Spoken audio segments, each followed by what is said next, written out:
Okay, so we're going to start with the 3 refuges and the 5 precepts. But remember these 5 precepts, what they are. What's the first precept? No killing. Second precept. 4th precept. You see, when I go out of order, you don't know them. So Chin Chai was saying, I've done this before. I got into trouble once, but I'm going to do it again. Just to make sure you know these precepts, I'm going to give them in a different order to keep you alert and awake. So the precepts in the correct order: not intentionally killing any living being, not stealing intentionally what's not yours, and not committing adultery, not playing around outside of your committed relationships, and not telling a lie, not even to tax office when you fill out your tax return, and not taking any alcohol or drugs, not even a small amount. Because sometimes people look at that 5th precept and say, well, just a little bit of beer or a little bit of whiskey or wine, it doesn't really matter, does it? And I thought once, I said, okay, just a little bit doesn't really matter. A little bit of killing doesn't matter. A little bit of stealing, it doesn't matter. Why do we always say a little bit just for the 5th precept? The Buddha said no. And if you keep all those 5 precepts, you'll be happy and free and rich. It costs a lot of money buying alcohol. And even worse, to keeping another girlfriend, another mistress, that really costs a lot of money. So it's not worth doing. So that way you can be happy and peaceful. But for those who haven't heard this story before, some years ago, because a place like Thailand is a Buddhist country, and people are supposed to be keeping those 5 precepts, but they don't. Here, when I first went there, I saw, you're catching fish. You're breaking your precepts. They said, no. So we don't kill the fish. We just take them out of the water and they die by themselves.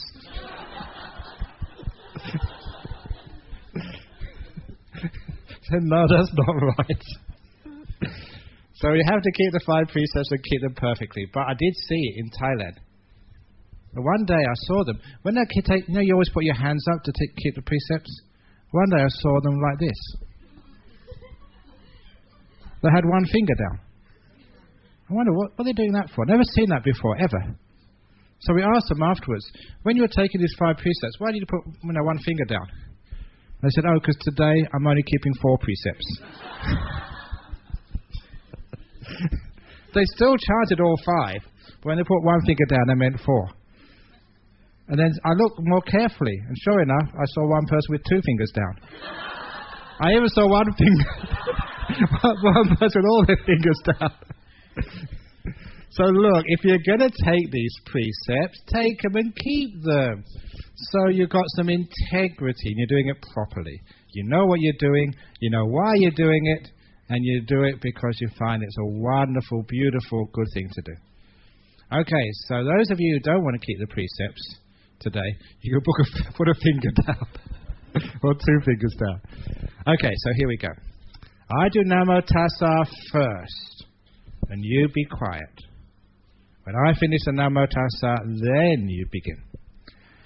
Namo Tassa Bhagavato Arahato Samma Sambuddhassa. Namo Tassa Bhagavato Arahato Samma Sambuddhassa. Namo Tassa Bhagavato Arahato Samma Sambuddhassa.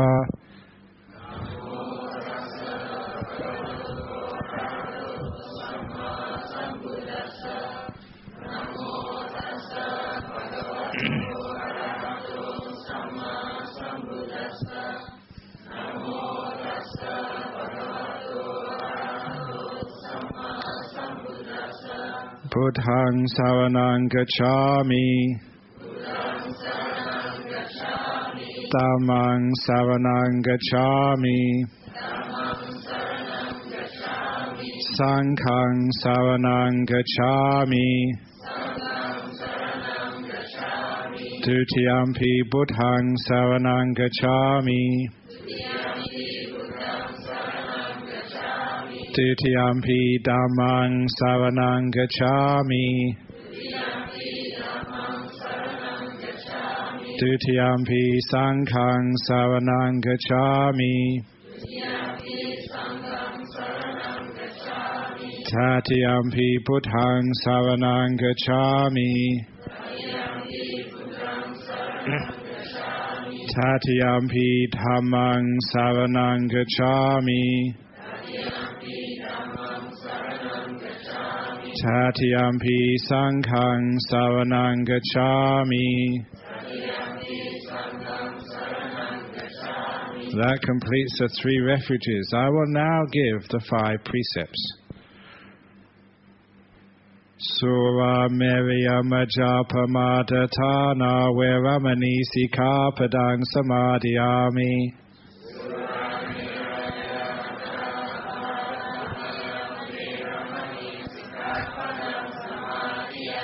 Musawada Veramani Sikapadang Samadhiyami.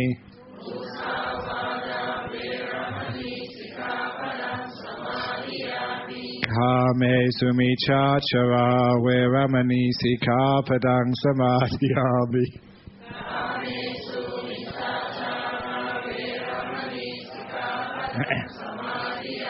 Adinadana Veramani Sikapadang Samadhiyami.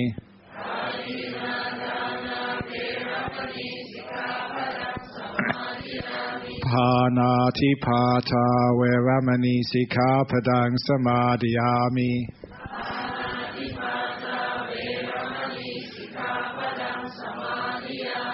Imani Pancha Sikapadani Silena Sugatingyanti Silena Bhoga Sampada Silena Niputingyanti Tasma Silang Visodaye.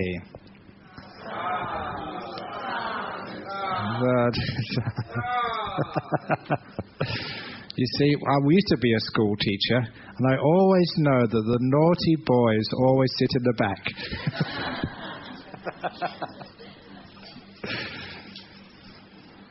So those are the 5 precepts backwards. So now you know the 5 precepts back to front, as well as front to back.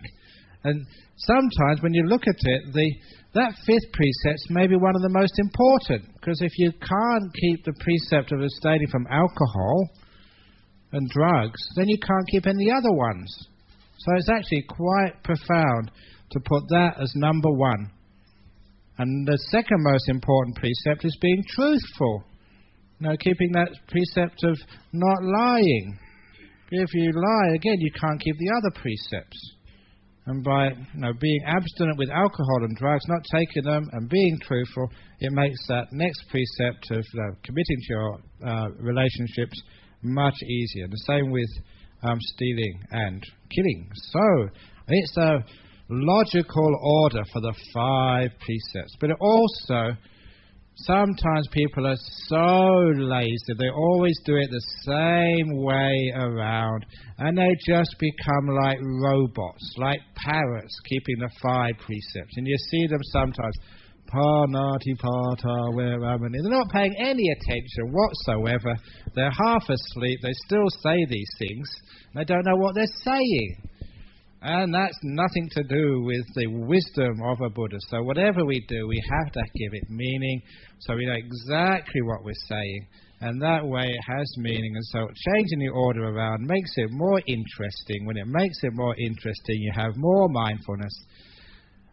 This is one of those meditation teachings which I give, completely off the subject. But did you brush your teeth this morning? No. Oh, you dirty, filthy person. When you brush your teeth, what part of the mouth do you begin with? Is it always the same place? The top left, or the middle, or the bottom right? If you always brush your teeth in the same manner every morning, you're not being alert and awake. So my first thing to bring more mindfulness into your day. When you get up tomorrow morning, brush your teeth in a different part. Start a different place in your mouth every day. Live on the wild side. And you find when you do things slightly different every day, you don't become a creature of habit. When you become a creature of habit, you just get into routines, and when it's going to the temple, you chant, the precepts, and it doesn't have any meaning anymore because you're not there with it when it happens. Same when you're brushing your teeth, you don't know what you're brushing. So you do it a different way every now and again, change it around, swap it around, you find that life becomes more interesting. When you get into routines, you die. So become alive. And becoming alive, what's am I supposed to be talking about anyway? Oh yeah. The lazy person's guide to virtue. How many lazy people are here today? Put your hand up if you're lazy. I'm a lazy. I am a lazy monk. That's why I became a monk. It's just too hard to go to work in the morning. Or it's so much problem getting married. It's really hard paying the bills. I don't know why more people don't become monks or nuns. Oh, just think, don't have to go to work on a Monday morning. Don't have to worry about husband suffering. Oh, there's just so much headache.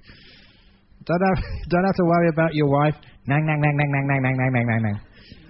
I mentioned this to somebody because some of my disciples over in Western Australia, one of them, he had a job in Saudi Arabia as an engineer.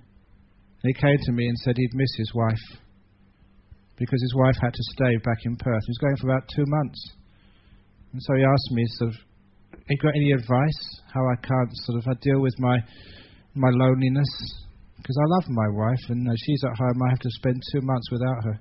So it's very easy. Get a tape recorder, or an iPod will do, and get what we call a nagging tape. Record your wife and go, husband, you must do this, you must do that, ba ba ba ba ba ba ba ba ba ba ba. I call it nagging tape. So you can take it with you to Saudi Arabia. Whenever you miss your wife, nag, nag, nag, nag, nag, nag, nag, nag, nag. You can listen to her. He wasn't homesick after that. But the lazy person's guide to virtue. It's one reason why people like the idea of laziness is because we all like an easy life. Don't you want an easy life with less stress, with less problems, with less difficulties, with less things to have to worry about? I like an easy life. That's why, these subjects I'm supposed to be talking about today. I know that when I was asked what the subjects for this enrichment camp, I was actually in the office in Perth, and what am I going to talk about? And I thought, I feel lazy today, so that's the first one. I was very busy, so that's the second one. I was feeling a bit crazy, so that's the third one. But then I forgot all about this until about half an hour ago when people gave it to me again. So I'm so lazy that I don't worry about what I'm going to do next. So I don't think about the future. Only half an hour, and that's my preparation. Just reading the title and see what's going to happen. Why is it that we worry so much about the future? Can't you be lazy and let the future look after itself?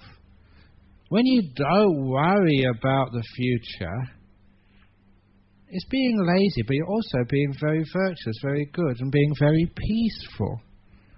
After all, as I'll mention later on today, when is the only time that you can affect your future? When is the only time you can do something about it?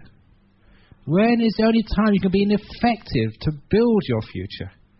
Now. Now is the place where the future is made.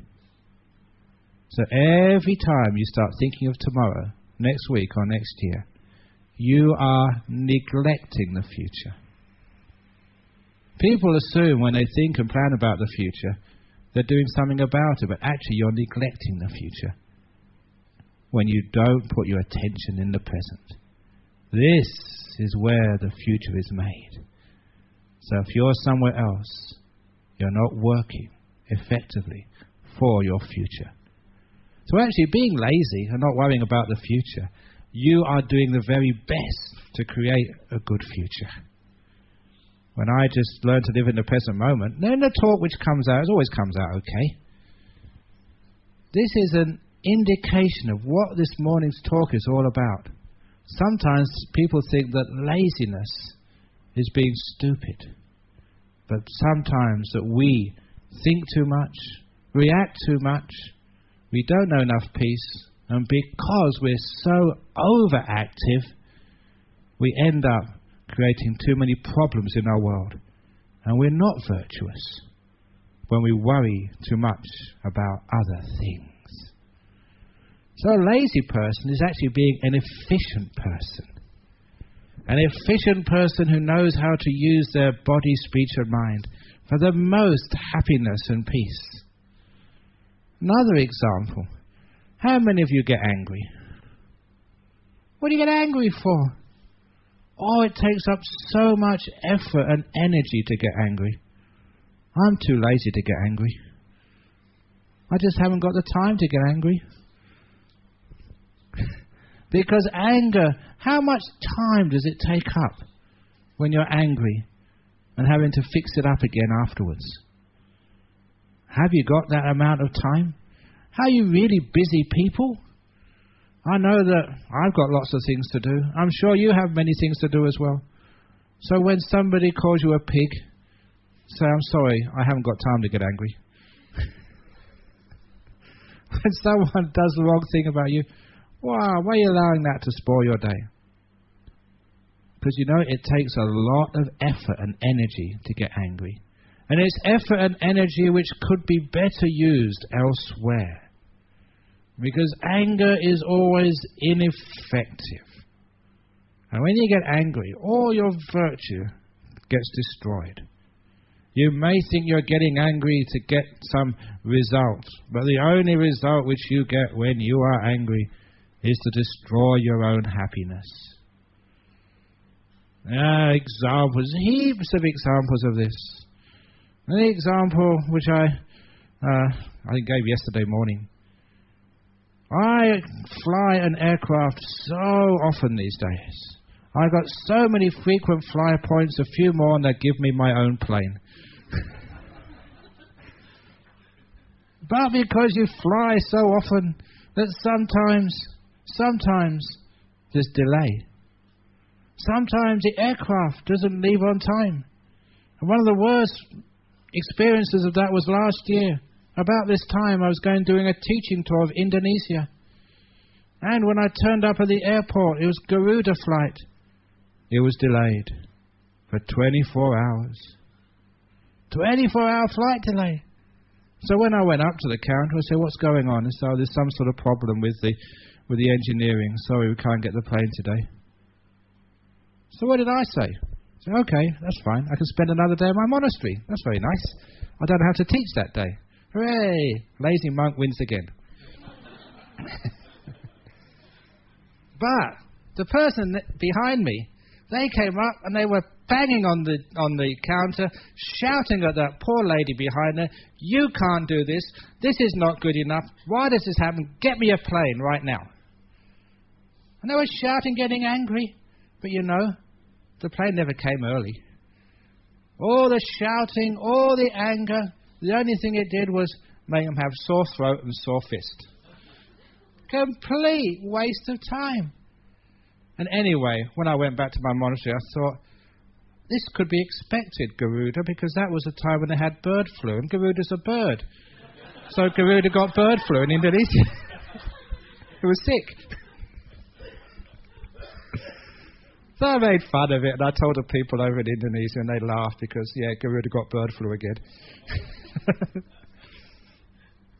So there's no way that I'm going to allow nature, because it's nature that sometimes the aircraft, they don't work. Sometimes, the car doesn't work. Sometimes people don't sort of turn up on time. So what? That's life. That's nature. Why are you getting angry at things which you can't control anyway? Why not be lazy? And don't allow any anger to come up.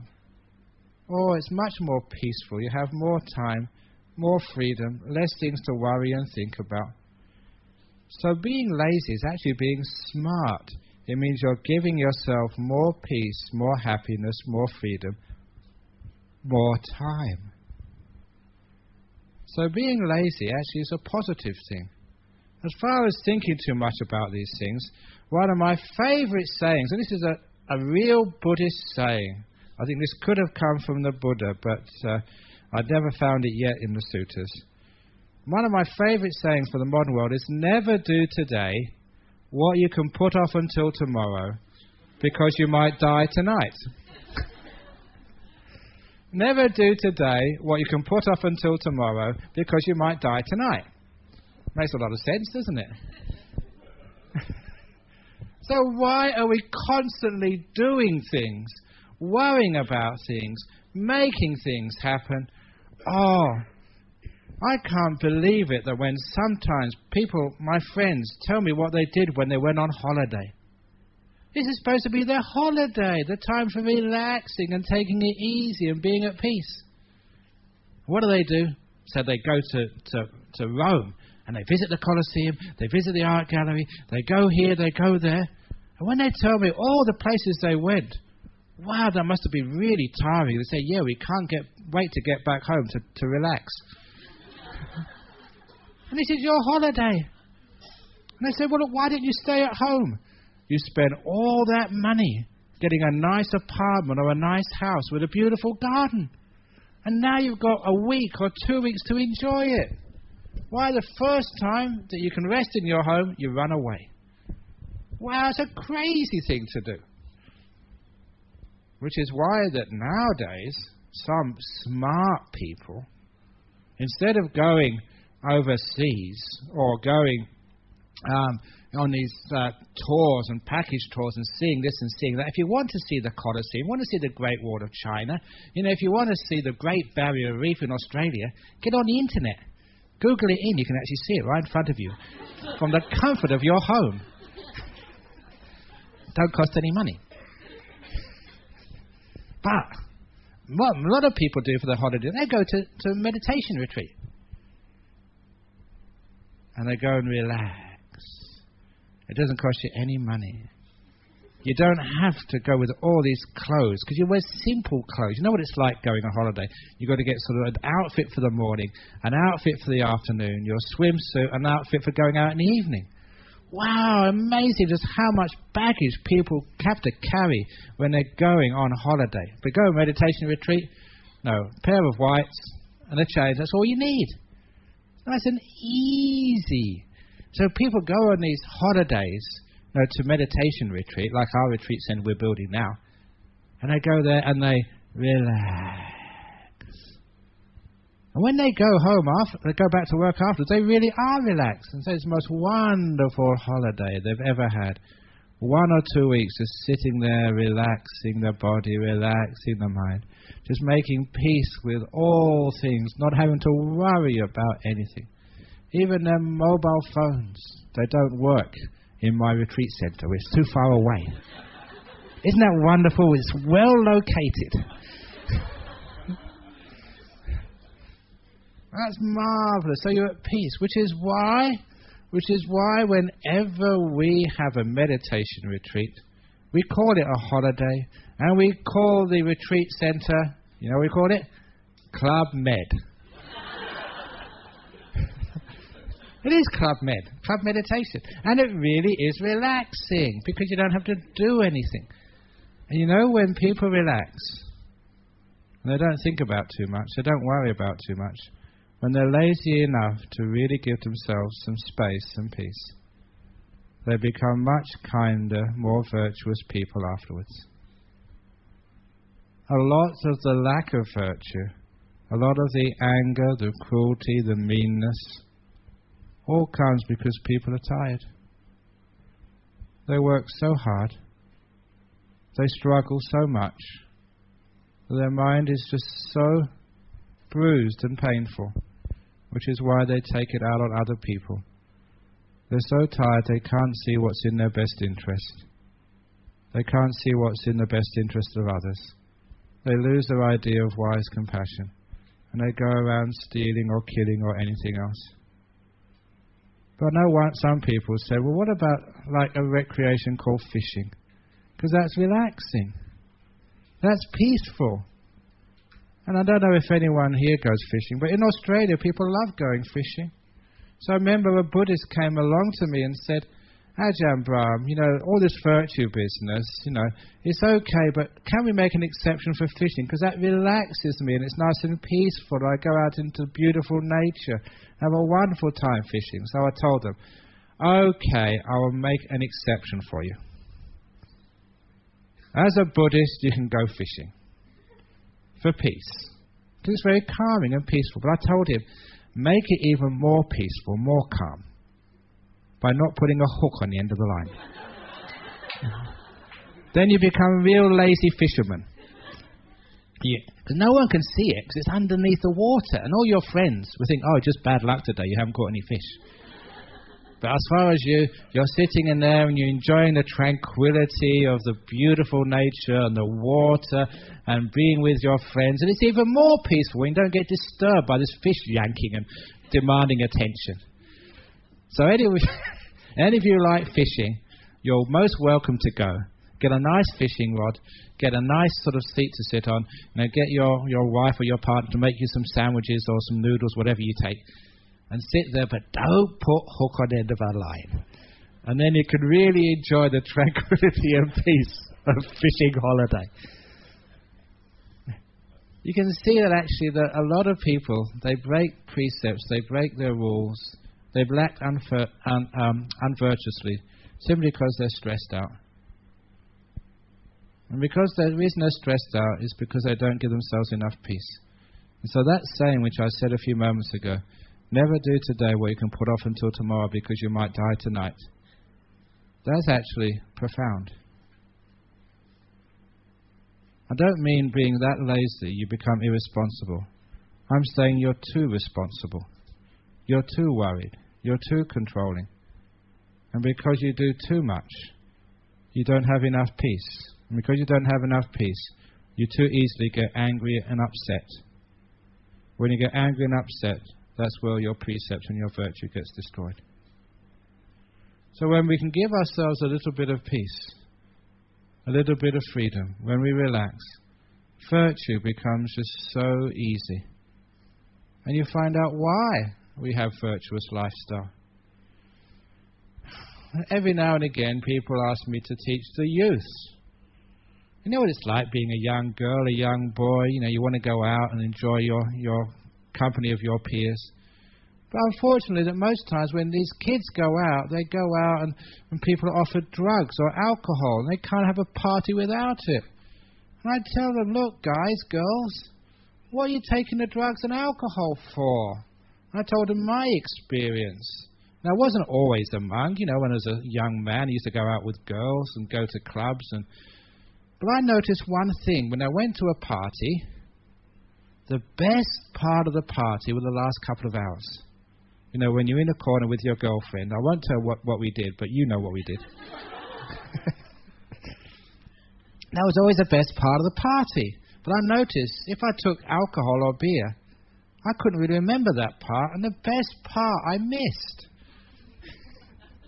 So I tell young men, if you really want to enjoy a party, keep sober. And then you remember everything and have a wonderful time. But when you're drunk, you don't know what you're doing. Or even if you take a little bit of alcohol, you don't know what you're doing. And if you take a little bit of alcohol, you get into big trouble. Because people put their hand up, they haven't heard me before. One of my favorite stories, which I tell people to emphasize how important it is to keep your virtue and how it creates a lot of more peace and ease in your time. You don't have so many problems when you keep virtue. And this was a true story which happened in Australia about 10, 15 years ago. I did tell this here before, and I was actually surprised because after I told it here in the BGF, someone was taking me up to Ipoh, and they had the radio on, and actually it was repeated as like a joke by one of the radio commentators. It was like one of the weird, strange stories. It happened in Sydney. There was this man, he'd been to office party and had been drinking. Now usually you're not supposed to drive a car when you've been drinking because it's very easy to have accident. And the police in many countries, in Malaysia as well, they check up on you sometimes, and they give you the breathalyzer, a tube you blow in, which actually shows how much alcohol you got in your breath. And if you got too much, they give you a blood test. Usually it means you have been drinking, and you get quite heavily fined. Sometimes you lose your license if you're way over the limit. That happens in Malaysia too, doesn't it? But they were having a blitz in Sydney about drunk drivers. So this one evening when he was coming home from work, the police had got a trap set up. They blocked the road, and they were testing every driver coming along that road for their alcohol level. And when he was coming in, he saw the road traffic block, and he realized there was no escape. One of my friends, I'm sorry to say, he's a Buddhist, I'm embarrassed about him. He was drinking once, and he got in one of these road traffic blocks, and he did a U-turn. Police car was waiting for him in the bushes, and that was like an admission of guilt. So he got into trouble for that one. So there's no way out. You can't do a U-turn. Once he was in that line, he just had to wait his turn, realizing that once the policeman had tested his alcohol level, he'd be done for. He'd probably lose his license because he knew he was way over the limit. So it got to his turn. He got out of his car, and the policeman approached him. Now, sometimes they do this to Buddhists. I remember being in a car, being driven somewhere, and we got stopped. And the policeman asked, "Have you been drinking?" And my driver said, "Yes." Blow into the tube. 0. "What have you been drinking?" "Orange juice, tea." The policeman wasn't amused. But anyway, they asked him, "Have you been drinking?" He said, "Yes." "Blow into the tube, sir." And he was just being handed the tube when both of them heard the sound of a car crash. And they turned around because it was a roadblock. One car had been driving slightly too fast and got into the rear of another car. The policeman heard that and said, "Sir, it's more important that I deal with this road crash than test your alcohol level. Go back in your car and go home." And he thought, wow, must be my real lucky day. Because literally, he came within about 2 seconds of getting caught. If it wasn't for that road accident, he would have been done for. So imagine that's, you really feel, wow, I buy a lottery ticket today. That's my lucky day. But the story hadn't ended. The following morning, he woke up in bed with a big hangover, what people get when they've been drinking. Somebody was ringing his doorbell, ding, ding, ding, ding, ding, and they would not give up. So he got out of bed, got dressed, went to the door, and imagine you go to the door of your house and you see 2 policemen waiting outside. Oh, he was scared. But then he thought, the police can't do anything to me now because I'm not driving a car, even though I'm still got alcohol in me. So he said, "What do you want?" And the 2 policemen said, "Sir, would you mind if we look inside your garage?" He wondered what they wanted. He wasn't a burglar. He just had his car in the garage, that's all. So he said, "Yeah, sure." So he went to his garage and opened it up. And as soon as he opened his garage up, he almost fainted with shock. Because in his garage, it wasn't his car, there was a police car in his garage. You've got it. When they said, "Get in your car and go home," he was so drunk, he got in the wrong car. And he drove a police car. Later that night, they were missing a car. They had a spare one there, and they soon figured out what went wrong. I think he's still in jail. Well, that's what happens when you're drunk. You do all sorts of silly things, like driving a police car home when it's not yours.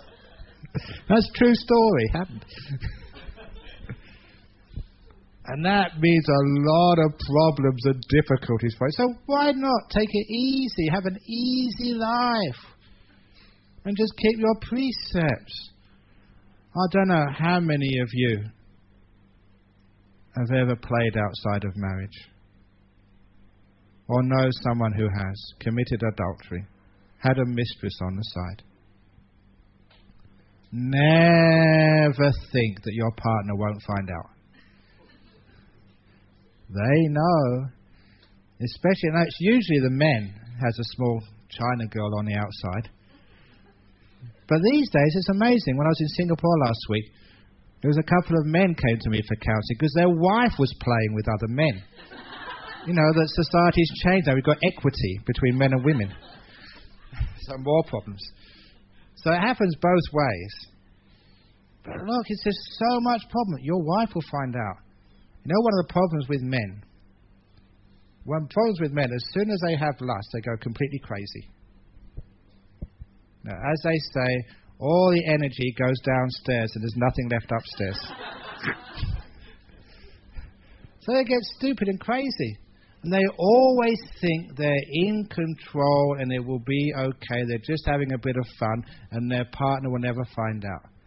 In my experience, they always do find out. So never think you can get away with it. You don't. And when you get caught, that's one of the biggest headaches of your life. So why not be lazy? What do you want that headache for? Just leave it alone. It's much easier just having one wife.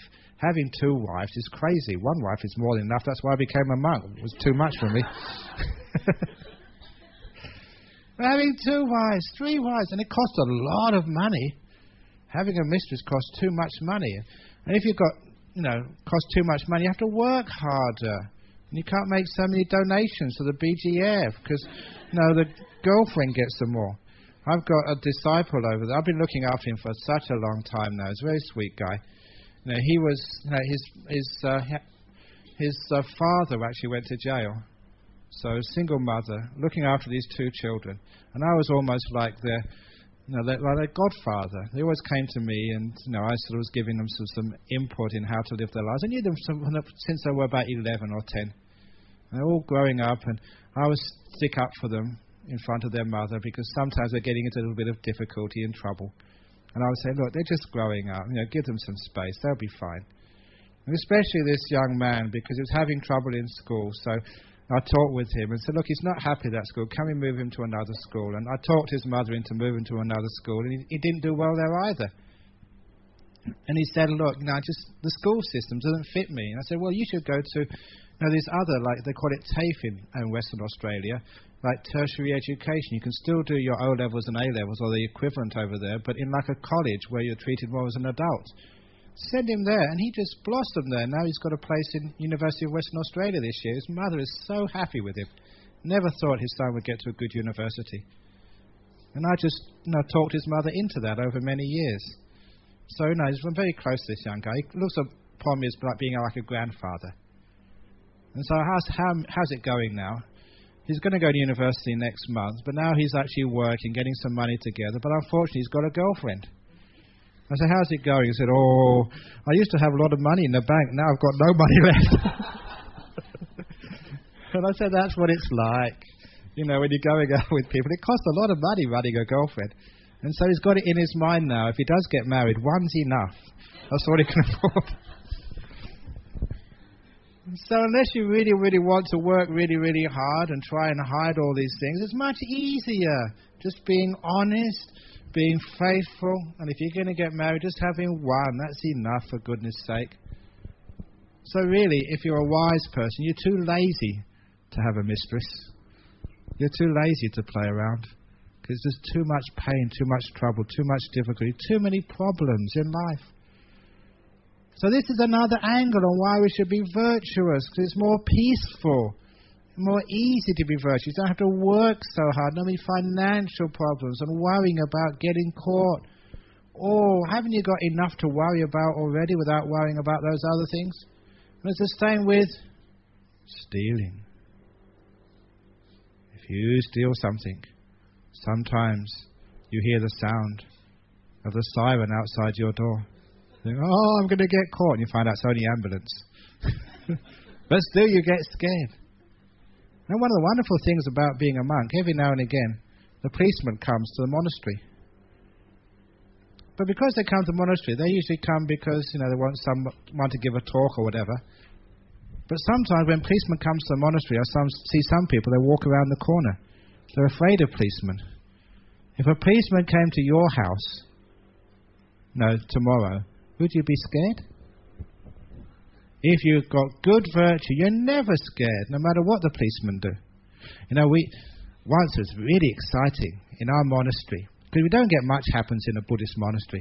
But once one of these senior policemen came and he wanted to speak to me. And I said, what do you want? He said, look, this is top secret.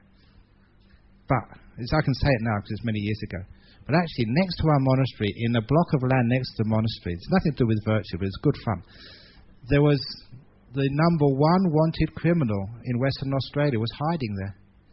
He'd robbed many banks and he was the leader of a gang. And he was hanging out right next to our monastery, and they tracked him because they put one of these surveillance things under his girlfriend's car, and they tracked him, and he was right next door. And they said, next few days we're going to take him out. And they're going to come with the tactical response force, like the SWAT team. And they wanted to use our monastery, because we had a big wall, as a staging post.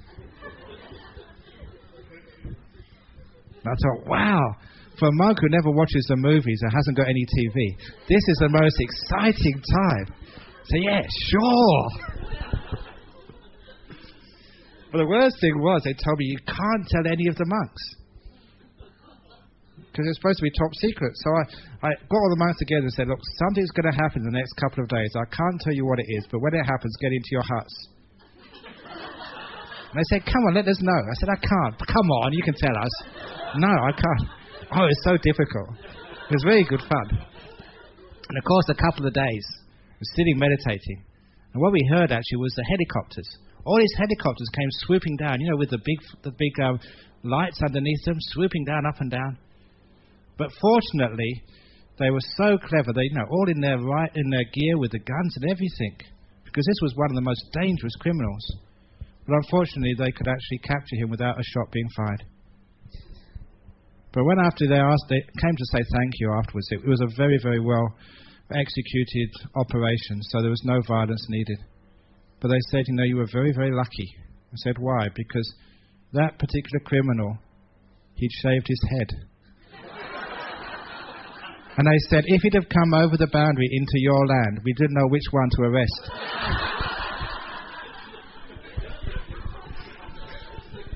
So it was very, very uncertain for a while. So it was the biggest excitement we've ever had in our monastery, having the SWAT team come. But when you've got lots of virtue, you're not afraid of the police, and the police aren't afraid of you. That's why the Buddha said, a person who is virtuous, they say they give the gift of fearlessness to other beings and also to yourself. Because when you are virtuous, no one's got anything to worry with you.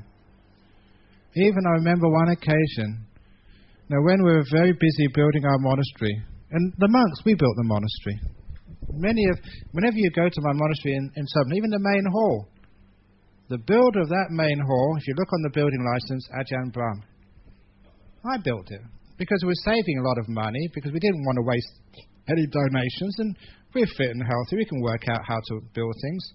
So I was the builder of that and many other buildings. Did it ourselves. So, we were very good on this, and very good on building things. But I remember once going to the local hardware store to get some wood. Now, I think it's the laminated wood. And I had to look at the catalogue to find out what colour I was. And the shop was so busy that day. I had this big brochure, and I was trying to open it up and find a place where I could put it down so I could have a look at it. And I don't know how this happened. There's other builders coming in. I was moving this way and this way. And eventually I was actually behind the counter, and I put the book down. It was actually on the till, the cash register. And I must have pressed the right button, because immediately I put the thing down, the drawer came out with all the day's takings, thousands of dollars. And of course, when the drawer comes out, there's a little ding. And as soon as I did that, and I was right behind it, all the builders there, they stopped and looked at me. To all intents and purposes, I was about to rob the store. Because that's what it looked like, completely innocent. But I'd actually pressed something by mistake, and all the cash register came out. And one of the builders saw the manager and said, you better watch that guy. And the manager, because we'd known him for so many years, whenever we made an order, he would actually send out the bags of cement to our monastery, with some buns as dana for the monks. Because, he understood about monks, and he said, well, I want to make merit too, so he'd send some food down with cement bags. No extra charge. And he looked at me and said, that guy can't even touch the stuff. And he walked away without worrying at all about his day's takings. He trusted me so much. I could have actually just grabbed the money and gone. But he knew, Buddhist monk, can't even touch money, is the safest person in the world. Because of my virtue, he didn't need to worry at all. Just close the till when you're finished. That was wonderful when you got so much trust that people will leave money there, their money, and they would be absolutely certain you wouldn't take even a cent of it. Now this is what we mean about giving fearlessness when you have virtue. And so people trust you over many, many years. Some of you have known me for many years, but in Australia they've known me for 25 years, and they trust me so much. Because, you've built up that virtuous and trust, and it's so easy. People can relax in your presence. They don't have to worry about their money or their goods, about what you say you're going to do. That's like when I say I'm going to come to Malaysia, I come. If I make a promise, I keep it. That's a level of virtue, and it makes it so much more easy to deal with when you can trust somebody. That's what I mean, that when you want to be lazy, you want to have an easy life, no problems, then keep virtue. It's common sense. So really, you don't have to work hard to be virtuous. Just be lazy. Have a good time. Remember, teaching a retreat. Teaching a retreat, this is one of the reasons why we're building our own retreat centre, because every time we've taught a retreat, we have to hire premises. And the only premises we can usually hire are Christian premises. And so they always got these crucifixes on the wall there, and it's not really the best image for people on a retreat, having this crucifix there on a Buddhist retreat. But nevertheless, I make use of it. I say that these retreats are silent retreats. You've got to keep noble silence on a retreat. You've done that before?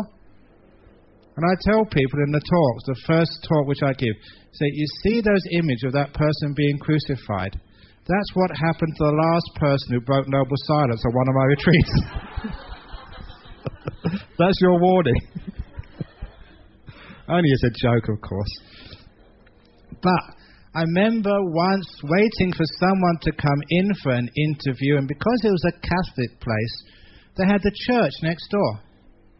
And as I was waiting for the next person to come in for interview, I looked out of the window, and there was these two elderly gentlemen. They'd just been to church for the Sunday service, and they were shaking hands and saying goodbye to one another. And I heard their last words of their final parting. One said to the other, "Be good," and the other one said, "No, that's no fun." And I thought, wow, you guys are really stupid. Why is it that we feel that being good is no fun? That being naughty is more fun? You should be old enough and wise enough now to realize if you want to have a good time, then you have to be good. So, I mentioned this before, because I'm virtuous and good, I call myself a good time monk. Have a good time by being good. You have much more fun, much more freedom, much more time when you're virtuous. You have much more happiness as well being good. In the long term, when you commit to your partner and you stay with them, you work it out together, you have much more happiness than if you throw them away and try to get a new model. Because one thing you find in life, all you girls who think of separating from your husband and getting a new one, you find they're all the same. Husbands are just husbands, that's all. If you think you've got a defective model, wait till the next one you get. Same with wives as well. Girls are girls are girls are girls. What do you expect? So if you think, oh, why did I choose so? I chose the wrong lady in my life. The real love of my life is somewhere else. Come on, get real. She's good enough. So stick with the one you've got. It's much easier in life. So be too lazy to get divorced. And that's true. Many people have told me that. So, you make the best with what you've got. So you keep your precepts. You keep virtuous. Virtue, the Buddha said, gives you the happiness called anavajja sukha. The blameless happiness. You look back on your day, on your life, and what have I done wrong? Nothing. What have I done which have harmed or hurt someone else? Nothing. What have I done? Have I lied or cheated? No. That gives you an enormous amount of peace. It means that you've got no business to be done. Because whenever you make a mistake, you do something wrong, that increases your workload enormously when you have to fix up the mess afterwards. So if you're virtuous, you're good, you're peaceful, you're kind, you have less things to do. You've got more time, you're free, you're less stressed out. Isn't that what you want in life? To have no stress, to be peace, to be free. Virtuous is the path to freedom. Virtue is the path to happiness. So if you really want to have a good time, be good. All the wise people in this life, they say being good is not a difficult thing to do. Being bad creates the difficulties. Being bad creates the problems. Being bad creates all of the worries and concerns, having to hide it, having to confess it, having to make reparations and all this other stuff. It's much easier in life to be virtuous. Which is why if you really want an easy life, please be virtuous. There are no shortcuts to being happy. This is why the people like the Buddha, if there was a shortcut, he would have told it. Wise people, if I knew a shortcut to make you peaceful and happy, if I could give you a virtue pill, just keep this, take this pill and then you sort of be enlightened. Wouldn't that be very easy? Just one pill and you wouldn't have to worry to come into the temple again. Unfortunately, there's no shortcuts, but actually, I'm not sure how many people here went to that concert in Singapore a week or two ago? Okay, I'll tell you two. Well, and upstairs, you heard this story which I told there about someone who tried to do shortcut to go to heaven. He was a man from Ipoh. And he's what we call Wesak Buddhist. You know what Wesak Buddhist means? Only go to temple on Wesak. One day a year. So Wesak Buddhist. And he'd only go because his wife and children made him go.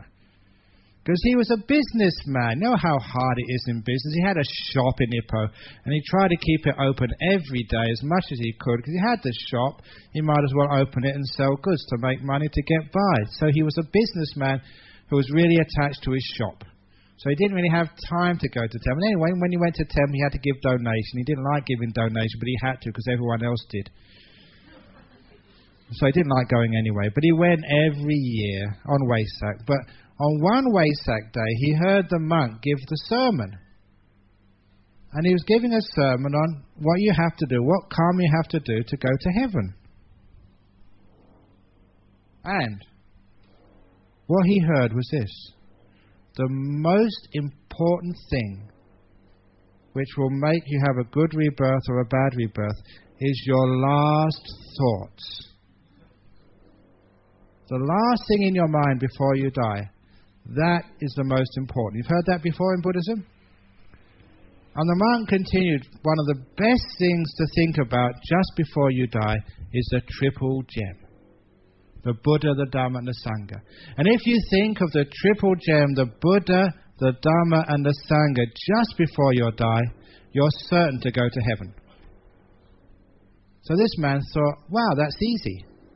I don't have to keep precepts. You know, I can sell things when I'd say that it does more than they actually really does do, or it's more expensive than it really should be. And I don't have to fill in the tax returns properly. I don't need to go in and donate. I don't need to keep 5 precepts or go to the temple anymore. All I need to do is to make sure the end of my life, I think of Buddha, Dhamma and the Sangha, I go to heaven anyway.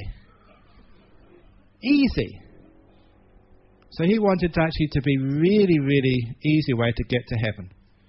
But then he thought, well, how can I make sure that the last thought will be the Buddha, the Dhamma, and the Sangha? He was a very intelligent man. He got this insight. The way to beat the system. Because he had 3 sons. So he decided, you can do this in Malaysia, he decided to change the name of his son. Eldest son Buddha, middle son Dhamma, and the youngest son Sangha. Because he knew that when he was about to die, his children would be by his bedside. And he knew that's what he would see. His last vision before he died, he'd see his 3 sons, Buddha, Dhamma, Sangha. That way he'd be always thinking about Buddha, Dhamma and Sangha just before he died. Great plan. And it almost worked, because when he was very old, he was on his sick bed, and there was his 3 sons next to him, looking after their father in the last minutes of his life. And he knew he was going to go to heaven because he kept looking at them. Buddha, Dhamma, Sangha, Buddha, Dhamma, Sangha, Buddha, Dhamma, Sangha, Buddha, Dhamma, Sangha. Just waiting to die. Buddha, Dhamma, Sangha. But then suddenly an idea came into his head.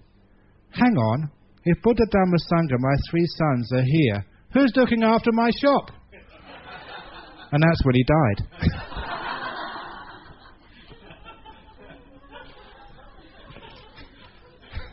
You can't beat the system. So the only way to prepare for your death is to know how to live your life. That's a profound saying.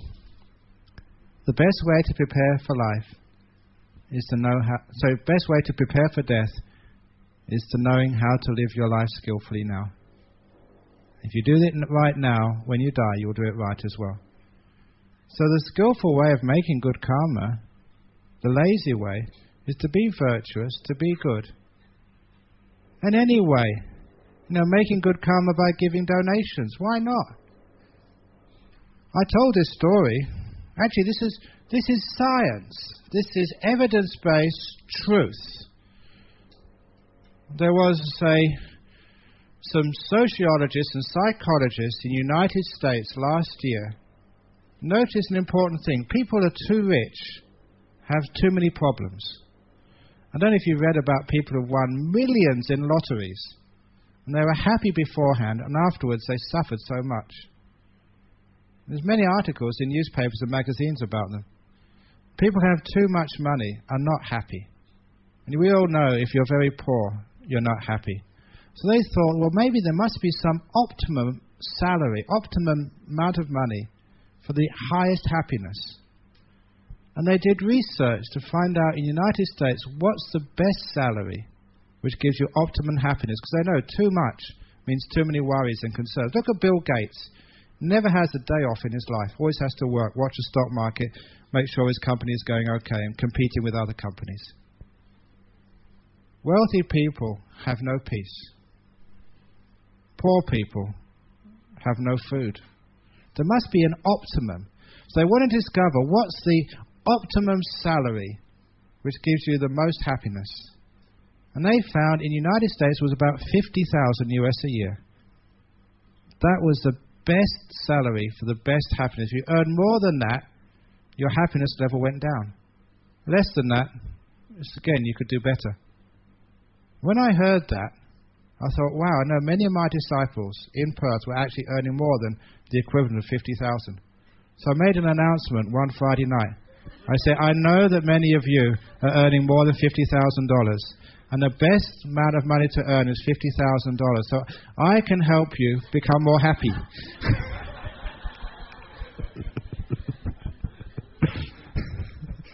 Anything over $50,000, you can put in a donation box, and that way you'll be happier. They didn't believe me. But it's true. Just the right amount of money. Too much, you're not happy. Look at people who are wealthy, really wealthy. And sometimes I get to know these people. And they look at me without any money at all. And they envy me. Say, wow, that I'm very, very rich, but you're so happy. Can we swap?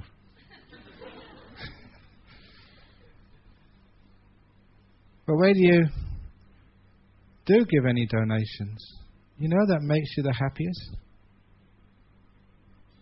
Every time which I've given something, it's always made me so happy. When was the last time I told a story about the spider? Remember that one? I know the BGF needs a bit more funds for looking after their temples, so I'd like to tell this story when I visit different temples or churches even, to try and encourage people to support these good organizations more. You know, once upon a time, there was a spider. And this spider, freshly born, crawled into a corner of somebody's house to make its web. And it works so hard. Have you ever watched a spider making a web? Oh, it works so hard and makes it so beautiful and well architectured. And when it worked for hour upon hour building its web, when it finished, it was such a beautiful web. And it sat in the middle, waiting for its lunch, happy that it now had a home. But it only sat still for about 30 seconds. And the owner of the house saw a spider web in the corner, got the broom and smashed it down. Imagine that was you. You built your first house, your first home, and you just finished decorating it and waiting for lunch, and somebody come and smashed it to bits. Oh, that's very hard. But the spider, never mind, I'll go next door. So he went to the next house in the row, found a nice corner, built a web, and as soon as it was finished, before it found anything to eat, smash! The maid destroyed it. Went to the next house, and the next one afterwards. 9 houses it had gone to, and every time it had built its nice home, before it had anything to eat, someone destroyed it. When that happens to you 9 times, you start to give up. This poor spider who had worked so hard and was so tired and so hungry, his web had never lasted long enough to have anything to eat. He started getting depressed. Unfortunately, we don't have spider council services. So the spider was feeling so sad. He decided, what's the point? Every time I build a house, someone destroys it. I'm so hungry. I haven't eaten for days. And he started crying. He was a depressed spider. He decided, what's the point? I'm going to commit suicide. He tried to crawl under somebody's shoe, but they kept walking too fast. He crossed the road, but the tires always missed him. And there he was, the most miserable, suicidal spider that's ever walked the streets of PJ. Thin, sad, crying, and so dispirited. And there he was, trudging along in his tears, when he saw the fat, happy spider. There, just outside the door, was this big, fat, happy spider with a big smile on his face, enjoying the sunshine. And the big, fat, happy spider looked at the poor, miserable, suicidal spider crying and said, "What's wrong with you?" And suicidal spider said, "Life is so unfair. Every time I build a house, someone destroys it. I haven't eaten ever. People don't like me. It's terrible being a spider in PJ." But then suicidal spider noticed something. He said, "Hey, you're fat. And you're happy. Do you live here?" He said, "Oh, I live here in that house up there." "What? You mean no one destroys your web?" "No, I built my first web and it's still there. Where I live, no one disturbs me. I have plenty of food. Why didn't you come and stay with me? There's plenty of space for both of us and I can feed you. I've got compassion." And so the big, fat, compassionate, happy spider invited the suicidal spider to live with him. But suicidal spider said, hang on, well, where do you live then where no one disturbs you? And big fat happy spider said, oh, I live in a place where no one has bothered me. Nothing disturbs me. It's the safest, most peaceful place in the whole world. Where's that? It's in the donation box of the Buddhist Zen Fellowship. No one ever disturbs you there. See, right in there, spiders in there.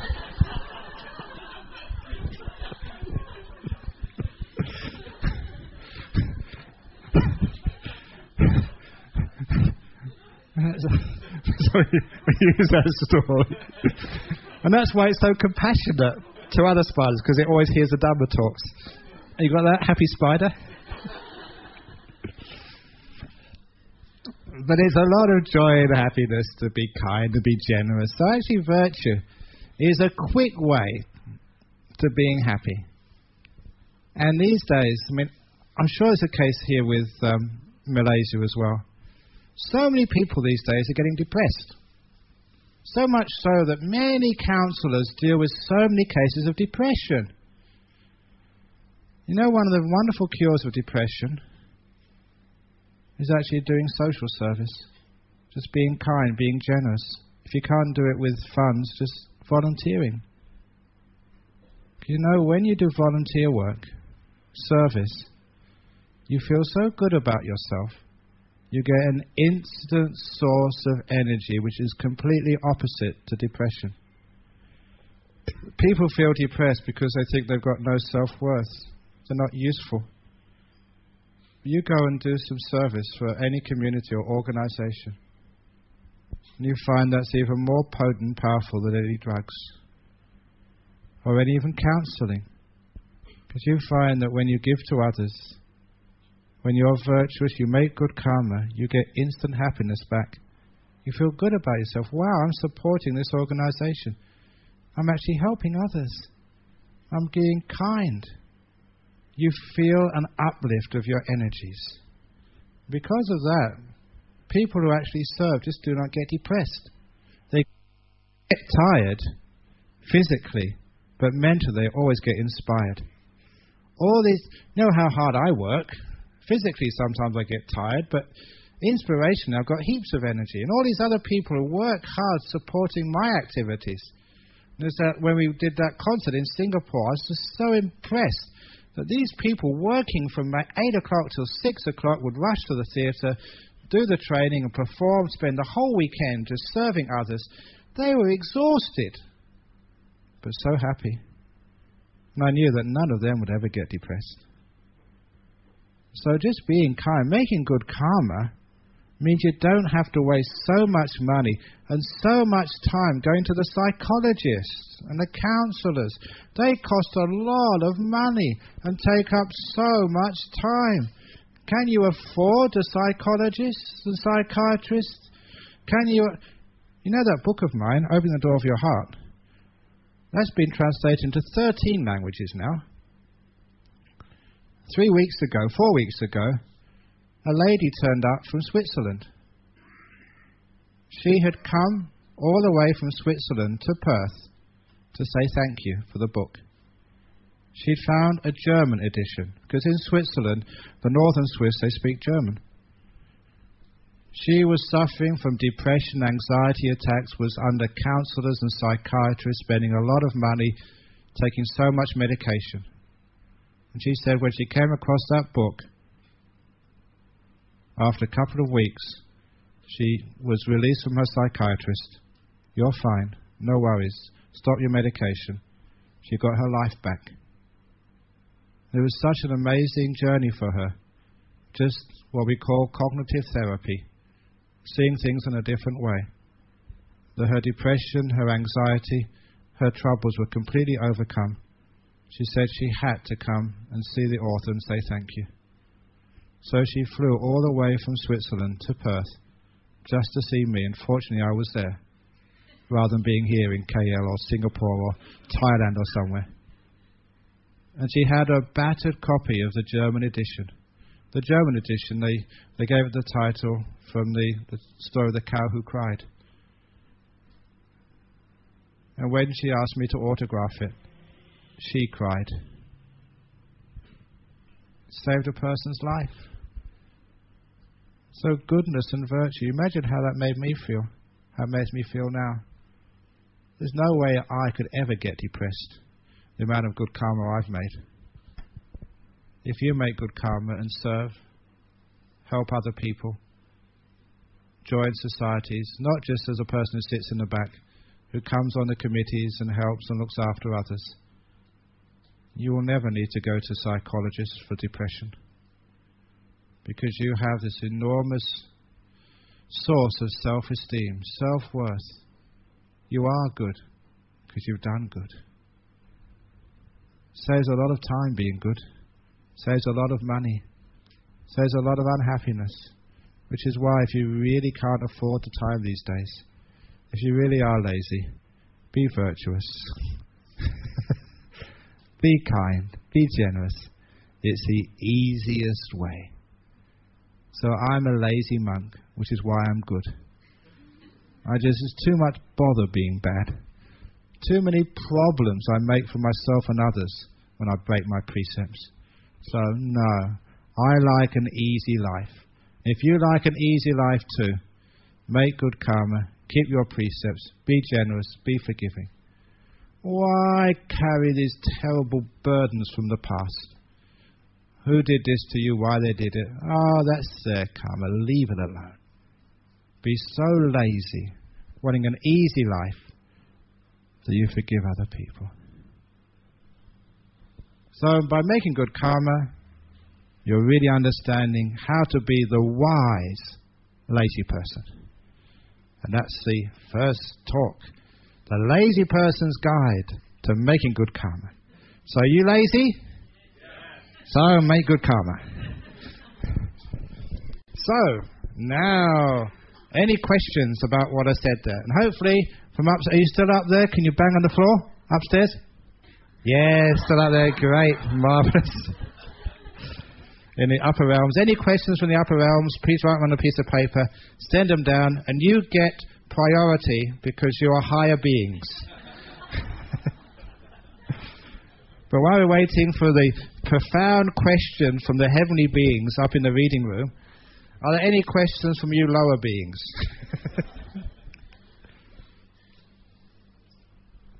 Questions on virtue and good karma. I know just somebody was asking me about this just beforehand, about the karma. Karma is not fate. So don't think, oh, I'm sick, I've got cancer, I'm going to die, it must be my karma. No one knows what the karma is. Like some people have told me, oh, it's not my karma to be a monk. So how do you know? Have you tried it yet? So give it a try, then you might find out. But karma is one of those things which the Buddha said, only the Buddhas can truly and fully understand the law of karma. No other monk, not even the most enlightened monks, can understand it. Because it's just so complex. It's such a web of cause and effect. So I always give it the benefit of the doubt. It doesn't matter what you experience. If you've got a cancer, if you sort of lost your job, if you can't find a partner, or you haven't had a baby yet and you really want a baby, don't say, oh, it's my karma that I can never have a kid.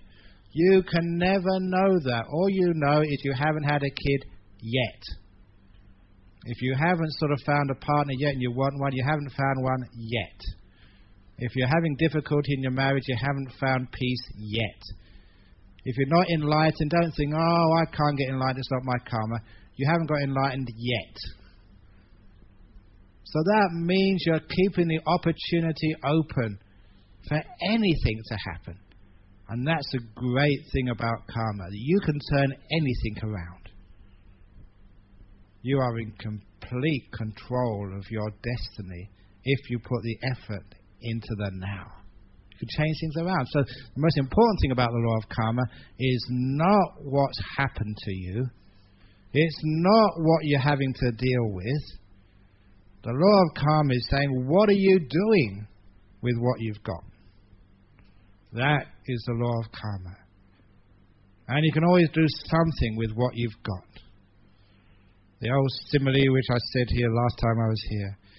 And if you're going home and you tread in the dog poo, the dog shit, let's just use the vernacular. If you tread in dog shit, and as I said in Singapore, anyone who says monks should not say shit, look what the Buddha said. The Buddha said twice in the Vinaya and also in the Aranavibhanga Sutta, he said, monks, you should teach the Dhamma in the local language.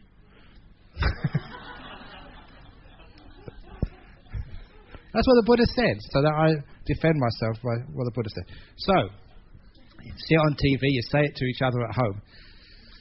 So, you go home, and as you're going home, you tread in the dog shit, goes all over your shoes. If you're a wise Buddhist, you never scrape the dog poo off your shoes. You always take it home with you. Because in the back gardens, or even next door's garden, or public park, there'll be mango tree. So dig it under the mango tree. Save it. And 1 year later, those mangoes will be sweeter than ever. And when you eat that mango, the thing you should always remember is what you're really eating. It's dog shit, but transformed into the most sweet, delicious, juicy mango. And I use that simile to say, it's what you do with what you've got. Even the most smelly, repulsive thing can be turned into the most juicy, delicious fruits. That's what karma is. So it doesn't matter what you have to deal with in life. A cancer, sort of your partner messing around in a marriage. So if you lost a loved one, you lost your job, when things go wrong in life, when you're covered with dog shit, it's always fertilizer for the mango tree. Fertilizer for life. Law of karma means dig it in, transform it into compassion, wisdom and peace. You can do that. That's the law of karma. It's not what you have, it's what you're doing with it. Anyway, what would be your advice to someone who intends to renounce the world? I would say, Nike, just do it.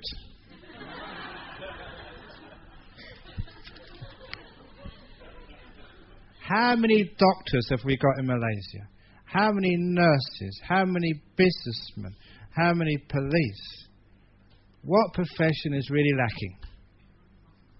No, that's only half the profession. Nuns as well. And as I said the other day, the advice... Actually, I mentioned this to the chief priest, the late Dr. K.S.V. Dhammananda, and he thought it was very funny, and he repeated it. In Malaysia, everybody is so happy when someone becomes a monk. You want to queue up to offer them robes. You're so delighted when someone becomes a monk, as long as it's not your son. Not my son, but someone else's son. Sadhu, sadhu, sadhu. You want to offer robes and all sorts of things. But please, remember, it has to be somebody's son. And if that's your son, or your daughter wants to renounce, you have immense, wonderful karma. To actually to give a son or a daughter to the sasana. Not all monks and nuns become good teachers or become inspirations. If maybe only 10% or even 1% does, that's so wonderful. Because one monk, one nun can do so much good work for our society. Much more so than any doctor. So if anyone really wants to, please, we really need more monks and nuns in Malaysia. And I'm lazy too. I don't want to always be coming to teach. Now you're supposed to get your own indigenous locals in, instead of importing them from overseas. Now it's hard enough, sort of teaching and getting things going in Australia. But of course, I'm very happy to come. It would be wonderful. My dream for Malaysia is to be so many monks and nuns in this country that when I come, I'm not really needed. There'll be so many monks and nuns teaching and looking after you all. Wouldn't that be wonderful? And of course, it gets very inspiring that it's your own homegrown product rather than some import. So great, just do it. I'm sorry this question might be out of topic, I don't care. Do you think using martial arts is in line with Buddhism? Aha, as long as you don't hit me.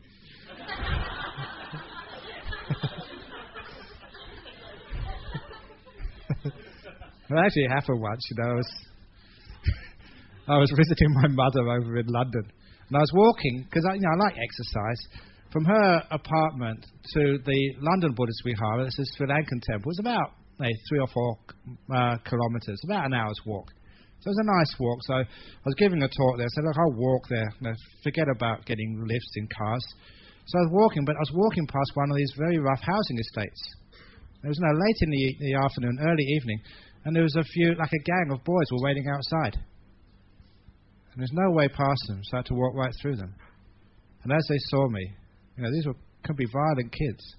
They're going, Buddha, Buddha, Buddha, Buddha, Buddha, Buddha. So as I went past them, I made martial arts posture. And they all went away, because they didn't know.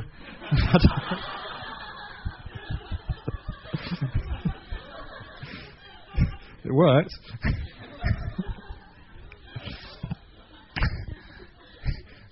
So if martial arts is done as what most people actually tell me, it's like a sort of a physical and mental training. It's a mental discipline. Then that's obviously very useful. And I think most people who have done martial arts, they tell me that really the best martial arts people never need to actually hurt anybody. I think he's been here. Remember Ajahn Karuniko? Has he been here before? He's the second monk at Chithurst Monastery. I'm sure he's actually been through Kuala Lumpur. Tall English monk. He's such a soft... Karuniko means compassion. And he really is one of the most compassionate, softest monks I've ever known. He was, I think, second Dan in karate, black belt. And sometimes you never believe that such a kind, compassionate person could be such a skilled martial artist. But I don't know if he told you his story, why he became a monk. He said he was second Dan fighting another second Dan black belt. He was a girl. And there was obviously, this is really tough sort of martial arts in a competition. And he said something strange happened. He got into a state of peace. He put all his defences aside and let this second Dan black belt just hit him wherever she wanted. He said nothing hurt. Could feel no injury. He said it was a weird state of samadhi where he was completely invulnerable. And she could do whatever she wanted, no bruising, no breaks, no pain. It was such a weird, unexpected state of mind he got into that he realized there's more to martial arts than just force. The power of the mind was immense. And through some strange samadhi meditation state while he was competing, he said no one could hurt him. He became invulnerable. I'm not sure in the martial arts manuals whether that's recorded, but I'm sure it probably is, as some high state where your mental and physical training get to such a level you can open your body up to a second Dan black belt and be completely safe. And that started getting him interested in the power of the mind, so he became a monk.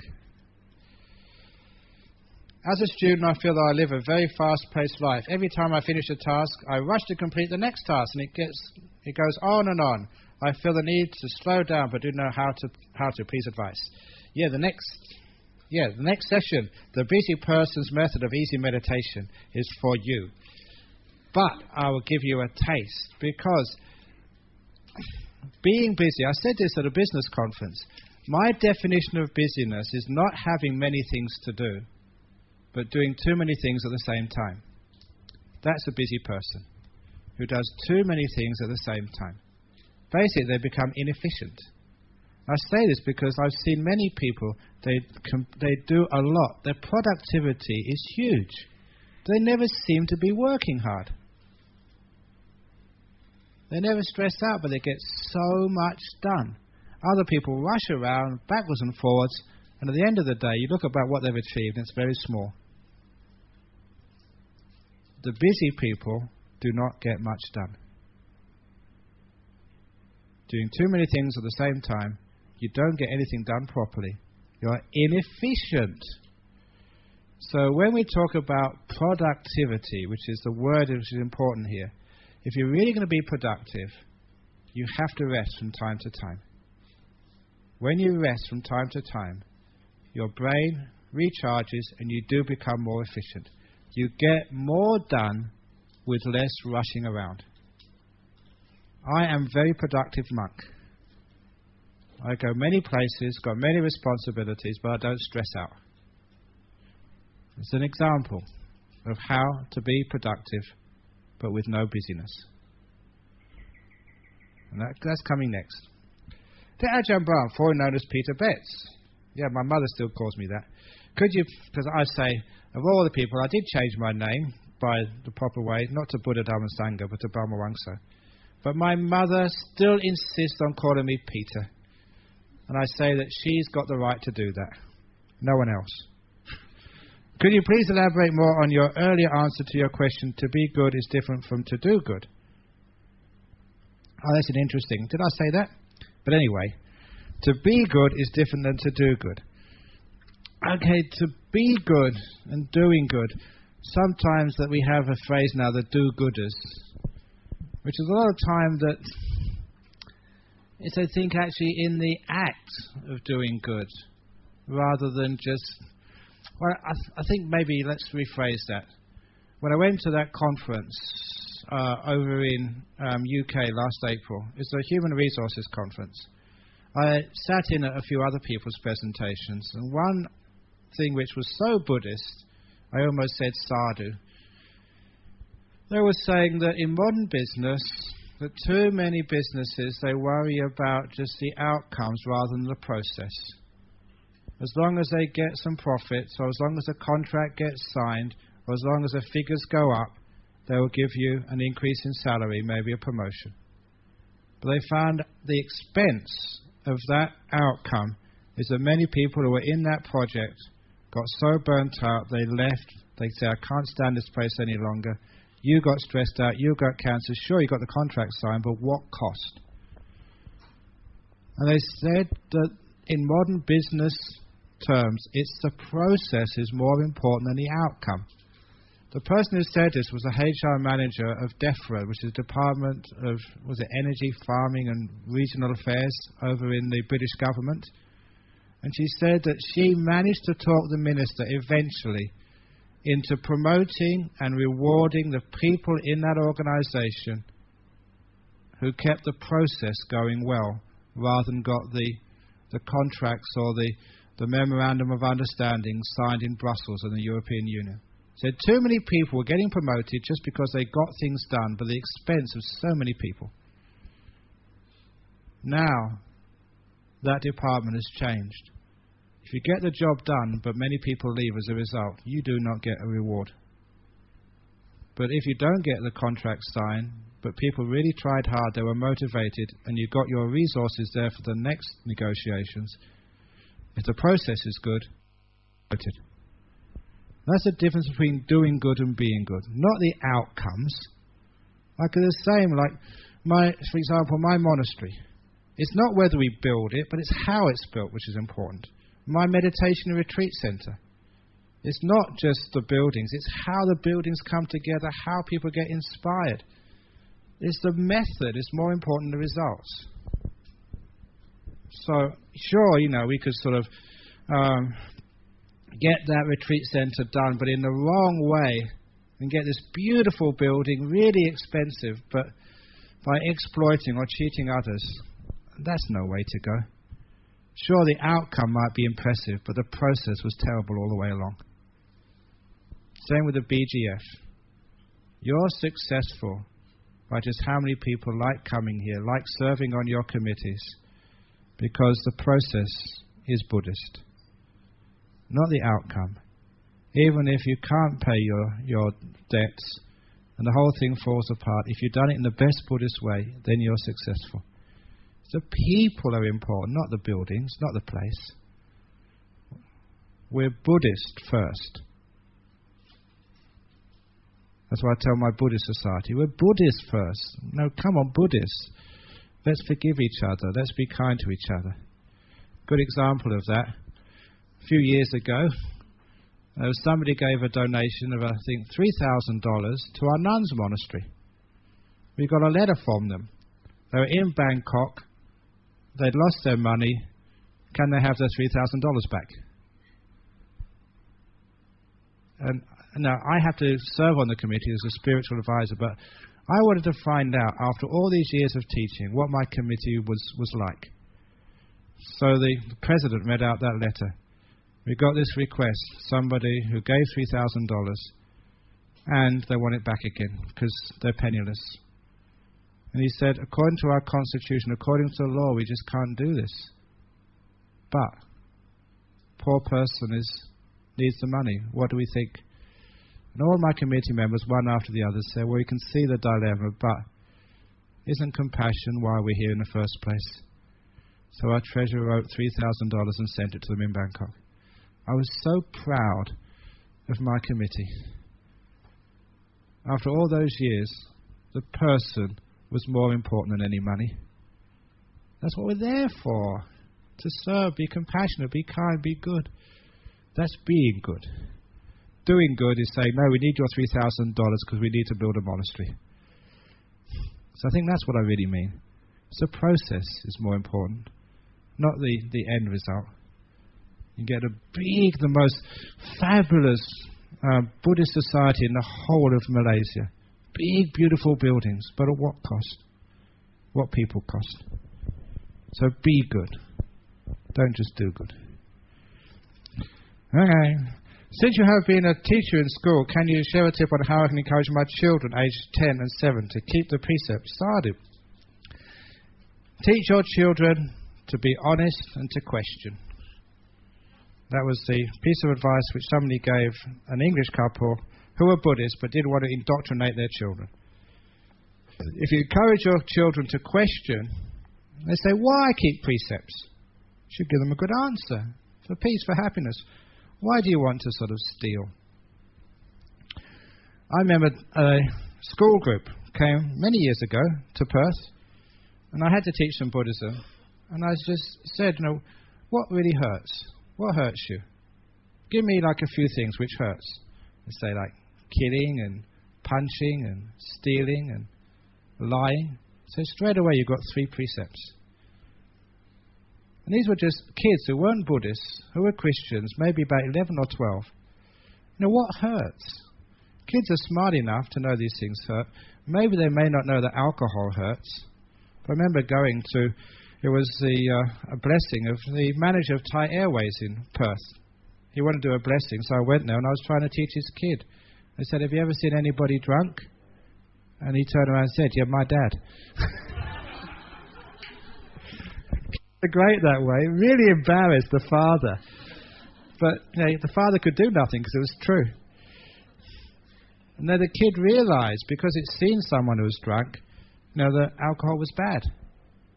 So if you want to teach your kid about what happens when people get drunk, what alcohol does, ask them, have you ever seen anyone who's drunk? Or even get a movie or something about someone who's drunk and show it to them. Is that what you want to be? Stupid like that? So that's how we can teach kids. To understand the precepts is like doing bad things, things which hurt.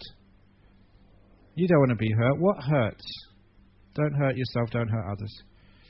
And that's how you can encourage kids to keep precepts, by not hurting each other. All along I am quite a lazy person and felt quite guilty about it, but after hearing your talk this morning, I feel very happy and relieved. Thank you, Ajahn. On the board upstairs, I don't know who wrote that down, but I corrected it this morning. Somebody wrote down that it was the happy yana, Ajahn Brahm meditation, and they said, success comes before happiness. You got it the wrong way round. It's success comes after happiness. That was a result of a big experiment done in the United States, many universities. If you're happy, then you become successful.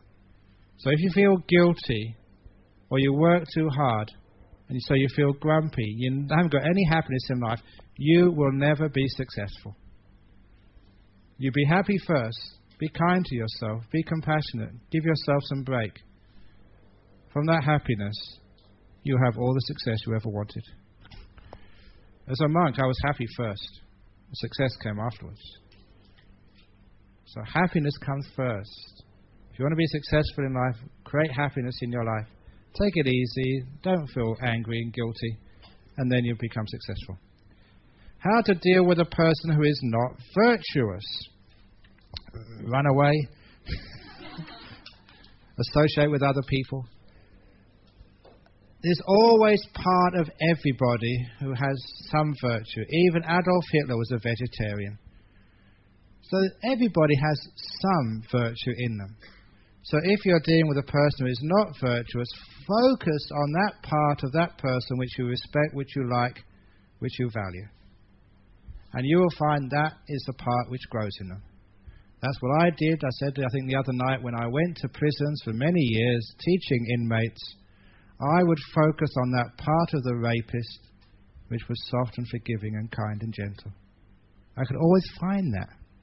Even some of the worst people. Now, one of the most famous criminals I ever saw was a very famous English criminal, Ronnie Cray. The Cray brothers? These were East End gangsters who, like in England, were just notorious for how mean and nasty and violent they were.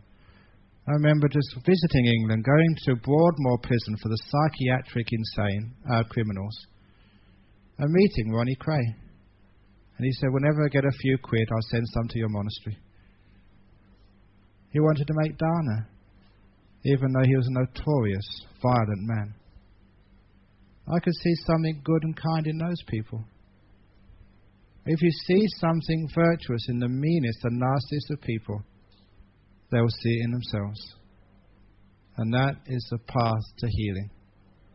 Seeing the beautiful is like seeing the flower in the mess of weeds. So you don't need to destroy it anymore. You'd cultivate the flower. You neglect the weeds until the flowers take over your garden. Water flowers, never water weeds. Pay attention to goodness that grows in you, and it grows in the person you're with. If you're in a partnership, a marriage, a relationship, if you're always focused on the faults of your partner, there you go again, you stupid husband. You talk too much, wife. You never listen. Stop focusing on the negative in your relationship. You focus on, of course they do talk too much. Of course, he does come home late. But I thank you so much for working so hard. Thank you for being kind. If you accentuate the positive, that which grows more and more and more, the negative just withers and dies for lack of attention. Last question. Is social gambling during festive season considering breaking one of the 5 precepts? How many people played Mahjong? Okay. Did you win? Now, festive gambling. You've got to be careful with gambling. It's actually not breaking the precepts, gambling. But the Buddha called it like a danger. So be careful. Because sometimes, you know what happens? People go gambling and they get addicted to it and it goes too far. That's why the monks, we're not allowed to gamble, but I don't know if you know this story. This is of one of the famous nuns, Ayakema. Have you heard of Ayakema before? I don't know if you know this story, but she was teaching a retreat in England many years ago. And after finishing the retreat, her attendant, who I know very well from Australia, Anya Takta her name is, her attendant was driving her from the retreat centre to Heathrow Airport to take a plane, I think back to Germany rather than Australia. And on the way they had to stop for lunch, before midday, which reminds me I've got to stop soon. So in England, the place they have for restaurants for lunch, they usually have little restaurants next to the pubs. So have a section off, where they have the restaurant, and it's next to the bar. And of course, the nuns, monks can't go into the bars, but, the restaurant's fine. So they went into the restaurant, and they had a nice lunch. And on the way out, I think Ayakane was just finishing off or going to the toilet, and the attendant walked out, and there's one of these slot machines, where you pull the bar, and all these things turn around, to try and get the jackpot. And the reason this Buddhist attendant was putting the coins in the slot, because they had change, they were going overseas, it was just a way of getting rid of the change. Never expecting to win anything, just had a few coins left, let's put them in the machine. But of course she was pulling it and nothing was happening. The chances of winning one of those machines is zero just about. But then she put a coin in and she was about to pull the lever when Ayakema came out.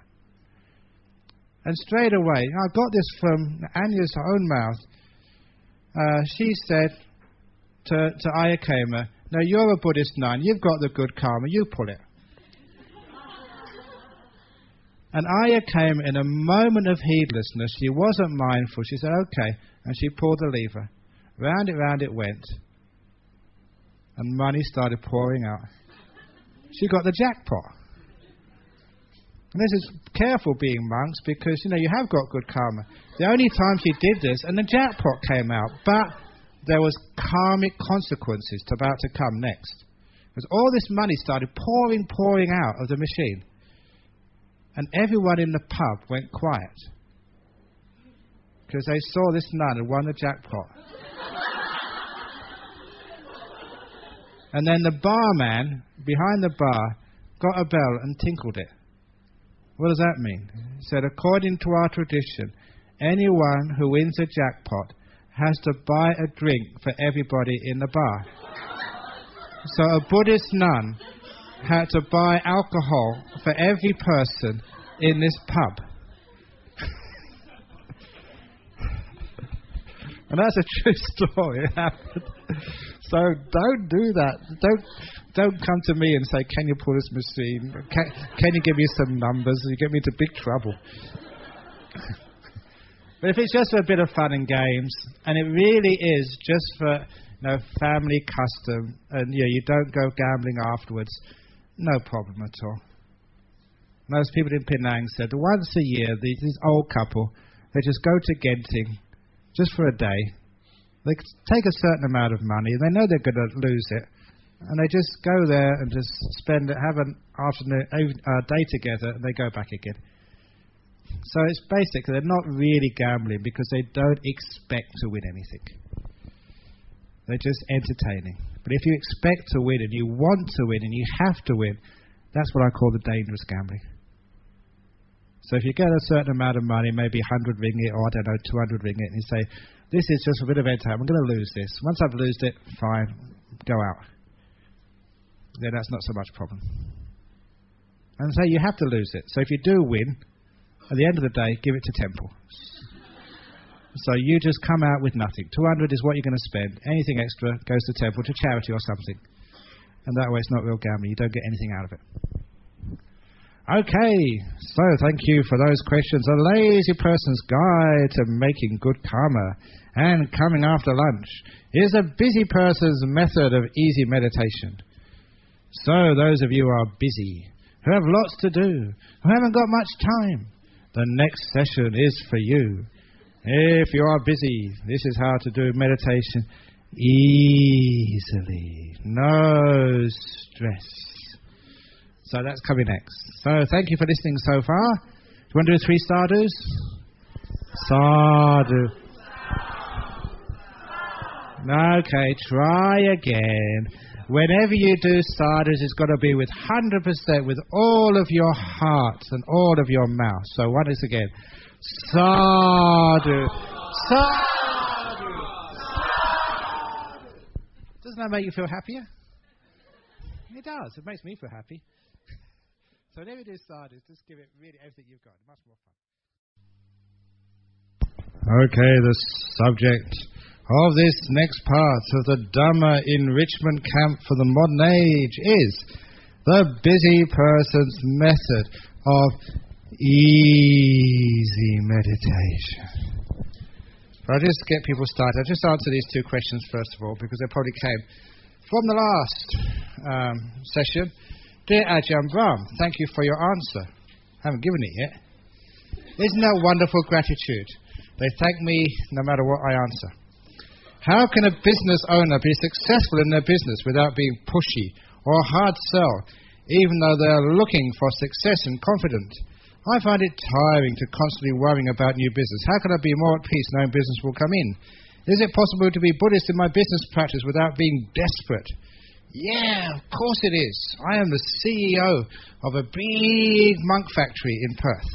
I've got the franchise for Theravada Buddhism in Western Australia, and I've expanded my franchise to many other outlets throughout the world.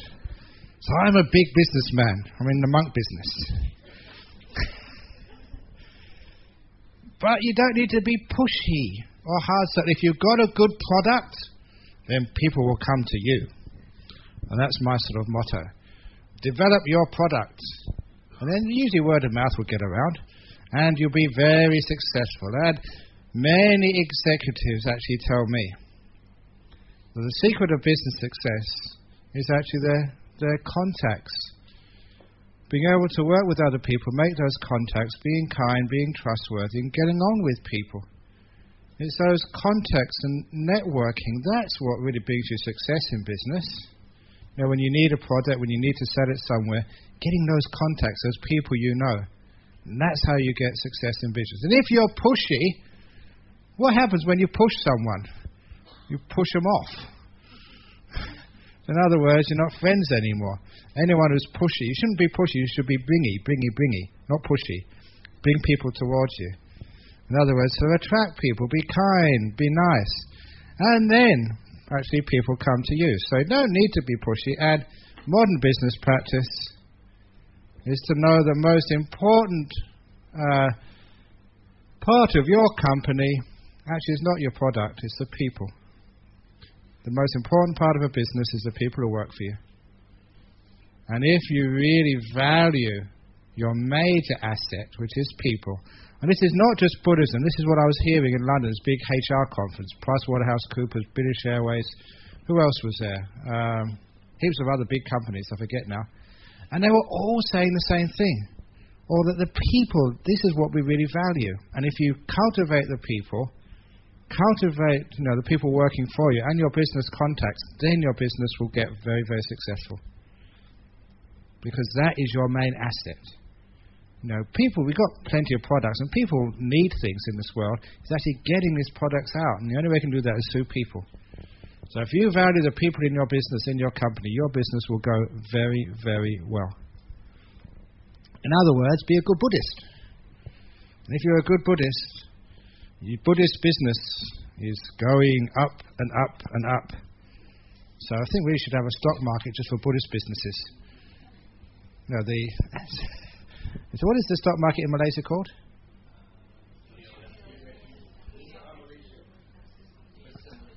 Okay, can't we start the Buddhist stock market, the Buddhist index, the Buddhist Bourse company, the BBC? Because they're only Buddhist stocks, and we know because of the Buddhist stocks they'll go up, up, up, up, up. They'll rise all the way to Nibbana.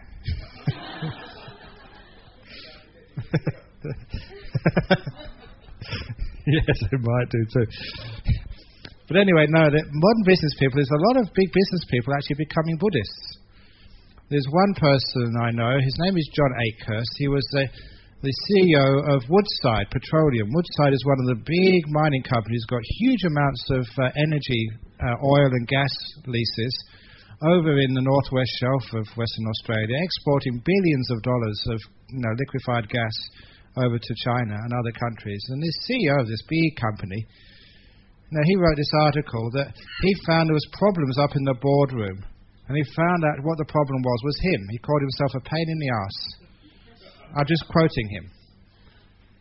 And he said that he decided to do something about it. You know what he did? He learnt meditation and became a Buddhist. And now he's resigned from actually Woodside. He's now a big gas company, Alintagas, one of the big energy providers of Western Australia. So these are big CEOs who are learning some Dhamma, practicing meditation because it works.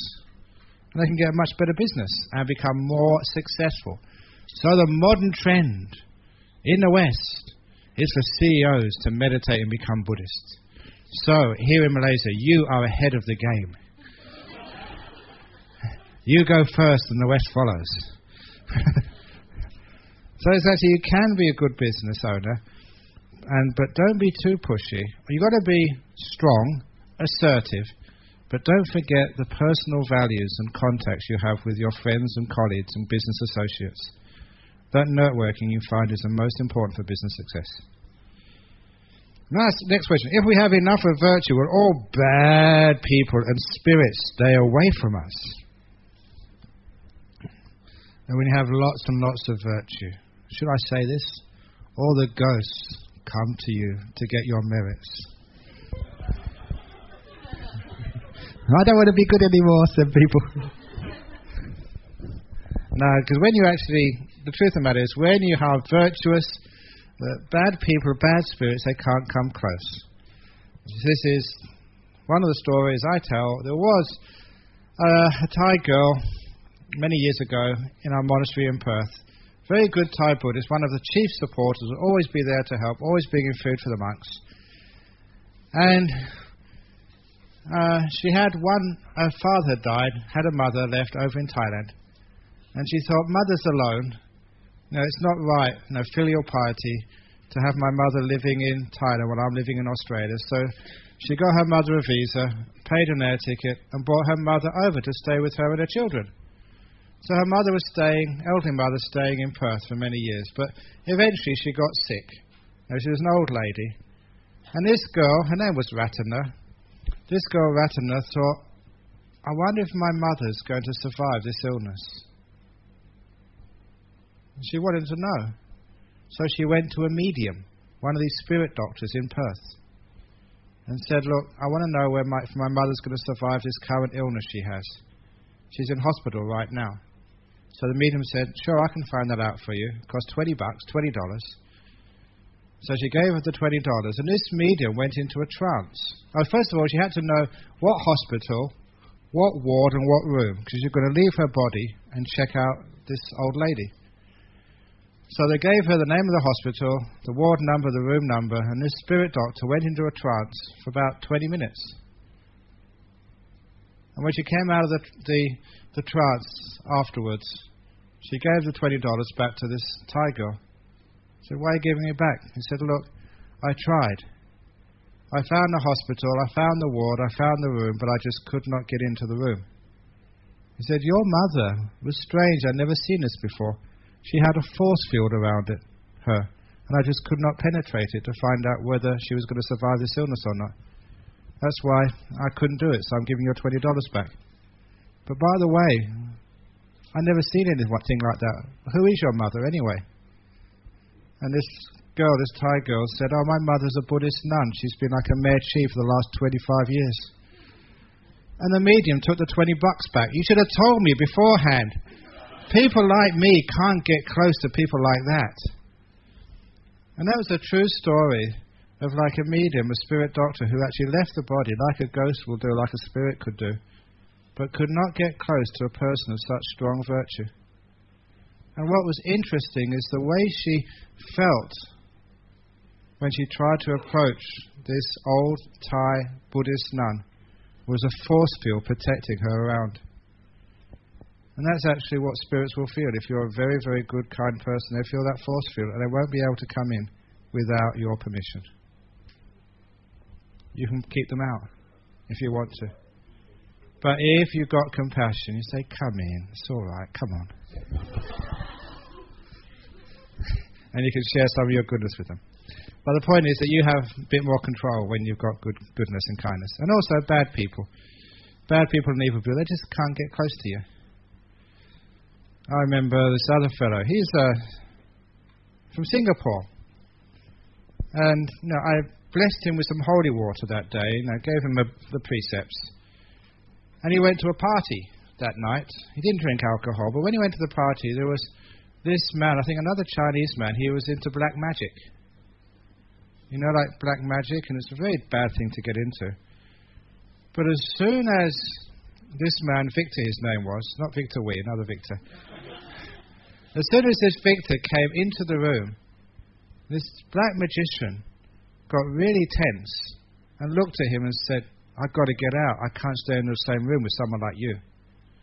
simply because he'd been blessed that very day. And that actually protected him. And this black magician, who was obviously into some very bad practices, just could not stay even in the same room. And those are two examples I have had from my own experience, that when you do keep precepts, you are very, very strong and very protected. So that's what actually happens. So if you keep precepts, you've got no worries at all. You are much stronger than other people. Maybe the other story, which is a funny story, that I was there with my mother, looking after her a few years ago, and it came the time when it was time for my lunch. My mother was cooking lunch. So I was just staying in the room, looking after some things, and there was a knock on the door of my mother's apartment. So I thought, Mum, you carry on cooking, because that's more important. Because I like my mother's cooking. I'll answer the door. So I went to the door, my monk's robes.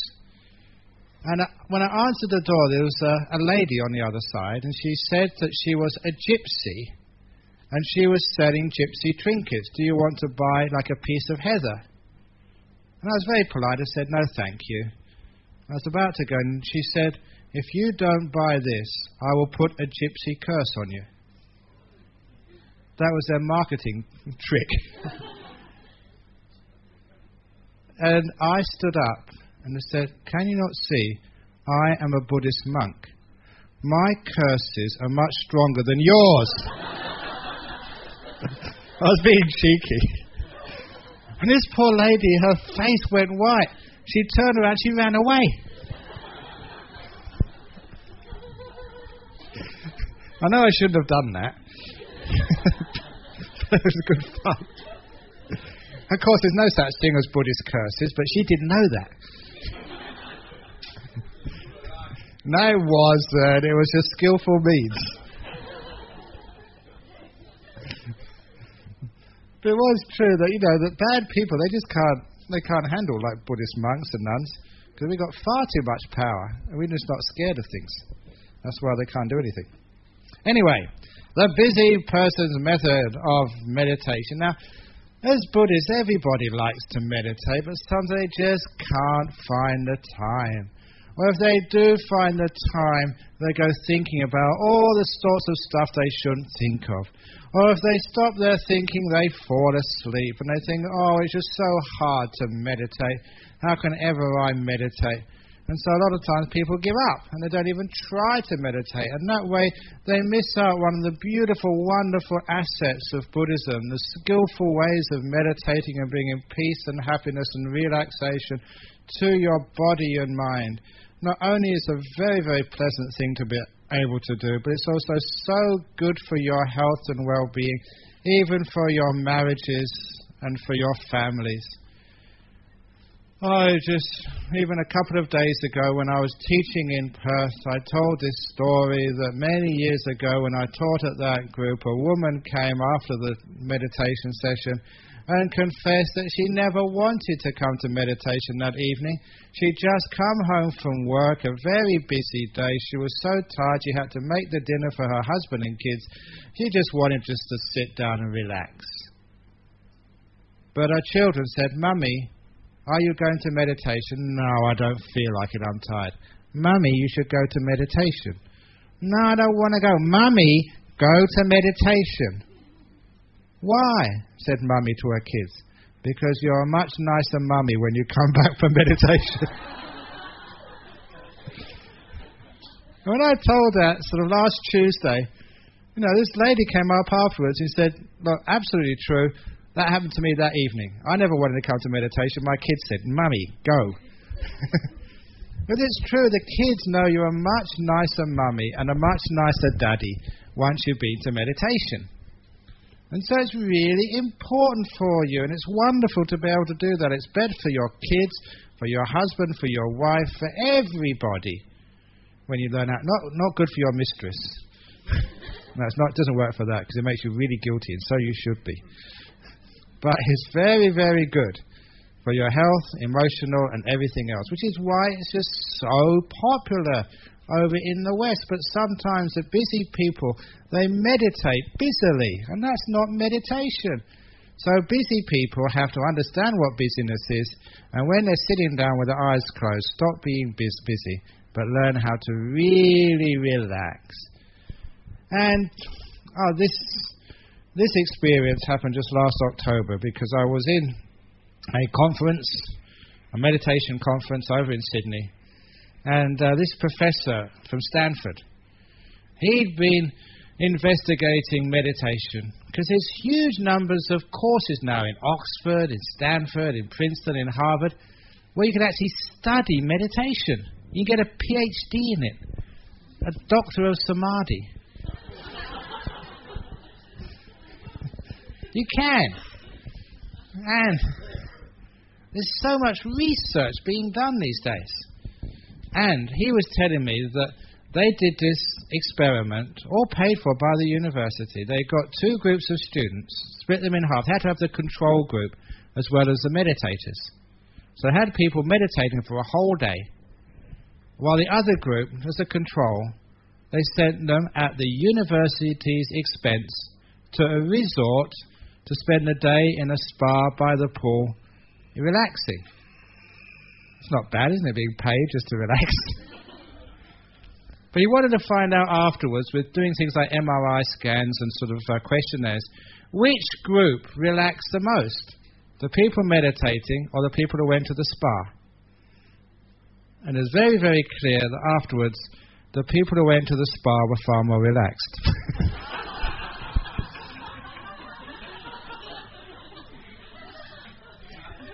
It was very embarrassing. But the reason was the sort of meditation they were doing. And many of you have known different types of meditations. A very fierce meditation, a very strict meditation, which you do get more tense afterwards. Now that's not the meditation for busy people. So if you're a busy person, you don't want to do a meditation which makes you even more stressed out than when you began. Otherwise, it's much better you go to spa instead. That's why every year, I think we've got some brochures out, every year that the group in Singapore have organised, they call it executive retreat. They do that because it's aimed at very busy people. And we do it in a resort in Khao Lak in Thailand. We did it last year as an experiment. Not 8 precepts, 5 precepts. That's enough for you guys. You're not monks or nuns.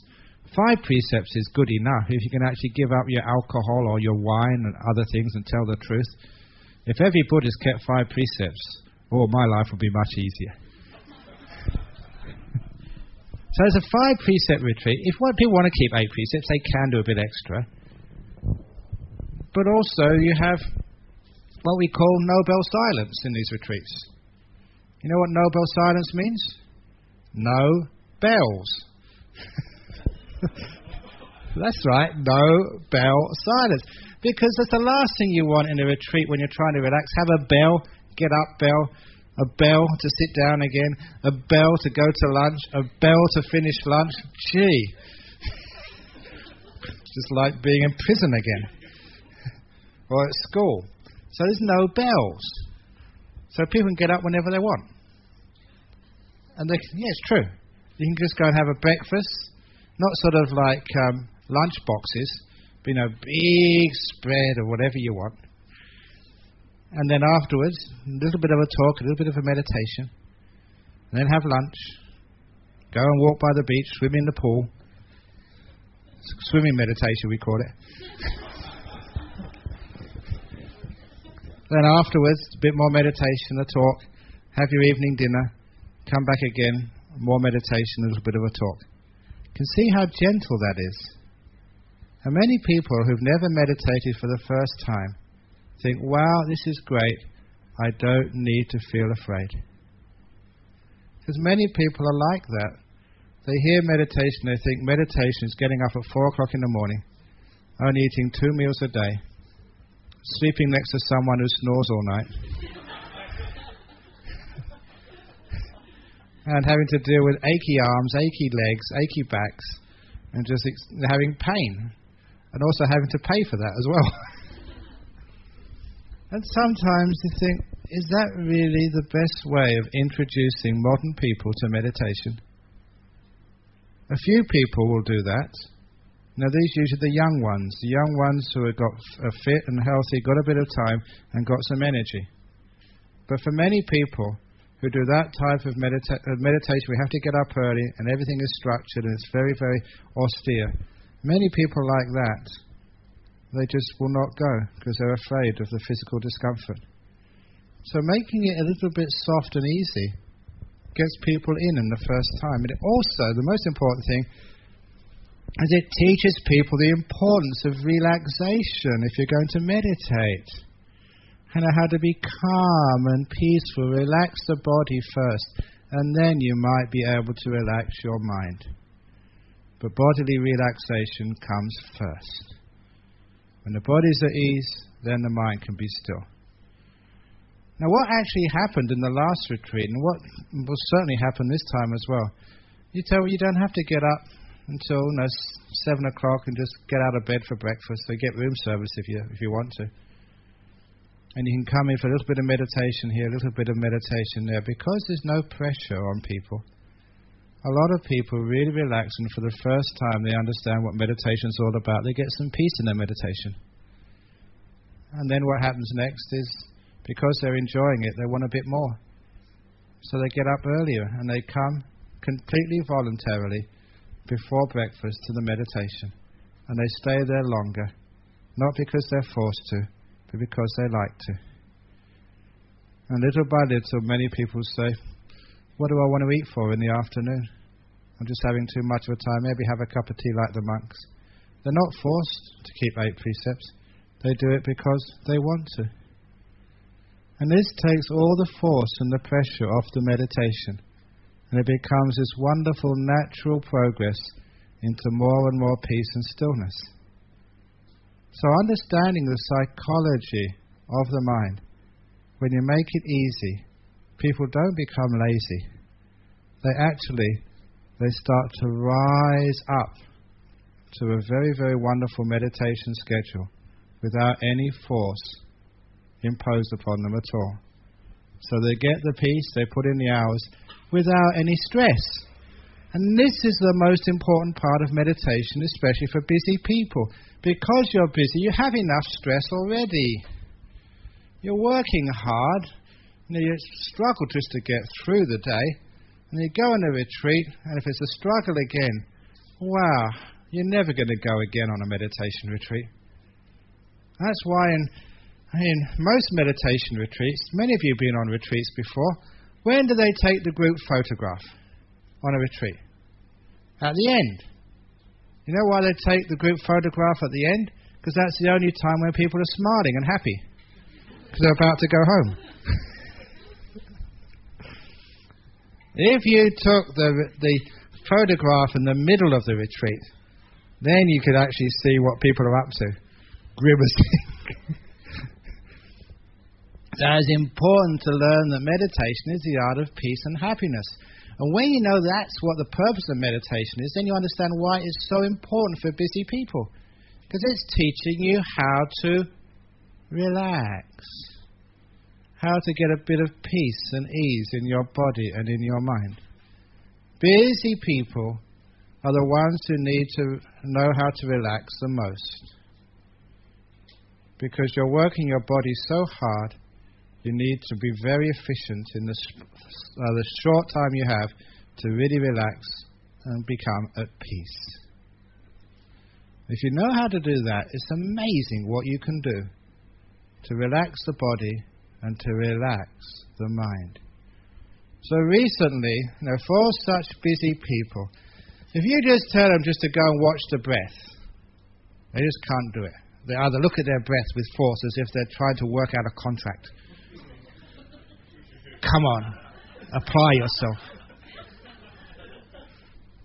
Or they start watching it, and because they're so tired, they completely fall asleep.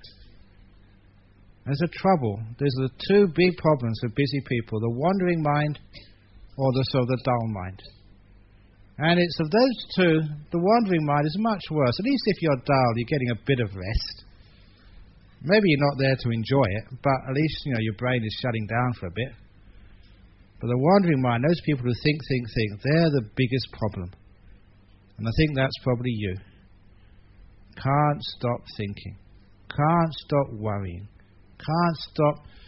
And when you you contemplate what you're thinking about, it's completely nonsense.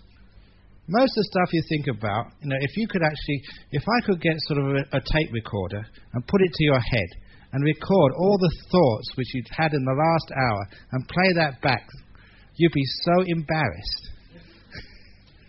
Complete nonsense is what we think about. So we're really not using our mind properly. So the meditation which I've been teaching to execs and found it very, very effective is a very gentle sweeping meditation. To get you aware of your physical feelings first of all, but not noting them. Because I noticed the reason I told this professor in Stanford, the reason that the people you taught meditation to were more stressed out than the people who went to the spa was because you did mindfulness, but you missed the important ingredient of kindness. And this is why that when you do any type of mindfulness meditation, please add that magic ingredient of kindness and compassion. Because the kindness and compassion which relaxes you. So the meditation I've been teaching, not doing it yet, I'm just adjusting myself because I'm a bit tight in here. The meditation which I teach for executives, for busy people, is a very quick body sweep. I usually ask them, close your eyes, relax the body, and start with your toes. Ask them, can you feel any sensations in your toes right now? Now, a lot of people are completely oblivious to any feelings in the toes, but when you look, you can actually feel something down there. Any sensation will do. When you're mindful of any sensation, I call that contact. The mind is contacting that part of the body. Once you have a line of communication between your brain and your toe, the next thing to do is to send kindness, metta, compassion along that channel of communication. May my toes be happy and well. You relax your toes. Now, every human being knows the process of bodily relaxation. You feel things opening, expanding, soothing, becoming easy and loose. Tightness, knots, the knots untie, the tightness expands. You feel this wonderful sense of expansive comfort in your toes. You're relaxing a part of the body. And I start from the toes and work up through the feet, through the ankles, through the calves, through the knees, through the thighs, to the bottom. Little by little you can pick up sensations there, but it's not just being mindful, it's being kind to that area of the body. You know why people relax in the spa or when they're being massaged? It's because when you say being massaged, you feel your attention is drawn to that part of the body and someone is being kind to you. They're caring enough to spend some time massaging that part of the body. That is why you relax.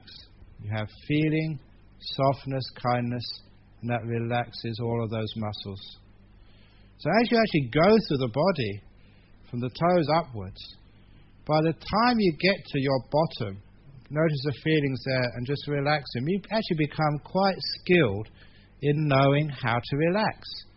The mechanism is very well known. To explain it, you're mindful of it, and when you're kind to it, wish it well, the feeling changes, it becomes more easy, more comfortable. You know you've relaxed a little bit. You carry on with that type of intention, a very kind, soft intention, and you relax a bit more. Because the mindfulness not only tells you what's going on now, but tells you what changes, you get feedback. And that feedback shows you whether you're going in the correct direction or not. If it is the correct direction, you're getting more ease, more peace, more relaxation. It feels more delightful as the pains disappear. And by the time you've gone through your legs, the legs are not so important as far as your physical health is concerned. And also you don't have many sensations down there. By the time you get to your bottom and you start working up your torso, this is the place where many of the diseases and the tensions and the sicknesses lie. You start working up. you may have trouble with your digestion. And by the time you get to, say, your waist, you can look inside there and you can feel sensations in your colon. Can you feel sensations in your colon now? In the lower part of your digestive tract? Send those feelings kindness, compassion, relax them, expand them, loosen the knots. You soon learn through mindfulness and kindness to relax parts of the body you've hardly ever paid attention to. You can feel tightness, tension, irritations getting less and less and less. One of the diseases people have these days is called irritable bowel syndrome. I don't know if there's anyone here who has irritable bowel syndrome. This is an effective way of helping. Notice that sensation with your mindfulness and just be kind, compassionate towards it. Still remember, as a kid, growing up in the poor streets of London, because again my parents weren't wealthy at all, just in a government-subsidised apartment, I used to spend most of my day playing soccer in the street. And when you went for a tackle, if you're doing it on the grass, you don't injure yourself. We went for a tackle and you scrape your skin on the sort of the tarmac road. I was always rushing to my mother with my knees grazed and bleeding. You know what my mother would do? She would kiss it better. She would put her lips with all those germs and bacteria on my open wound. I never knew that at the time. And kissed it, and the pain went away, and I rushed off and played soccer again. Never got infected. Why? Simply because my mother was being kind to me. And that's all I really needed, a bit of attention and kindness. The pain disappeared and healing happened. That works. If you have mindfulness and compassion, that's a very powerful combination. So you put it to your irritable bowel, you notice the feelings and just soothe them, expand them, ease them. Mindfulness and metta together. And everything gets so soft. You feel a lot better.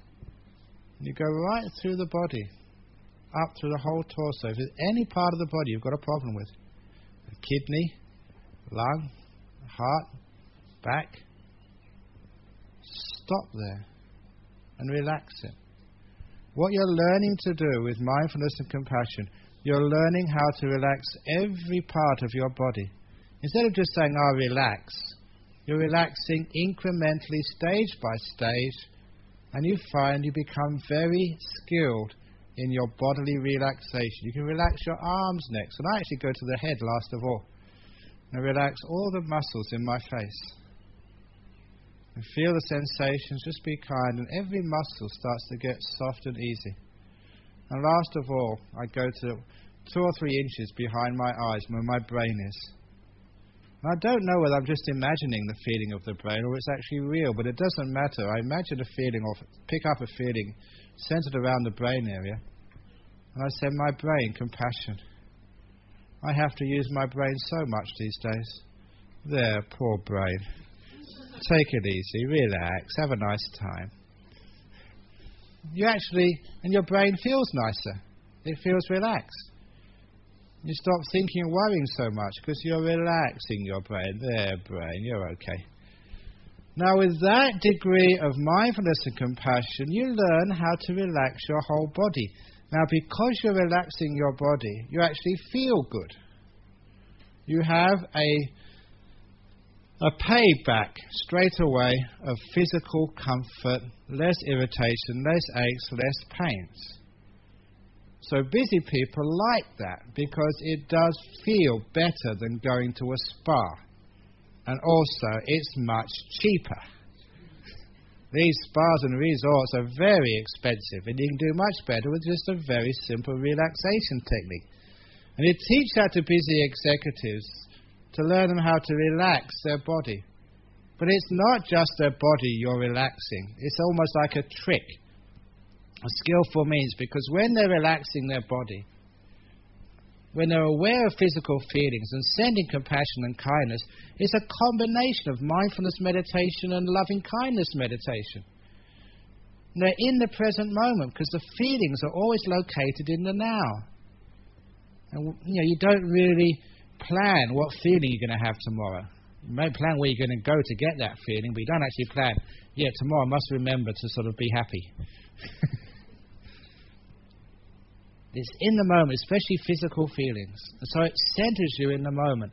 And it's an interesting and fascinating thing to do, so you don't tend to think so much while you're going through the body. All of the stuff you usually think about disappears. So you're actually calming your mind at the same time you're doing this relaxation technique. So usually what happens, as soon as a person finishes sweeping their body and relaxing as they go along, I usually say, okay, now how does your body feel? It feels so nice. They're enjoying their meditation. Well done, you're getting going. The next thing is just watch your breath. Because they've been watching the feelings of the body, it's very easy to watch the feeling of the breath. It's just another bodily feeling, that's all. But the most important thing, I said, now give your breath kindness and relax it. And they just spent maybe 20 minutes relaxing their body. And it's very easy to use that same mechanism to transfer the same mental intentions which produce relaxation in the body to produce relaxation in the breath.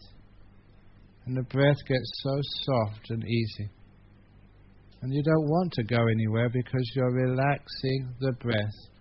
And as every doctor will know, if you relax the breath, the mind relaxes as well.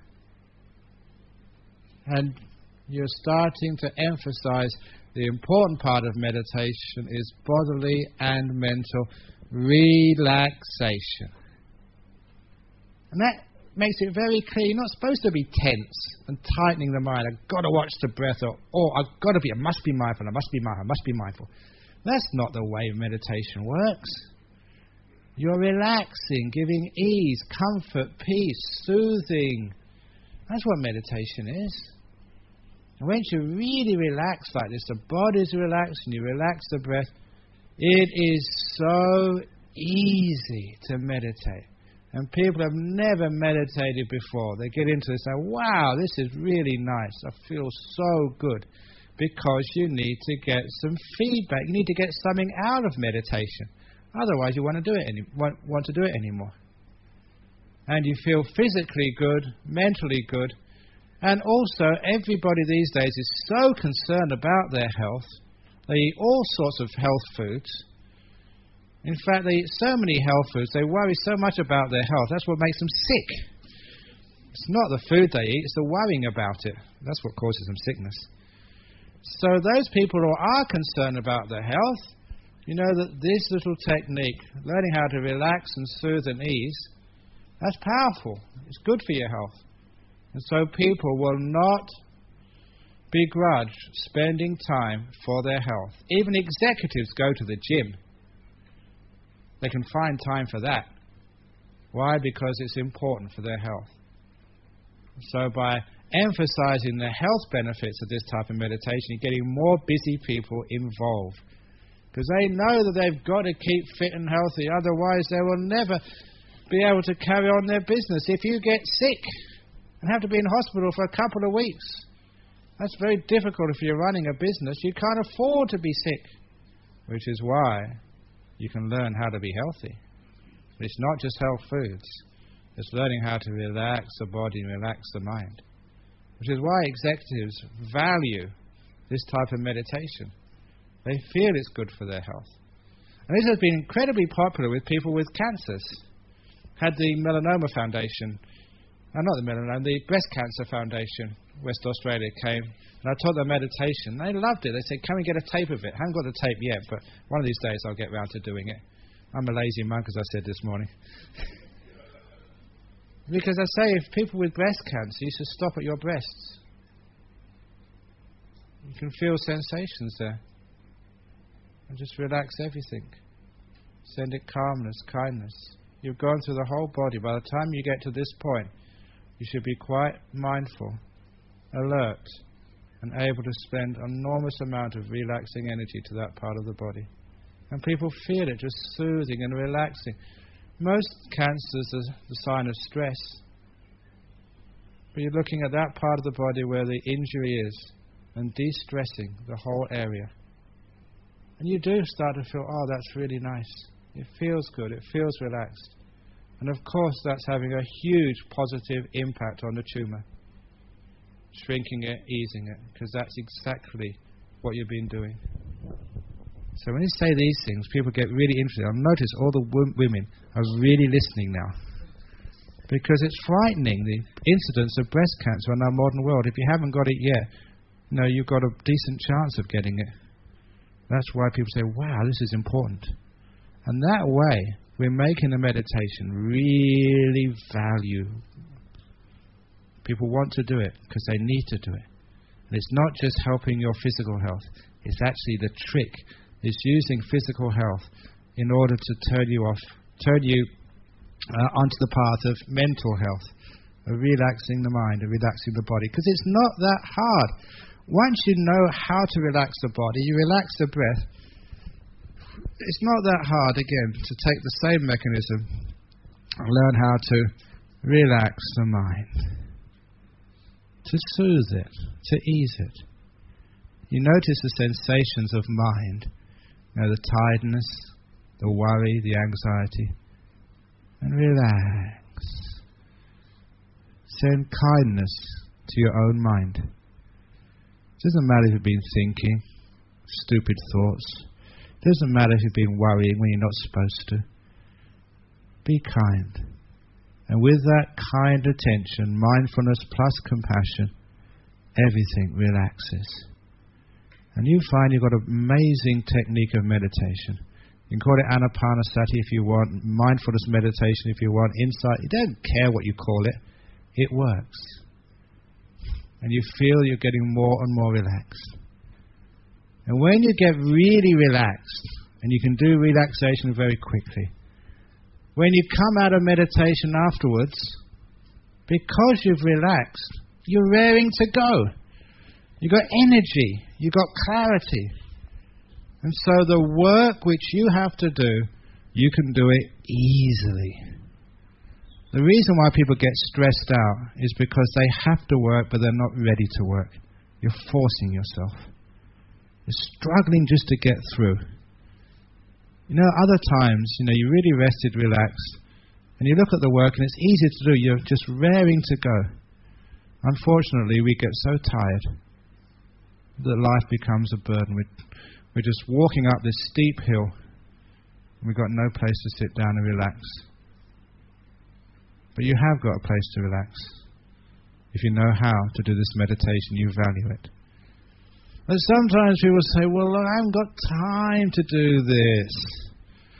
This one friend I know, he had a beautiful idea, and I really recommend it to everybody who works in an office. He decided to relax every hour on the hour for 1 minute. So when it came on the hour, say 9 o'clock in the morning, 10 o'clock, 11 o'clock, 12 o'clock, he'd be sitting at his desk. He'd close his eyes and meditate for 1 minute. When his boss came past, he said, he must be thinking about the contract. He wasn't at all. He was just watching his breath and being mindful. Because no one knows what you're up to. Your boss can't read your mind. So when you're actually closing your eyes, no one knows what you're up to. So you can meditate without getting into any trouble whatsoever. And so he was meditating, taking a minute off every hour while he was at work. And he didn't mind doing that because he realized by just resting and centering himself every hour on the hour, he knew that that would make his mind relaxed enough so the next 59 minutes of work he could do so well. In fact, the minute he gave to meditation was more than made up by the extra productivity in the next 59. He got an hour and a quarter's work done in 59 minutes because he knew how to relax and energize his mind. And that's why we have to have meditation for busy people. The more busy you are, the more you need to know how to relax. Otherwise, we're going to get this stressed out population. When I gave that talk at this conference in London, when you were saying that £200 I charge for a talk. I don't charge £200, but what actually happened? Just before I was about to give my masterclass at this big conference, the organizer came up to me and said, there's a couple of people masquerading as your relations trying to get in for free. I said, my relations aren't. They haven't told me they were coming. I said, I'll go and check them out. And I went outside, accompanied by the organizer. It was my brother and my niece. They never told me they were coming. I could have done something. And I said, no. And I taught the organizer, look, I've come all the way from Australia. The least you can do is let my relations come in for free. And they said, well, look, we usually only allowed one guest per speaker. But, okay, come on. So I got my brother and my niece to come into my talk. And then I told my brother, I said, you almost got me into trouble there, you cheapskate. Can't you afford? Can't you afford to sort of pay a few pounds to get in?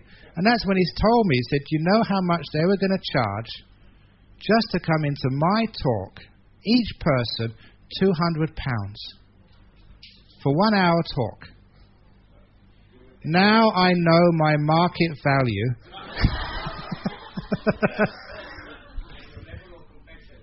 Level of compassion. I was really stunned that people would charge £200. How many ringgit is that? 1,400 ringgit for 1 hour. How many hours am I here today? What's it?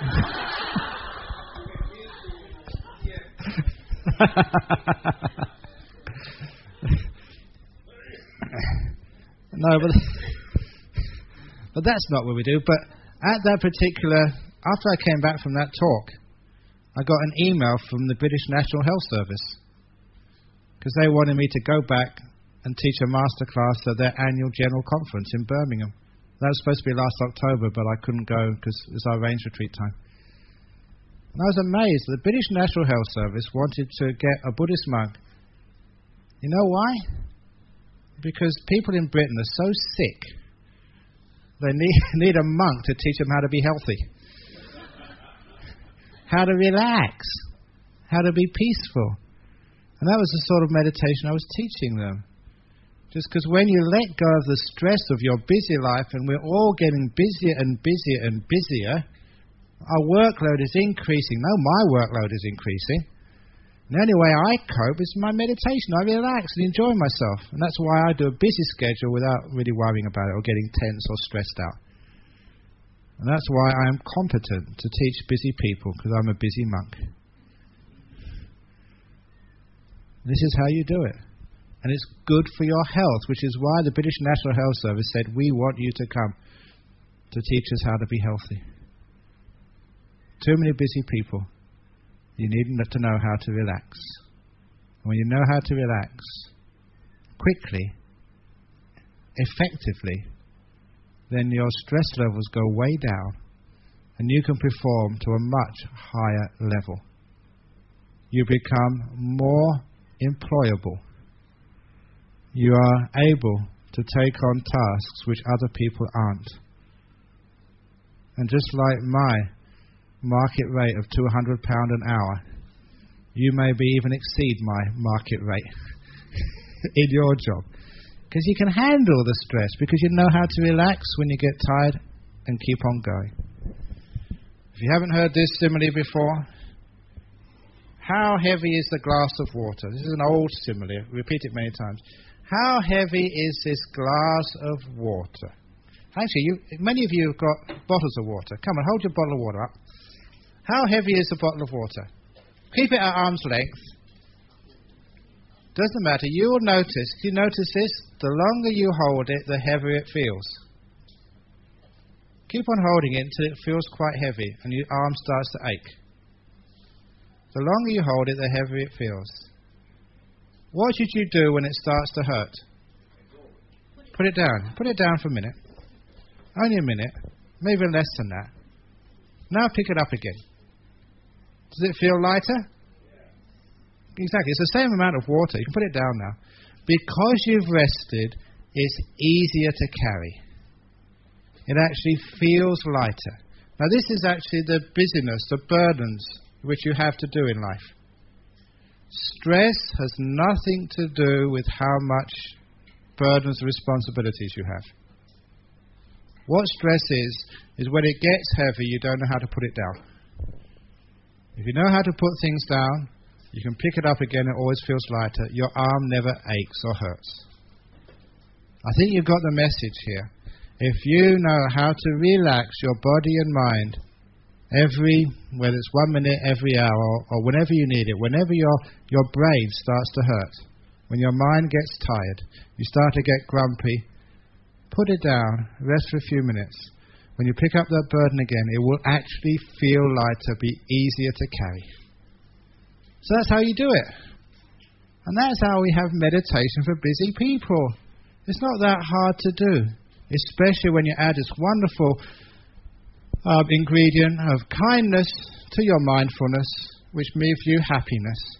When you have happiness with the mindfulness and kindness, then you like meditating. You want to meditate. It's enjoyable. It's delightful. You feel benefits straight away. You think, oh, this is nice. And that's why you will meditate again and again and again. And you have this wonderful thing of peace of mind. And you don't need to be a monk or a nun to get that peace of mind. Anyone can. Right now. By learning how to relax the body, relax the breath, and relax the mind. Relax to the max is my motto. So that, in brief, is how to meditate for busy people.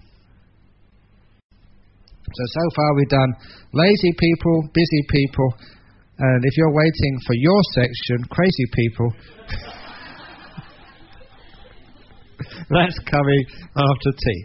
But now is the time for questions about the meditation for busy people. An easy meditation. The reason I call it easy, because it makes you feel at ease, which is what Buddhist meditation is supposed to do. So, who's going to ask the first question? Any questions from upstairs? Again, get precedence. You know, I told them upstairs, they got much more delicious food upstairs than you did down here. Because heavenly realms, they got more pleasure. So, you got a question? Yes. Ajahn Brahm, you mentioned that a busy person should take 1 minute every hour to meditate. So, in essence, does the meditation involve only breathing in, breathing out as a way of relaxing the mind?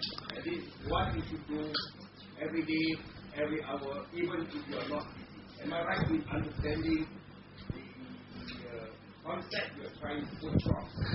No. You're not that busy, so you should just maybe do 59 minutes every hour.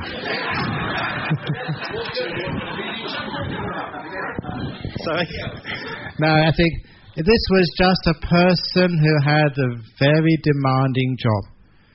And he just could not walk away from his desk to do anything more than 1 minute. And so he used this as a skillful means. It was an example of what can be done if you are wise enough. And so he knew he couldn't actually get out of the office and sit in the corner. People would bother him. But he did know that when you close your eyes, sitting exactly where you are, no one knows what you're doing. So that was his way of escaping, not away from his desk, but inside his body and in his mind. A place of refuge inside. Now he was very, very demanding job. For those people who haven't got such demanding jobs, you have more time. And you find that by being still, you make time. By saying what you make time is like the 5 minutes you spend, say, in meditation, you get much more done more quickly afterwards. So maybe you're working for an hour afterwards. If you haven't had that break, an hour's work is not high quality, not very productive. If you've had the break, in 1 hour you get the equivalent of 2 hours normal work done. Have you ever noticed that, your efficiency and productivity? Now, I don't know why in business people don't look at that and the causes for increased productivity and efficiency. Instead they say work more. If you work longer hours, you get more done. And sometimes it doesn't work that way. You just rest, take a break, and then you get more done. So it's not just hours of work, it's quality of your work. And when you get tired, please take a break. Otherwise, you'll make mistakes. I'm sure that's what that guy in Societe Generale did, who lost how much? $7 billion for that bank? Probably working too long in front of the computer until his brain stuffed up and made big mistakes. A whole bank can almost go down. Just one stupid person who gets stressed out and can't see what they're doing. So remember to relax and have a clear mind. Then you can be far more effective and efficient. But if you've got a demanding job, I know you haven't. So you've got no excuse for spending more than 1 minute every hour on the job. And one of the reasons, why do people not meditate? It's one of the questions I would ask myself. Why is it that not more people meditate? And it's because they don't enjoy it. So if you know how to enjoy meditation, feel this beautiful relaxation, it feels so nice. And once people enjoy meditation, then they meditate more and more and more. And it's not something you go like going to the dentist. Thinking, I've got to meditate today, I suppose I've got to do it. Get it out of the way as soon as possible. People do it and they love it. They enjoy it. Once you love and enjoy meditation, then you know how to meditate. Yes? Ajahn Brahm, when it comes to meditation, right, if we just do like relaxation, and not, apply any fancy techniques that we can read from books and all that, does the development of our meditation practice come naturally? Yes. Great question. A simple answer. If you learn how to relax the body and relax the mind, does all the other effects of meditation happen naturally? They do. Meditation is a natural process. This is one of my favorite similes, and this is actually an original. I didn't get this from Ajahn Chah. You see this bottle of water here? Those in the front row, like Victor. I'm going to try and hold this bottle of water still. Is it still yet? Still, I'll try harder. I'll concentrate. Is it still yet, Chinchai? I'll try harder. Come on. I might practice this for all my life. I'll never be able to hold this still. It's the nature of muscles in the arm always to move. It's not that I've got Parkinson's disease. I know I'm a mover and shaker in Buddhism, but not that way. But there is a very simple way to get this water to be absolutely still. And all I need to do is to put it down. When I first put it down, it moves more. It's the nature of water to do that. But all I need to do is to leave it alone, to let it go. To relax. Because I feel very relaxed now. And that water is still moving.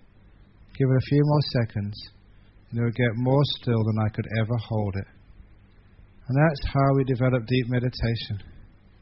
If you try and make the mind still by holding it, it will never work. You'll always be agitating the mind. Thoughts, plans, memories, tension will always come up. Chinchai, look, that's almost absolutely still. There's no way I could ever hold that water that still. That's my mind in this simile. There's no way you can hold your mind still. Every time you try, you'll always make it move. If you just leave it alone, just relax. Leave it alone, let it go, be kind, be gentle. And it gets very still all by itself. That's the way you meditate, and it goes deep. Which is why that when people learn how to let go and relax, they're in those very deep meditations which sometimes people get. Sometimes some of my lay disciples will get these jhanas. And I'm bored with asking this question, but the first few times I ask them, what do you do special that time that you got into this very, very deep meditation state? The reason I don't ask the question anymore is because people always give the same answer. They say, for the first time I really let go. They really let go. They stopped trying. And that answer came back so many times. I said, yeah, of course. You know why people get into deep meditation. They finally figure out they've got to let go and wait. Relax. Soothe, ease, soften, expand. Be peaceful. Stop striving, struggling and making your body and mind so tense. It feels good for the body, doesn't it? Hold the body up tight. Come on, sit up straight. That feels terrible, doesn't it? Let's stop it. Just relax now. Doesn't it feel much better? No, that last year, again, I always follow science because I used to be a scientist.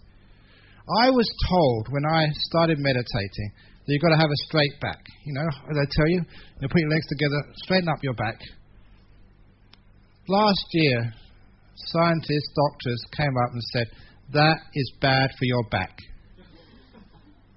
And actually, it felt it was bad. It felt so tight and tense.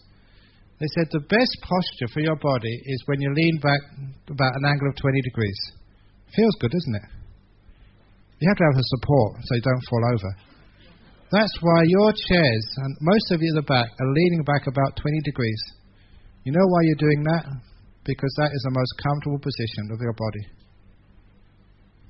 And so why didn't these doctors tell me that years ago? We always think straight back is the best back, but it's no, 20 degrees back. Science tells us that's the most comfortable position. You know, I knew that, but I never believed it. I believed what my teachers said instead of what my body said.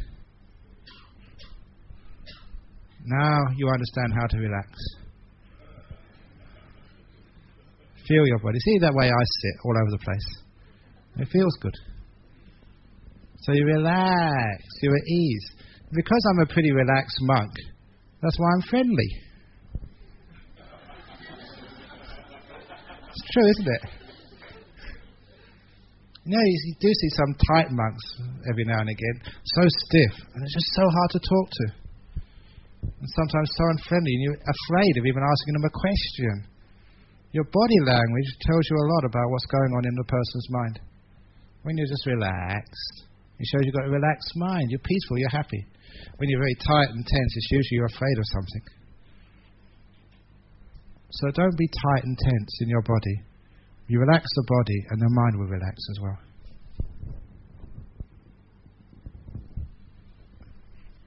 Here we go. Ajahn Brahm, no questions from upstairs. Are you still up there? Bang. Yes, you're still up there. Thank you so much. If there are any questions, please send them down. As a follow-up of your insightful CD, How to Be Successful, and a resounding success of your lecture at the HR conference in April 2007 in UK, would you consider extending your wisdom and compassion by writing a book on how to be successful in business for the world at large, along the lines of opening the door of your heart? How to be successful in business, write a business book. Gee, there's so many people who do that, don't they? Different. A business book. The trouble with writing books is that it takes such a long time, and I'm afraid of writing books. Ever since that Zen monk, I think I put this in a forward in one of those books, when I was a young Buddhist in London, the Zen monk came along and told me, anyone who writes a book will have to spend the next 7 lifetimes as a donkey. About 3 or 4 books, I've got about 28 lifetimes as a donkey to... No, I was only joking there, but... Now, there are so many books already. There's so many menus, but not enough people are actually eating the food. So, we've got 1 book is enough. Read that. And just, how many books do you need to read before you get enlightened? So he said, read the book of life, the book of your heart, the book of peace. That is the best book to read. And the best music is the music of silence. And the best possession is the possession of emptiness. So these are wonderful things. So yeah, maybe one day I'll do it when I get round to it. But I'm a lazy monk, as I already mentioned. Remind me. What is it the Buddhist approach to face cultural shock Are you going to a new country, changing jobs, etc.? I always go to new countries all the time. But you know one thing which I found, no matter what country you go to, there's people are people. That's why somebody actually this was at that talk I gave a few days ago for the World Presidents Organization, these big executives. Because I was talking about what it was like being like a monk, first of all, in Western country. And in the West, number one, people aren't afraid to ask you tough questions. And number two, they're not Buddhist, so they don't respect you anyway. They want to sort of embarrass you. And somebody asked me, what was the most embarrassing question you were ever asked?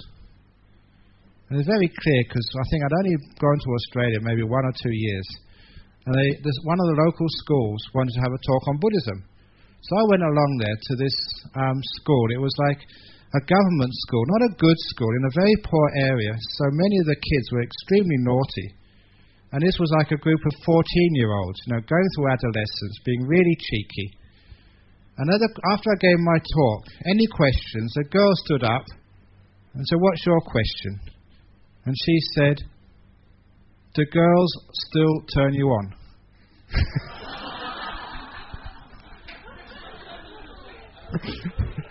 That was the toughest question I ever got. But at this WPO thing, one of these executives says, well, what's the answer? And I actually told very honestly that when I see a girl or a boy now, that girl, that boy, is a container. It's just a body. So when I see a beautiful girl or an ugly girl, a guy or whatever, it's very hard for me to see the girl bit anymore. And it's the girl bit will create the lust or turn you on. When I see like a young lady, I see that's just their body on the outside. That's their container. And I know underneath there's this wonderful being.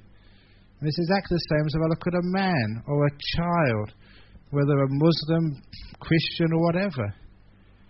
Because your body is the container of you. And I've trained myself not to see containers, but see contents. What's inside you? What's this actually body carrying inside? When I see what it's carrying, it's this human being, who's afraid, who wants to find some peace, who wants to actually love and be loved, but sometimes doesn't know how to do it, or sometimes makes mistakes. Someone who wants to be valued, who wants to find peace, but sometimes gets confused and very hurt, even damaged sometimes. So when I see that human being inside, I see that also in the cats in my monastery, or the kangaroos. The kangaroo body is a container, and inside is this being who's afraid of danger, who wants to just have a bit of fun and peace, wants to sleep and not be disturbed. When you actually see what's inside the container of this different forms of beings, you can have enormous compassion and kindness. So, no, girls don't turn me on. People turn me on. Beings turn me on. With compassion, not with lust. And that's quite honest. Just to see a person, you feel this incredible wanting to serve and want to be of help. So it's a container. If you just stop at container, you get lust. Really, she's a very nice container. He's really hunky. Look at his muscles. But what's inside those muscles? Big, strong person. And it's just really softy inside. You know that we have these motorbike gangs, Hell's Angels, over in Australia, Coffin Cheaters, they call themselves, God's Garbage, all these names they give themselves for these motorcycle gangs. And once, I have great fun being in the West. Once, there was a friend of mine who was a Buddhist. Her son was in one of these gangs. And he killed himself on his motorbike.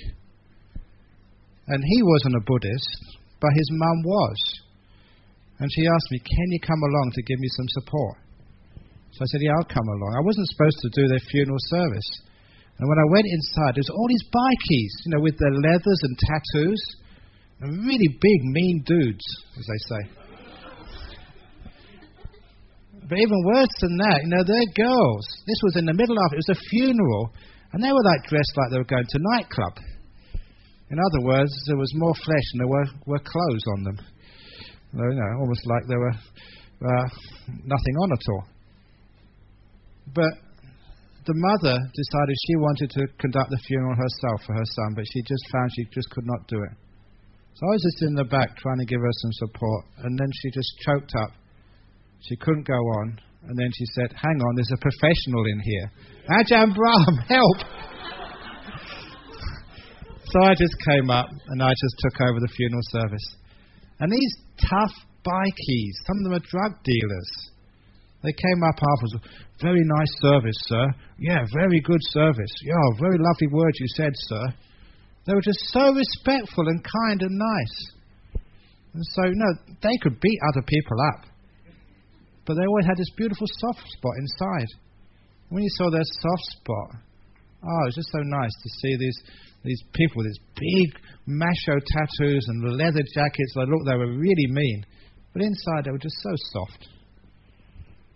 And that's why I never see containers anymore. Their tattoos, their fashion and their piercings and their big leather jackets saying "kill the police" or whatever. That was just just doing their thing. They wouldn't kill the police. But inside, when you don't stop looking at the containers, look at the contents. Some wonderful things inside. That's why I never look at the outside. Look at the inside. And then there's no difference between being Chinese, being Malay, being African, being Caucasian. That's just containers. Contents, the same. That makes sense?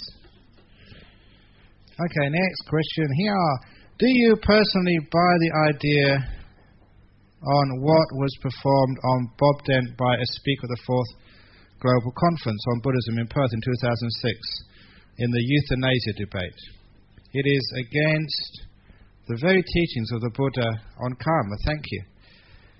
The Buddha taught a lot on karma, but the Buddha also taught that karma is so complicated, so complex. I mentioned this morning. Only the Buddhas can fully understand the law of karma. Basically, it's such a difficult issue. And so, first of all, what the Bob Dent did was not talked about by the Buddha. Some of the things the Buddha said were pointing in that direction, but didn't go far enough to give a judgment. So basically, you can't really just look at a Buddhist text and say that was good, that was bad, that was good karma or bad karma.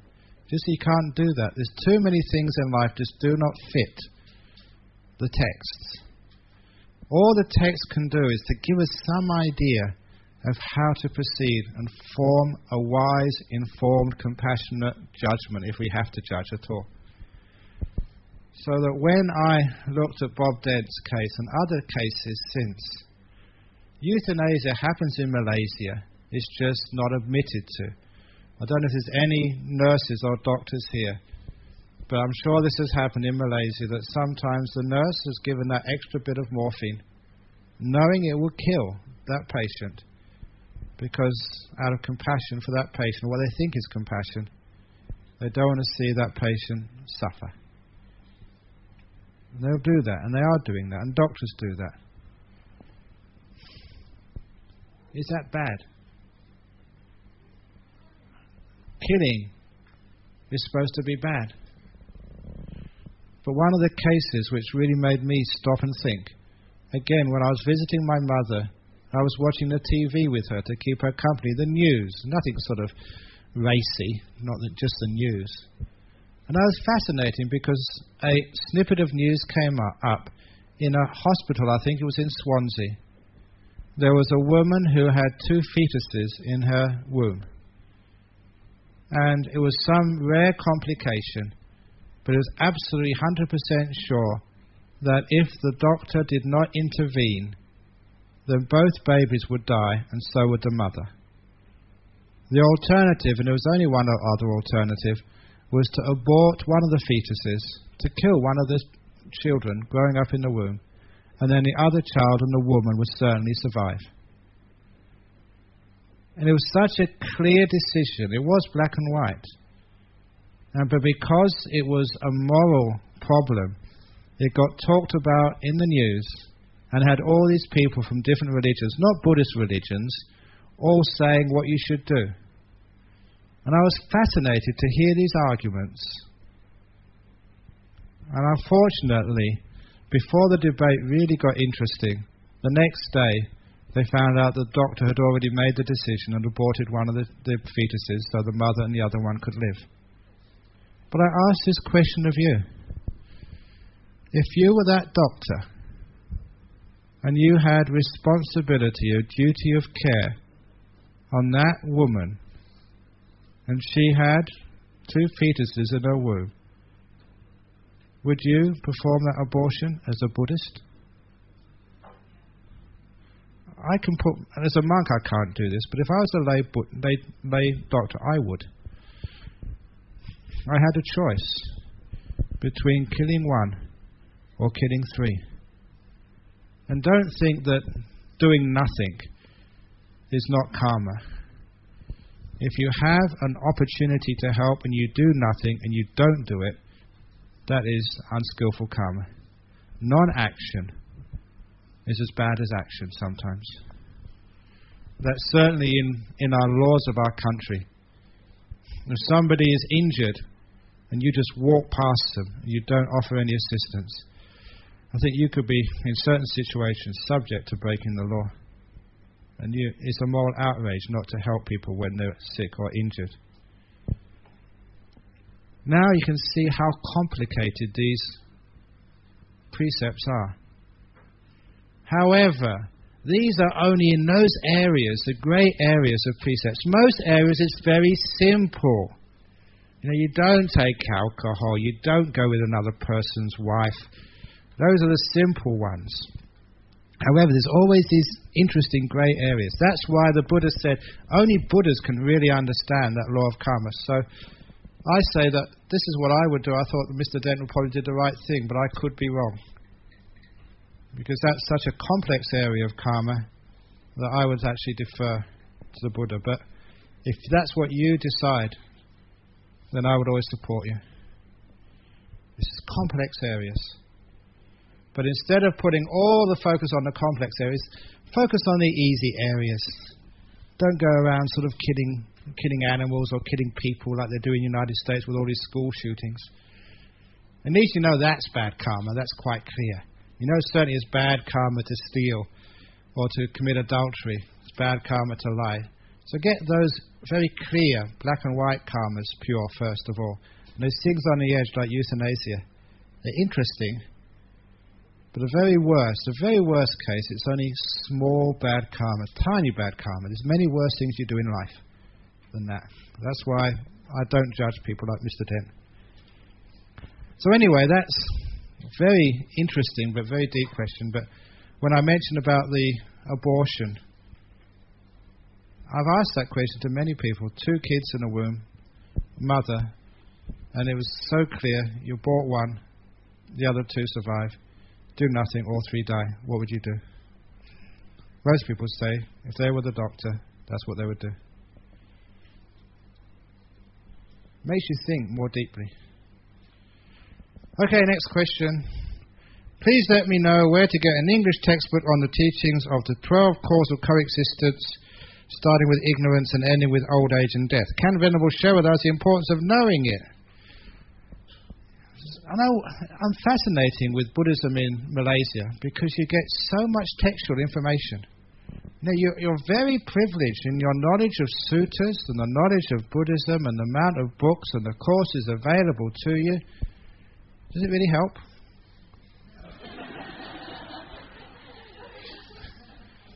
Does it keep your marriages together, stop you getting angry, lower your stress levels?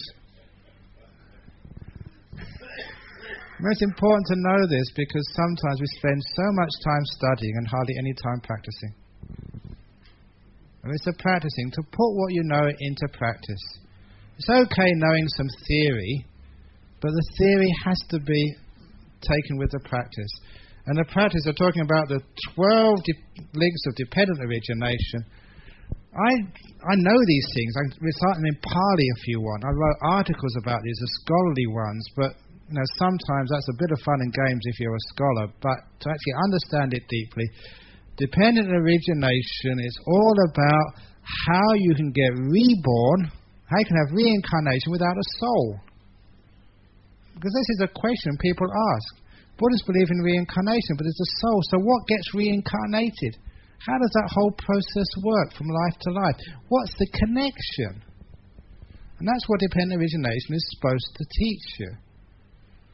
And so I take all those links, just push them all together and simplify it. If you want to, like we're building my Jhana Grove Meditation Retreat Center, how will you get there? You need 2 reasons, 2 causes to get to my retreat center over in Australia. Number 1, you want to go there. Number 2, you have the means to get there. Passport, air ticket, visa. If you have the means and you want to get there, you will get there. If you have the means, you've got the money, but you don't want to get there, you'll never get there. Or if you want to get there, but you've got no money, again you won't get there. You have to have both, the wanting and the means. In dependent origination, the wanting to get reborn in this realm or that realm is called craving. The means is called karma. So if you want to get, say, reborn again, as a human being, number 1, you have to want to be a human being. And number 2, you have to have the karmic causes for human rebirth. If you want to go to heaven, you have to want to go there. You have to have the karmic causes for that. And don't think that, everybody wants to go to heaven. Of course you don't. Sometimes you want to come back because your friends and loved ones are here. People in Australia, sometimes they're very stupid. They've told me in their next life they want to be reborn as a dog. They've said that. I say, come on, why do you want to be reborn as a dog? And they say, because then I don't have to go to work on a Monday morning.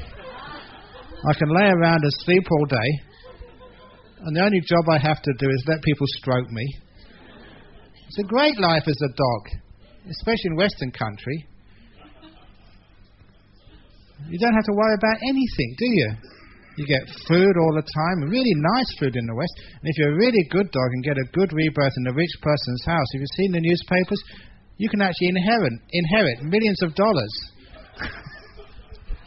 You can be, as a dog, you can be even richer than anyone in this room.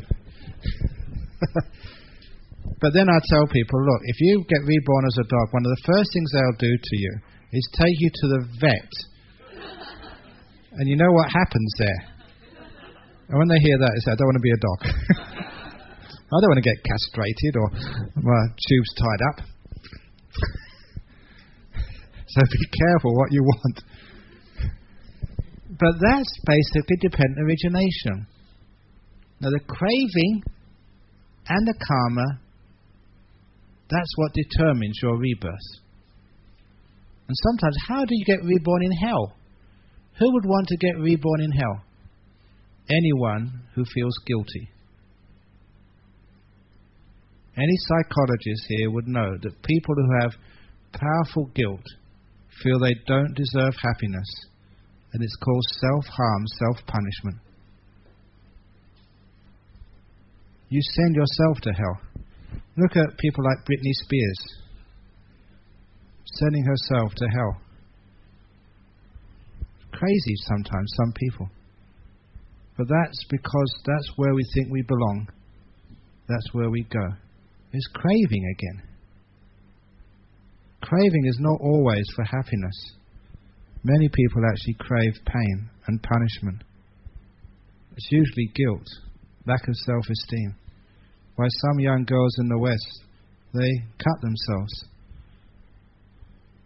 Self-harm. People do that and send themselves to hell because that's, they think, where they belong. Craving is a very complex thing. And craving and the karma go together, and you can send yourself to any realm of existence. And that's what dependent origination is all about. Now, when I explain it like that, you can see it makes sense. You can understand it more deeply. which is why I'd like to explain it this way first. Understand it deep down, understand its essence first, and then read the book. And then all these terms, you get to understand how they all work together. And no longer is it scholastic, it is actually experiential. And that's what Buddhism was always meant to be. The experiential, ehipassiko, pachatang veditabo vinyuhi, to be seen each wise person for themselves. To be seen in here, and then look to the books afterwards.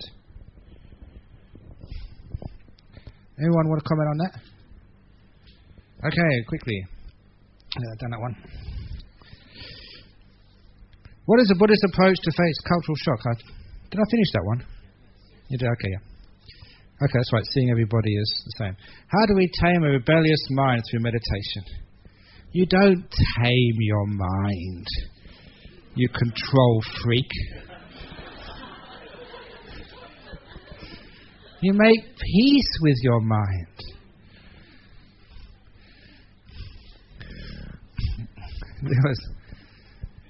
This is classic story.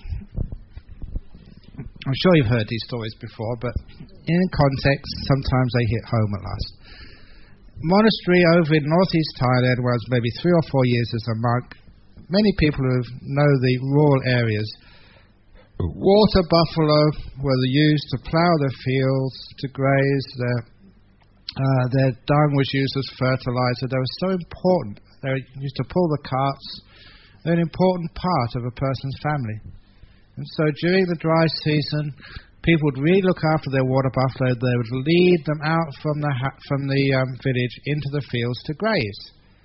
So they tie a string around the neck and gently lead the water buffalo out to the fields. And water buffalo are usually very docile animals. But every now and again they get scared. And at this particular time, this man was walking his water buffalo just outside our monastery. Water buffalo got scared and started to run off. And this stupid man tried to stop the water buffalo. Which is stronger, a water buffalo or a man? And what happened was, as he was trying to stop the water buffalo, the string wound around his finger and pulled the finger off. Just the top of the finger. So this man came into our monastery with like a bit of bone sticking out and blood all over his hand. It wasn't a sort of a dangerous injury, it just looked a bit gross. But we took him to the hospital and we got him patched up, and he just had one finger shorter than the other. That was all in the end. But we used that as an example for meditation. Sometimes your mind is as strong as a water buffalo. When it wants to run away, let it. Don't try and fight your water buffalo rebellious mind. If you do, it'll pull many fingers off. Now what that man should have done was just let the water buffalo run away. It only runs 100, 200 meters down the road. And then it calms down. You walk after it and put it back again. The rebellious mind does not last very long as you don't feed it. You let it go. And soon it stops and you can put it in again. I told that story once to, and there's actually, there's a lady, she's one of the Singaporean Buddhist Fellowship counsellors. So she came to my monastery to stay for a while. And she had the rebellious mind. She just couldn't stop her mind thinking. There's nothing else to do in the monastery except meditate. So she came to see me and said, look, I'm thinking all the time. It's driving me crazy. What should I do? I told her that story. And I also told her another story about one of the disciples in Perth who had a rebellious daughter, 6 years old. And the daughter said, Mummy, I don't love you anymore. I want to leave home. Now this, only 6. Now this mother was a very wise meditator. I really admire her sort of wisdom and understanding of human psychology. So when her 6-year-old said she wanted to leave home, Mother said, oh, that's okay, fine, I'll come and help you pack. So the two of them went into the kids' bedroom and they got a little case out and packed her with all her dolls and teddy bears and a couple of change of clothes. And said, Mother said, wait on, I'll make you some sandwiches first of all. So he's made the favourite sandwiches for the child, and the child So the mother was at the entrance to the house, at the door, and waved her child off, "Have a nice life." And a little 6-year-old, carrying her sandwiches in her bag, walked out away from home. She reached the end of the street, maybe 50 meters, and by that time the little 6-year-old was already homesick. She turned around and walked right back into her mother's waiting arms. What do you expect a 6-year-old to do? And when I told that story, this Singaporean girl, this Chinese girl, she was falling over, laughing, holding her tummy. She couldn't help herself. And I said, this is a temple, behave yourself. She said, I can't stop it. I said, why? What are you laughing for? She said, the same thing happened to me when I was 5 or 6. Over in Singapore, in one of the big HDB flats, she had an argument with her mother, and she said, I'm leaving home. And her mother, I don't know who the mother is, but again, she's a very smart girl, said, okay, darling, helped her pack, but in Singapore, she didn't have time to make sandwiches. She gave her $20 for her lunch. So their little kid with a bag and $20 went to the elevator, the lift, and sort of went down, and as the doors closed, the mother waved her off. And of course, she got to the bottom, to ground floor, and by that time she was homesick. So pressed the floor where she lived, and her mother was actually waiting for her. When the lift opened, sort of they hugged and kissed again. Now, isn't that beautiful psychology? The child won't go far. A 5 or 6-year-old, if you let it go, it comes back very quickly. And that's exactly what you do with the mind. 16-year-old, well, they're going to go anyway. Bye-bye, have a nice life. But don't give them $20, they won't last 5 minutes. But for that, it was great psychology. And that's exactly how you use your mind as well. If your mind is rebellious and wants to run off, pack its bags, give it $20 and say, have a nice time, mind, I'm fed up with you anyway. And then it only goes so far, it comes back in, because you're relaxing. Why do people want to run away anyway? Why are you rebellious? Because no one's being kind to you. If you're kind to your mind is kind to you. Give a little bit of loving kindness, and the mind wants to stay with you. That's how it works. So that's how you tame the mind. With wisdom, with compassion. You don't tame a rebellious mind through willpower. If you try willpower, you just get more stuffed up. Oh, this is interesting. Look at this question. People will really wake up. Recently, there was this sex scandal in Hong Kong. You interested? Human nature, they love scandals, especially sex scandals. And some obscene photos being circulated on the internet. Is this wrong to view these photos?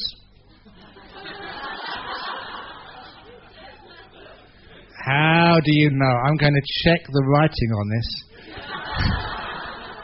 Have you got the registration form so I can compare?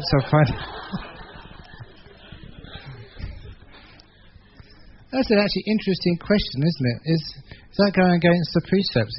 It's certainly unskillful in the sense of, why do you want to watch those obscene photos for? Just maybe gives you a moment of pleasure, maybe, but it's not really nice pleasure. So what do you want to do it for anyway? So is it wrong? I wouldn't say right or wrong. I'd say it's just unwise. What are you doing it for? Haven't you got anything better to do with your life?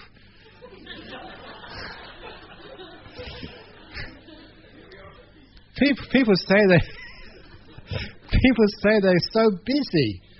How come you have time to watch that sort of stuff? There's a certain amount of pleasure in doing something which is wrong. Just being naughty, that's all.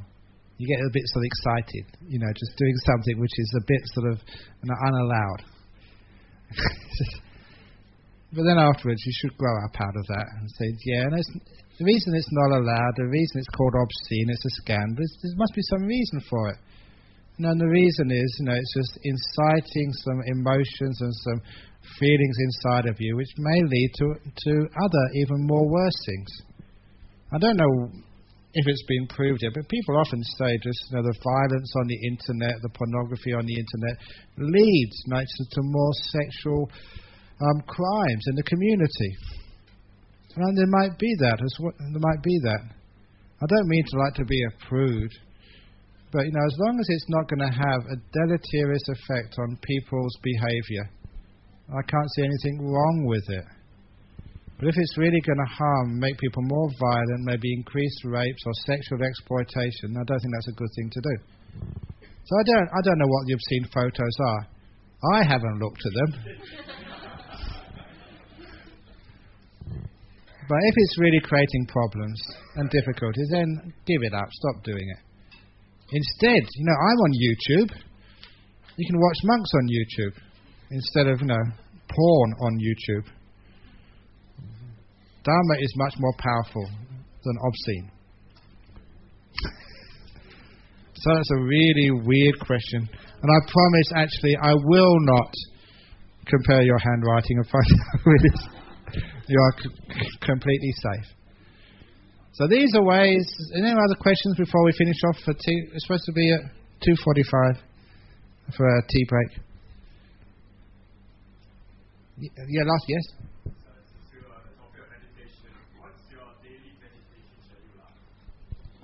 Daily meditation schedule. It's uncertain, always changes, never one day the same.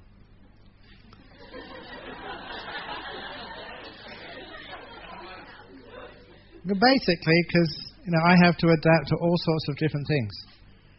Because when you're a boss, like you're the clearinghouse, and so if anything goes wrong, I have to fix it or at least talk to people. So my meditation is basically being in the moment. And if there's someone in front of me, then I will care for you and give all my attention to you. If no one is in front of me, I'll close my eyes and just be still and peaceful. That's my meditation. And I always make sure that every year, usually these days in August or September, I'd usually spend 2 months in my cave. I don't come out. 2 weeks, sorry. It'd be great if it was 2 months. That must be wishful thinking. And that time I tell all the other monks and lay people around, I don't care what happens. And if all you monks fall in love, or go and watch obscene pictures on the internet, it's none of my business. Do what you want. Don't bother me for 2 weeks. So that's actually what I do. For 2 weeks, then I just stay in my hut and just meditate all day. And most of the night as well. That's my sort of little time off. And I don't need to go to a holiday camp or a resort. My resort's inside. So I just close the door and just go inside. So that's actually my life. I like teaching meditation retreats simply because that's a time when everyone else is meditating and I'm meditating as well. So I also get some much more time for meditation when I teach retreats. When you come to Malaysia this time, I give myself completely to you guys. To teach, talk as much as you want. But they don't have to worry because when I go back, I'm much quieter. So I don't have a schedule. Much nicer that way, because you don't have to think, I've got to get up this morning, I've missed my meditation, that's not fair. No, just keep it smooth, keep it loose. There's plenty of time to meditate. Does that make sense?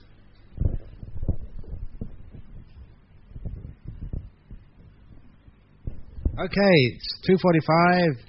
So, now is tea meditation. Where you can all have some vitamin C. Vitamin caffeine. If you want to wake up.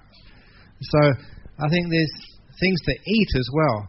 It's only supposed to be a 15-minute break, but I can't see that finishing eating in 15 minutes.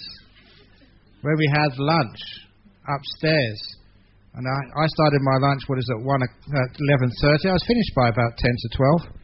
And then afterwards I invited everybody else to have their lunch. And they started about 12. They were still in there about 1:05. So I can't see how you're going to finish in 50 minutes, but give it a try anyway. So have some tea, have a bit of something to eat, and we'll come back when we're ready. So maybe about 3 o'clock, maybe 3:15, see what happens.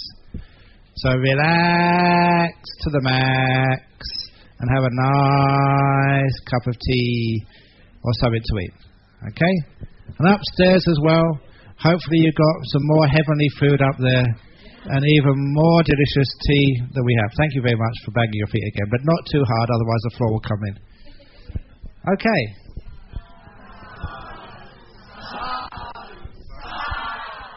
Very good.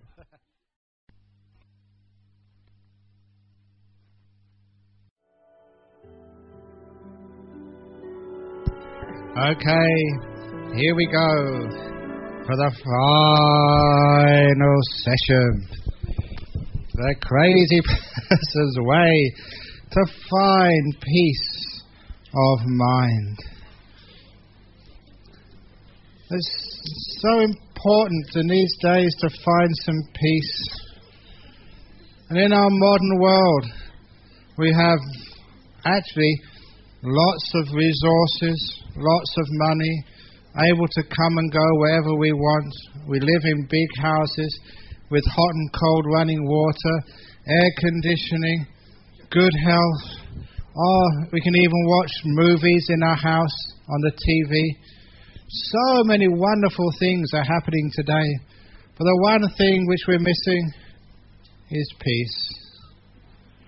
You can have lots of wealth, lots of health, but if you haven't got peace of mind, what's the purpose? And so unless we have peace of mind, we are all crazy. And that's what we mean by being crazy. A crazy person is someone, what they see, what they hear, they misinterpret it, and they create problems where there should be no problems. Now, I was just telling this simile, one of my favourite similes, but there's people here for the first time, they may not have heard this one before. One of my favourite similes to show how crazy people are was the story of the 2 chicken farmers. I just told this story to a couple a few moments ago who have a lot of trouble in work with a difficult boss. And because they have trouble at work, they take all that stress and tension back home with them. Now that's being crazy. And to understand what I mean by this, we tell the story of the 2 chicken farmers. First chicken farmer goes into the shed where the chickens live early in the morning to collect the produce from the night before. So he takes his basket and walks into the shed and fills the basket up with chicken shit and leaves the eggs in the shed to rot. And he brings the shit into the house and stinks the whole house out. That's what we call crazy chicken farmer. Chicken farmer number 2 goes into the shed with the basket to collect the produce of the night before. He leaves the shit to rot and fills the basket with eggs. So he takes the eggs into the house, makes an omelette for his family, and sells the rest of the eggs in the market for cash. That's a clever, smart, wise, Buddhist chicken farmer. Now, the meaning of that simile is, when you collect the produce of your day and take it home with you after work, what do you collect? What do you put in your basket and bring home? The shit or the eggs? Are you a shit collector or an egg collector? Now, I think most people, if you put a little bit in the basket of the bad stuff, it stinks all the eggs, you can't eat them. Now, the moral of that story is, why is it that as human beings, what goes wrong in our day, in our week, in our life, is what we remember and collect and bring home into our present moment? Why do what happens, a bad thing which happened to us today, why do we keep that at the expense of all the beautiful, wonderful experiences you've had today, last week in your life so far? We do collect shit. No wonder we are sad, depressed, upset, angry. So really, we should just collect the beautiful experiences of our day, of our life. and leave the rest in the past to rot. That way we become wise and not crazy. I know some people, when I first started talking like this, they said, aren't you supposed to remember the faults so you can learn from the mistakes of life? You ask any psychologist and they will confirm what the Buddha realized 2,500 years ago. You learn much more effectively, quicker and better by remembering what went right, by reflecting on the successes, than you ever do by thinking about what went wrong. That works as well in business as it does in life. When people working in business, too often when something goes wrong, they start analyzing it, talking about it, remembering it. And what happens? Everybody gets dispirited. You want to blame someone. Negativity comes into the office and morale goes down. But if you remember on what went right, then everyone feels uplifted, they feel worthwhile, energy goes into the office, people feel high morale, they're energized, and also they tend to repeat the causes which made for that success. If you learn from the successes and forget the mistakes, you learn much more effectively and quicker. That works as well for business as it does for marriages, as it does for your life, as it does for meditation. So you leave the pain of the past behind and you learn from what went right. Now why on earth can't we do that in, say, our marriages? Some people are married and they're as crazy as when they were kids. In other words, they always look at the faults in their partner, the faults in themselves, and they remember the mistakes. And eventually, if you keep filling up your mind with the shit of your marriage, of course, it stinks so much, you can't stand it and you want to leave. And this is what happens. Remember the things which went wrong. Now, why on earth don't we remember the things which went right? The happy times you've had together, the beautiful moments of your life together, the times when you were happy and why you were happy. If you keep remembering that, you will tend to get encouraged, inspired, and you will tend to repeat the causes of that happiness.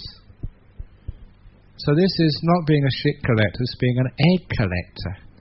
That story was told by Ajahn Brahm years and years and years ago. And that is positive psychology, which stops you being crazy. Because a crazy person is someone who has so much shit, if you like, please excuse me for using this word, so many problems and difficulties and negativity, it drives them insane. Have you ever noticed happiness drive anyone insane? Or positive feelings? It's always the pain, the difficulty, the hurt which drives you insane, never the happiness. Which is why that if you really are wise, you really want to learn about life, and you really want peace of mind, we have to develop that happiness. Which is why I mentioned this to someone during the break here, and it's a great little quote, because they were asking me about busy people and meditation. They said, well look, we have to find the time to meditate, and if you just allow people to meditate for 1 minute a day, they're never going to get anywhere. And actually my answer, which I should have really said during the talk, first of all you have to find meditation and then you find time afterwards. You don't find time first and then meditate. You find meditation first and then you find the time. What I mean by that is once you find meditation, you find the peace, the joy, the happiness and ease of meditation, you like it so much, of course you find the time. People always find time for what they like. So you have to find meditation first. And then we find the time afterwards. Which what I mean by that, a minute of meditation, 2 minutes, whatever it is, to find the joy and the peace of meditation first, think, this feels really nice. Then quite naturally the time will be found to extend the periods of meditation. You meditate more and more and more, naturally, because you enjoy it. That's certainly in my life. First time I meditated, was in the Wordsworth Room of King's College, Cambridge. I still remember it because it was one of the turning points of my life. In 1969, must have been about December, November. Remember the time and the place. Just sitting down, meditating for 5 minutes, never meditated before in my life. And it felt so peaceful. I remember afterwards saying, there's something really wonderful and beautiful in this. And of course, that was changed my whole life. So that's why I found meditation first. And then I found the time to be a monk. It's 34 years now almost. So imagine how much time I found. So we find meditation, we find peace, we find happiness, and the time thing just happens naturally. People won't meditate because they don't know what meditation is yet. And that's why you say, I don't want to meditate, or I'm too busy to meditate, because you don't really know what it is. You find meditation first, the peace, the happiness. It feels so wonderful, so lovely. You can't help yourself but wanting to meditate more and more and more.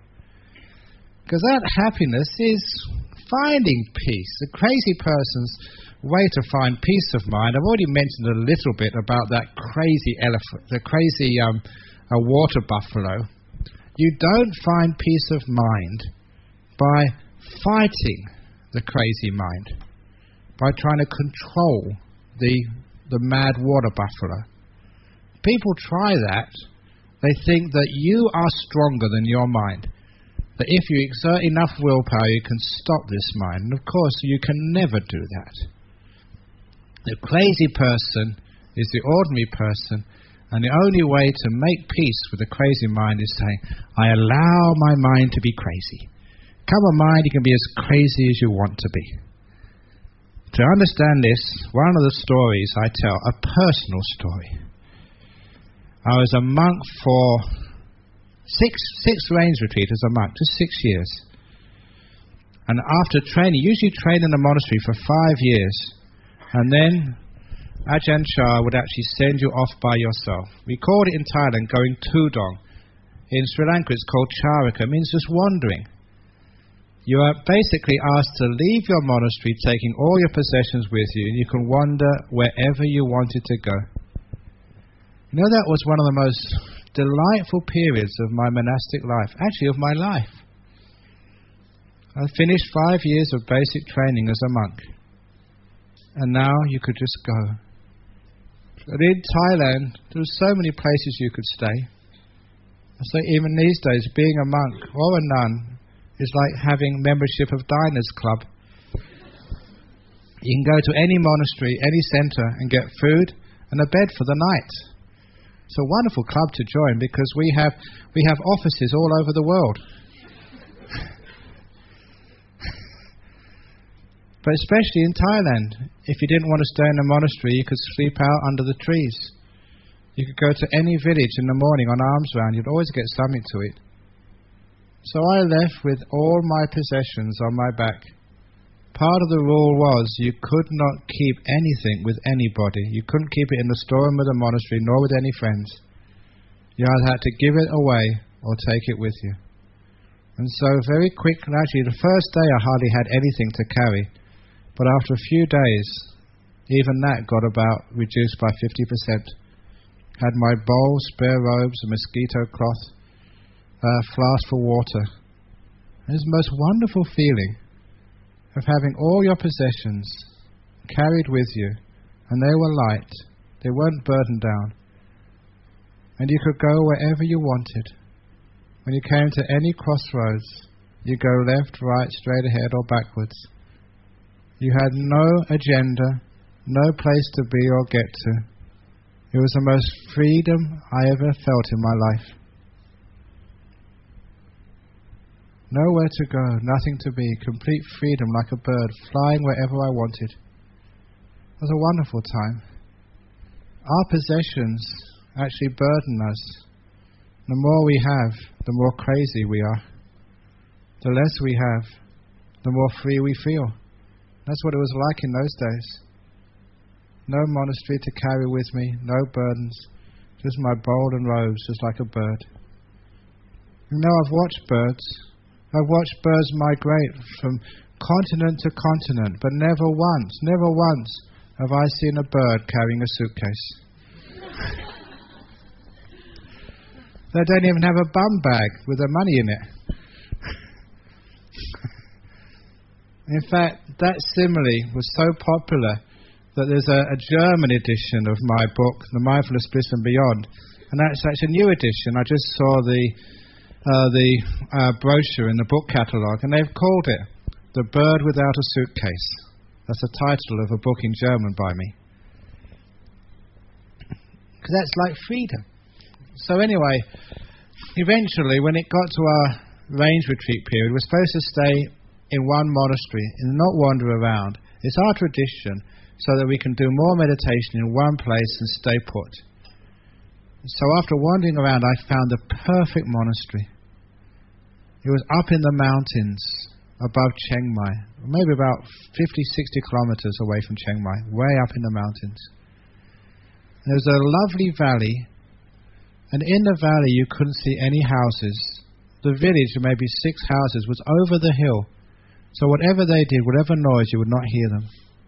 And as for traffic, you would see only one car would come up each week to bring up the mail and to take out some produce, some pomelos, back down to the town down below.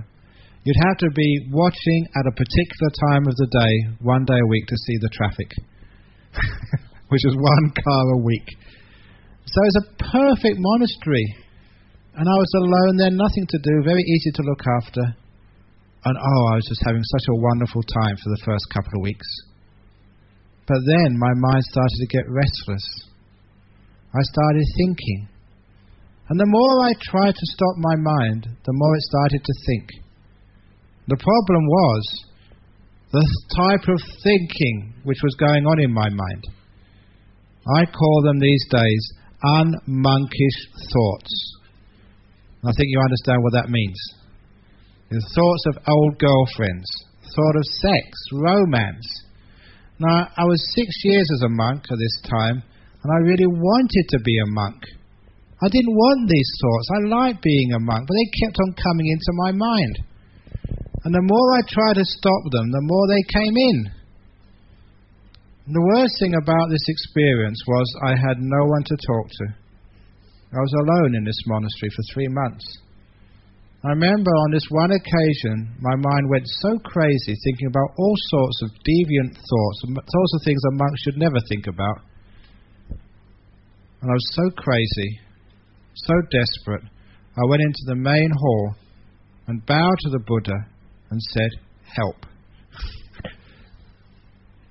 And I don't know why that inspiration came up. Maybe because I was a Westerner. I say, let's do a deal. And the deal was this. The deal was, I'd watch my breath for most of the day, but if my mind really wanted to think about girls, I give myself from 3 p.m. till 4 p.m. every afternoon, and you can think whatever you want then. Sounded fair enough to me. If my mind wanted to follow those fantasies, I'd allow myself 1 hour every day, 3 to 4 p.m. The rest of the time you behave. That was the deal. So, I went back to meditate, and it was as bad as ever. All these thoughts coming and say, "Get out, I want to be a monk, watch the breath," and the picture of an old girlfriend would come up, "Shut up." And it was so tiring and so frustrating having a mind like that. But when it came to 3 p.m., I had to keep the other side of the bargain. So I went up to my hut. I was so tired. I leaned against the wall and put my feet out and said, "Okay, mind, you want to think about anything under the sun, anything goes." And for the next hour, my mind watched every breath without any problem whatsoever. It was crazy. I couldn't understand what was going on, but now I understand perfectly what was going on. When I tried to control my crazy mind, it got worse. Much worse. And that's why I was fighting so much, being ashamed of having these thoughts.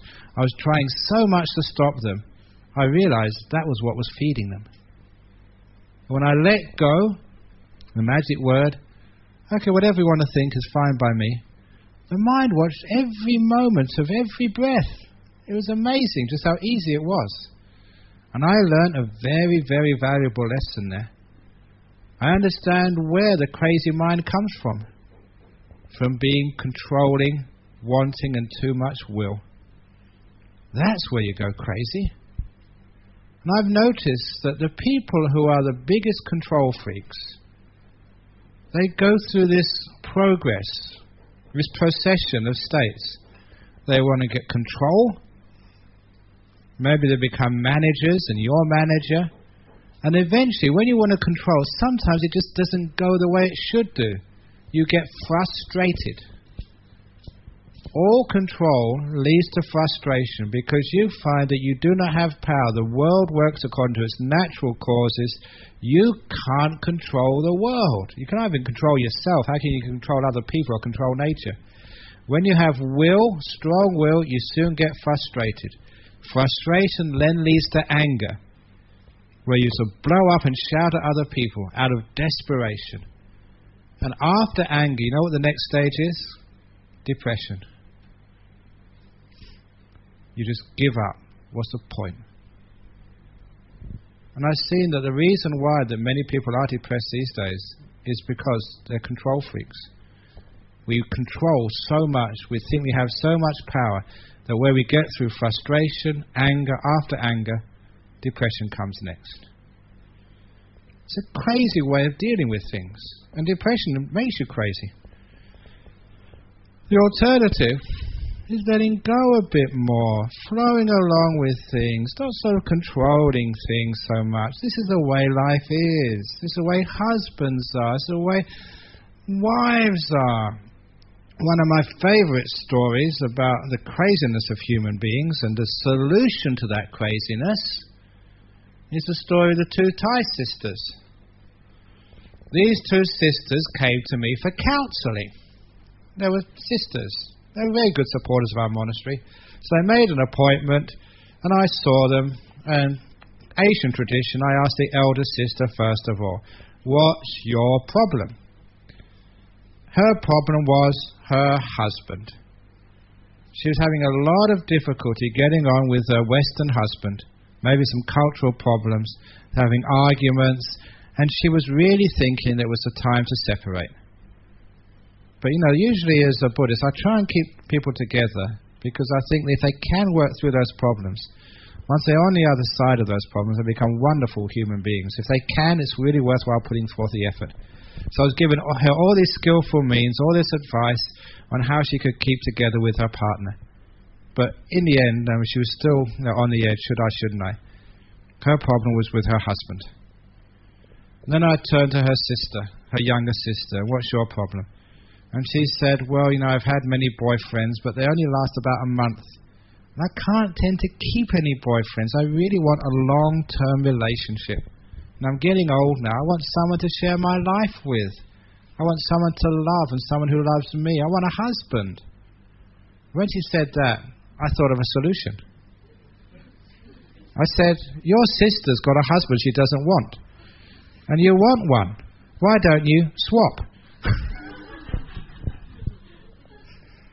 I was really surprised they wouldn't have a bar of that. They're sisters anyway. Don't you love each other enough to share? And that made them laugh. But then I told them the deeper meaning. I turned to the elder sister who had a husband and said, Madam, you have got what we call in Buddhism husband dukkha. Husband suffering. Because all you girls will know that. If you have a husband, sometimes it's really difficult. And that's called husband suffering. It's a type of dukkha which you'll only know if you've got a husband. And I said, your sister has got what we call single woman suffering. When you're looking for a partner, when you're alone, you get a lot of freedom being alone, but there's something which is missing. That's that sort of missing that I want someone to share my life with. That's called single woman suffering.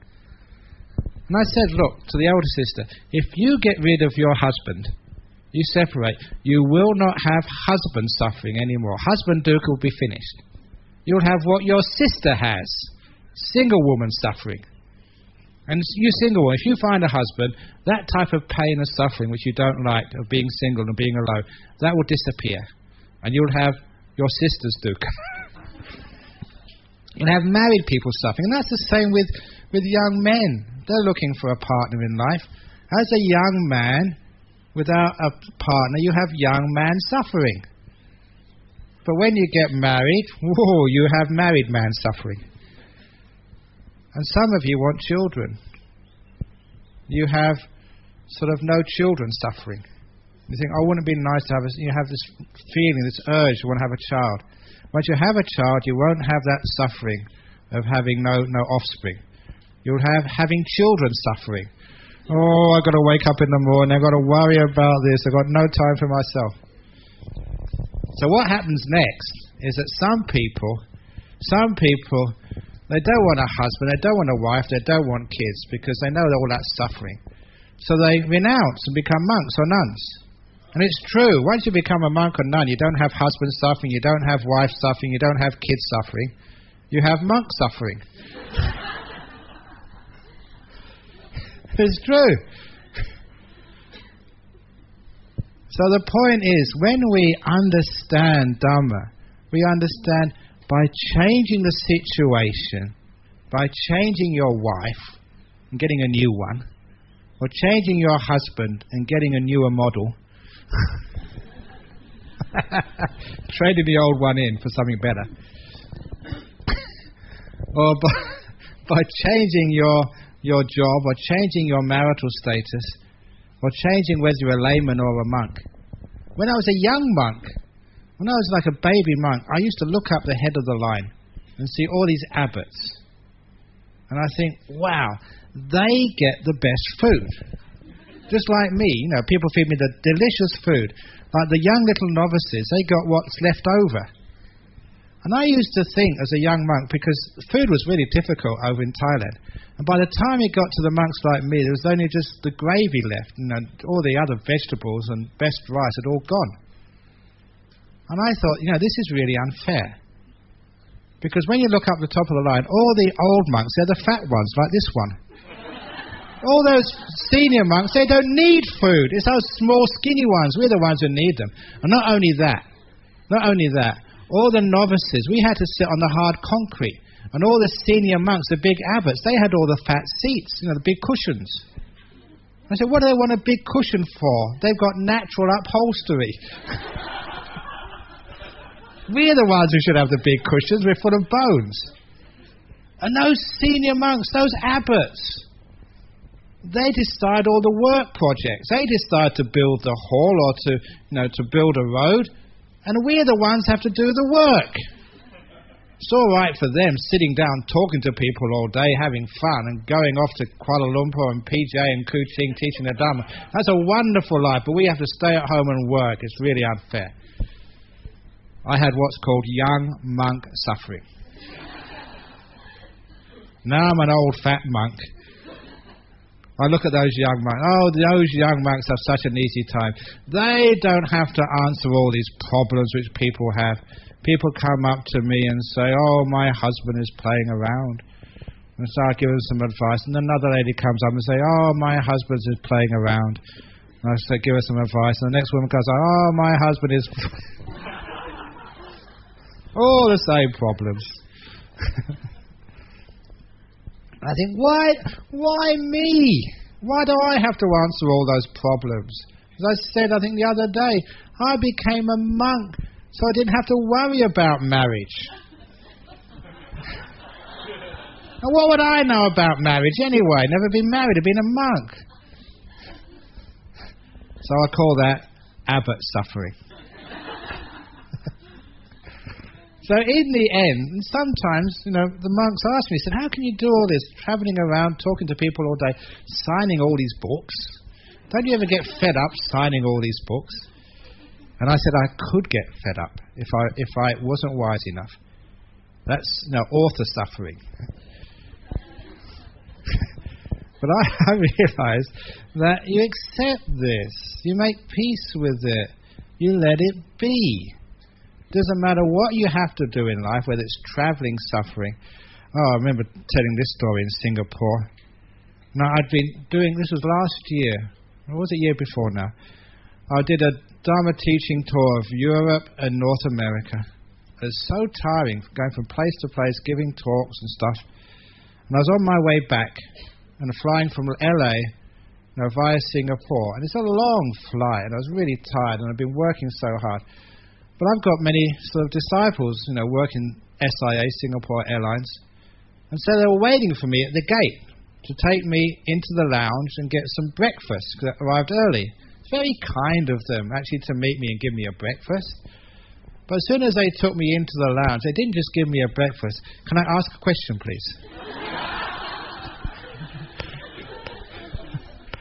And I thought, okay.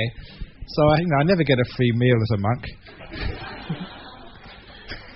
No such thing as a free lunch for an abbot. They're asking all these questions. They're getting so tired because always they're asking, ask one more question. It's always one more question. And then another one more question. I'm getting so tired. I really was tired. So I thought, how can I get out of this? And I thought, I had an idea. Go to the toilet.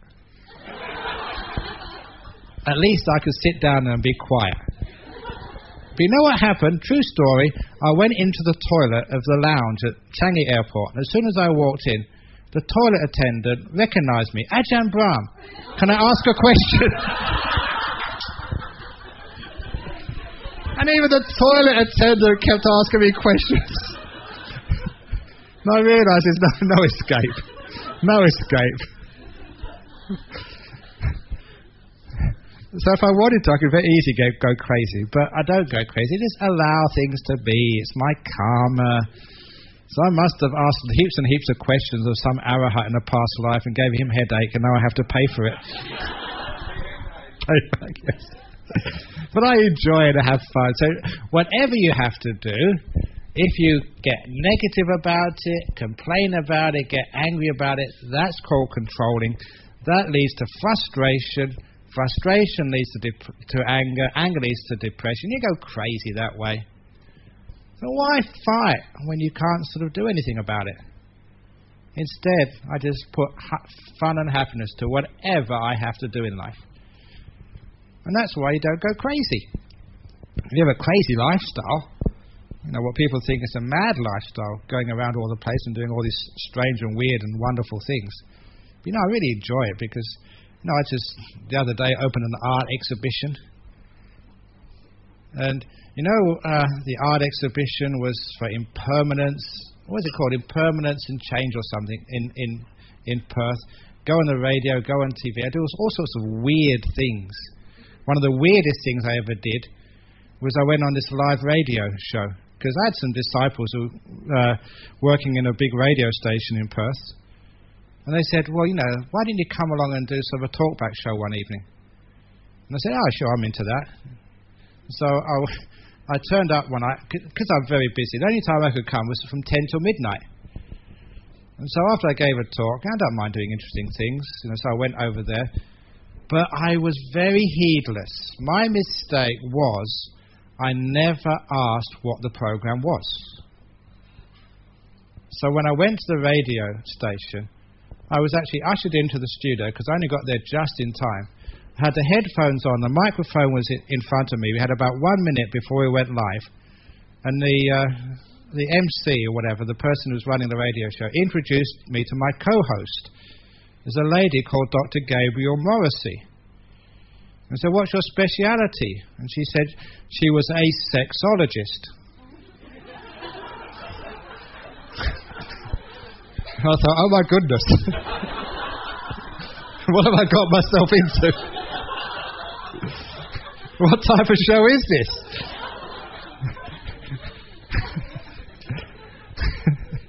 And the person running the show said it's on adult themes. It was an adult show where people, the general public, were ringing in to get advice on their personal problems. And there I was, a Buddhist monk, celibate for over 30 years. And people ringing up It's a silly situation I get myself into, but once you're inside the studio, you can't go anywhere. You're stuck there. So I make the best of it, and so I have great fun telling people about their private lives. And amazing thing, that's actually a word, because I was, how do we pronounce your name? Ajahn Brahm. Always remember there's an M on the end. Otherwise it sounds like ladies' underwear.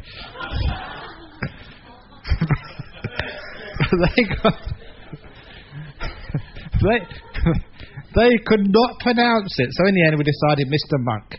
That became our name. So all these people were ringing up, it's live, live to air. They're ringing up on a telephone and asking all these personal problems. And what I was really surprised at, they were all asking if they could either talk to the expert, Dr. Morrissey, who's well known in Australia apparently. She writes books on personal problems. She's a professor at some university, professor of psychology on sex, basically, and how to do it, and I don't know what else. And after about 5 minutes, all these callers, they were directing their questions to me. Here's a question for Mr. Monk.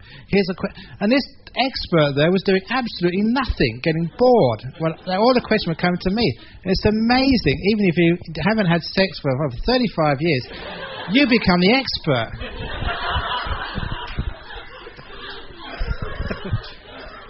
And you know why? Because you don't know the actual app, you know where things, you know emotions, you know the way of the mind. And that's why people are just so interested in the monk's perspective on these things. It's all about fear and just going above fear, relaxing, letting go, all these things. I don't know why I say these things, but once you know how the mind works, you know how everything works. Once I was at another conference, and this was a conference on transport, because the local government, the state government of West Australia, they wanted to know about the way forward with transport policies. Where should more trucks, bigger roads, or more rail transport? And they wanted members of the general public, because I knew a few of the politicians, say, why don't you come along, get the Buddhist perspective on transport? And so I'd never done that before, so okay, I'm in. So the minister invited me over there, so I went to this conference, and they were talking about trucks and stuff like that. But in the interval, one of the journalists, because I stood out, I don't know why I stood out, the journalist interviewed me. And there was a journalist for a shipping paper. And they interviewed me about, my views about shipping and rail and transport. And look, I don't know anything about that business. But I gave my answers. And I saw him about 6 months later. I completely forgot about that interview, but he actually told me. He said, Ajahn Brahm, I wrote that article. I called it, Zen and the Art of Shipping. And he said, you wouldn't believe it, he told me. I didn't believe it, but he said it was absolutely true. That article was syndicated to all the major shipping papers and magazines of the world. And he said he got heaps of feedback. And the feedback he got regularly from many people was, we don't know who Ajahn Brahm is, but that monk certainly knows what he's talking about. And I didn't know anything what I was talking about. I was just making it up as I went along. But when you're in that situation, you just let go and allow it to be. It's amazing what you can do when you just make peace. You don't fight, you don't control. You just enjoy all these amazing, silly things which happen to you in life. And then you don't go crazy. So the purpose of crazy is just you enjoy whatever life gives you. You make peace with it. And life is so interesting. Sometimes people say, don't you get bored being a monk? Wow, I don't get bored being a monk. I do all sorts of interesting things. One of the other interesting things I did a couple of years ago, which was fascinating, because Queen Elizabeth II, she was visiting Australia for Commonwealth Games. Now, Malaysia was obviously in Commonwealth Games. That was in Melbourne in, was it 2006 or 7 or 4 or 5 or what, I don't know. I live too much in the present moment. That's why sometimes I'm late for my aircraft. But because she came over to Australia, they wanted a bit of a religious theme.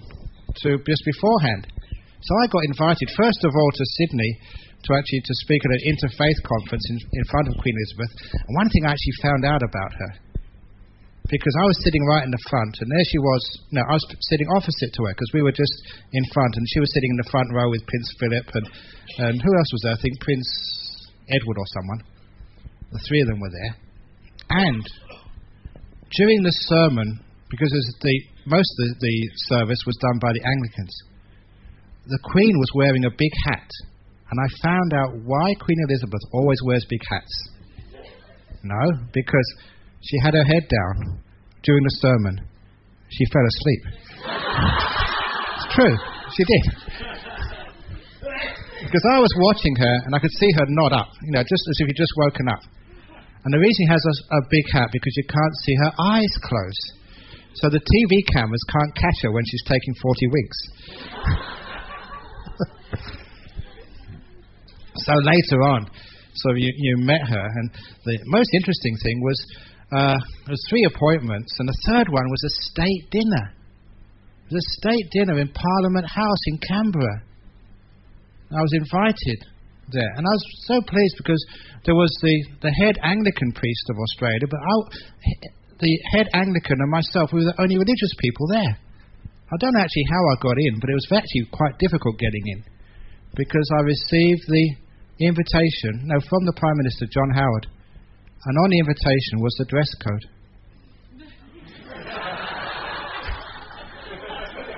This was a state dinner. And I looked down the list. There were 3 options. Tuxedo. Not one person in my monastery I couldn't borrow it from anybody. So what else we've got? Next one on the list was military uniform with medals. No, it's not military uniform. I looked at the third choice. It was long dress. I was in.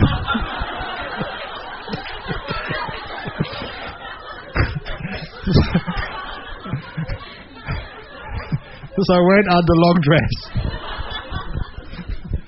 And it was great fun, because I said all these important people, like Lachlan Murdoch was there, huge rich people, and all these powerful generals and ambassadors and politicians. So when I went in there, I was stopped by security. I said, "Are you supposed to be here?" And I thought she had my invitation. See, it's here, that's me, I can go in. So they let me in. I had great fun in there, because I was the only Buddhist monk in there, and, you could have good fun. Of course, I didn't have any dinner, but actually what I did have, this is actually what a monk eats when you have dinner with the Queen of England. First plate. What was the first plate? It had some fish course, because it has to be like Australian. It had Australian fish. And for me, I had Australian cheddar. A whole plate of cheddar. And this was we can eat cheese in the afternoon as monks, but this was the most delicious cheese I'd ever tasted.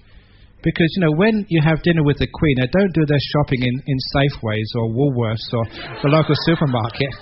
Now this is really best. And I was really getting into it. I must admit I got attached to it, because I was talking to a person, then the waiter or the butler or whatever took it away, and I said, "Hang on."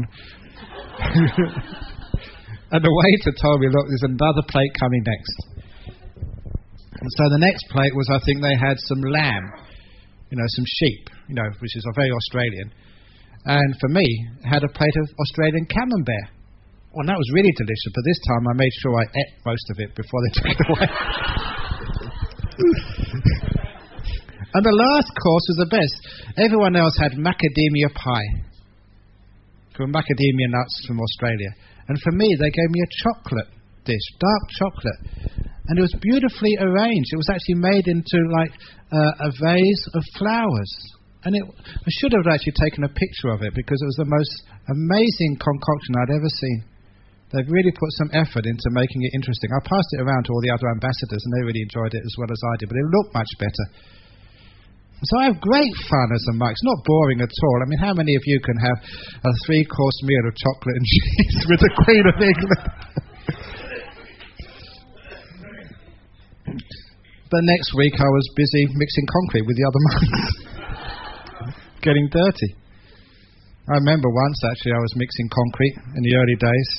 I was still no abbot, and I was busy mixing concrete for one of the buildings over there. I worked really hard still. And as I was mixing concrete, that we finished just before lunch, and so I was walking back to my room to take a shower before we had our dana, and I met this Sri Lankan lady. She was really dressed in an expensive sari, makeup, looking very nice. She'd come to the monastery for the first visit. And so she passed me and she said, "Excuse me, where's the abbot?" And I thought very quickly. And I said, "If you go up to the room over there, the main hall, he'd probably be there in about 10 or 15 minutes. I never told her who the abbot was, obviously, because I was really messy. I was just been mixing concrete all morning, just full of dirt and really scruffy. So I went to my room and I quickly washed and changed my clothes into my robe, and then went to meet her. And I told her some nice Dhamma stories about meditation. She was really impressed. And just before she left, she said, "Look, I'm very impressed with your teachings in your monastery. This is what Buddhism should be. A real good monastery where monks are practicing well. But if you don't mind me saying one thing, I met one of your monks up there." And he was very badly dressed. And I say, "Madam, I'll talk to him about it later."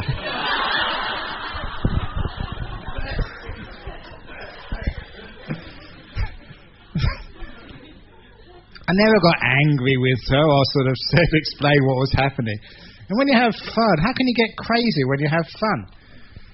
So I think all these stories I've told so far, you understand that when you don't get angry and don't get crazy and have put fun into life, you find peace, satisfaction, contentment.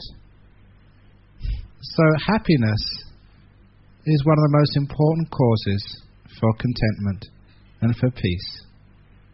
Which is why that as Buddhists, please be happy Buddhists. Don't go around being strict and a pain in the neck to all your friends, converting them, or being sort of dogmatic. The purpose of these teachings is to bring peace to yourself and peace to others. And the sign of peace is a happy heart, a playful heart. Saw that in an article about happiness written by it was actually the psychologist who's running the Cambridge Institute of Wellbeing, a professor. It's one of the departments in Cambridge. And she said, a sign of a peaceful person is they're happy and playful. Which is, I'm a playful monk. Still am. Crack jokes and mess around. Because that is a path of peacefulness and happiness. It encourages, inspires, and gets rid of the idea of controlling. You let go, enjoy the moment, make peace with it. So instead of fighting, we make peace. There is a time to put effort into one's life.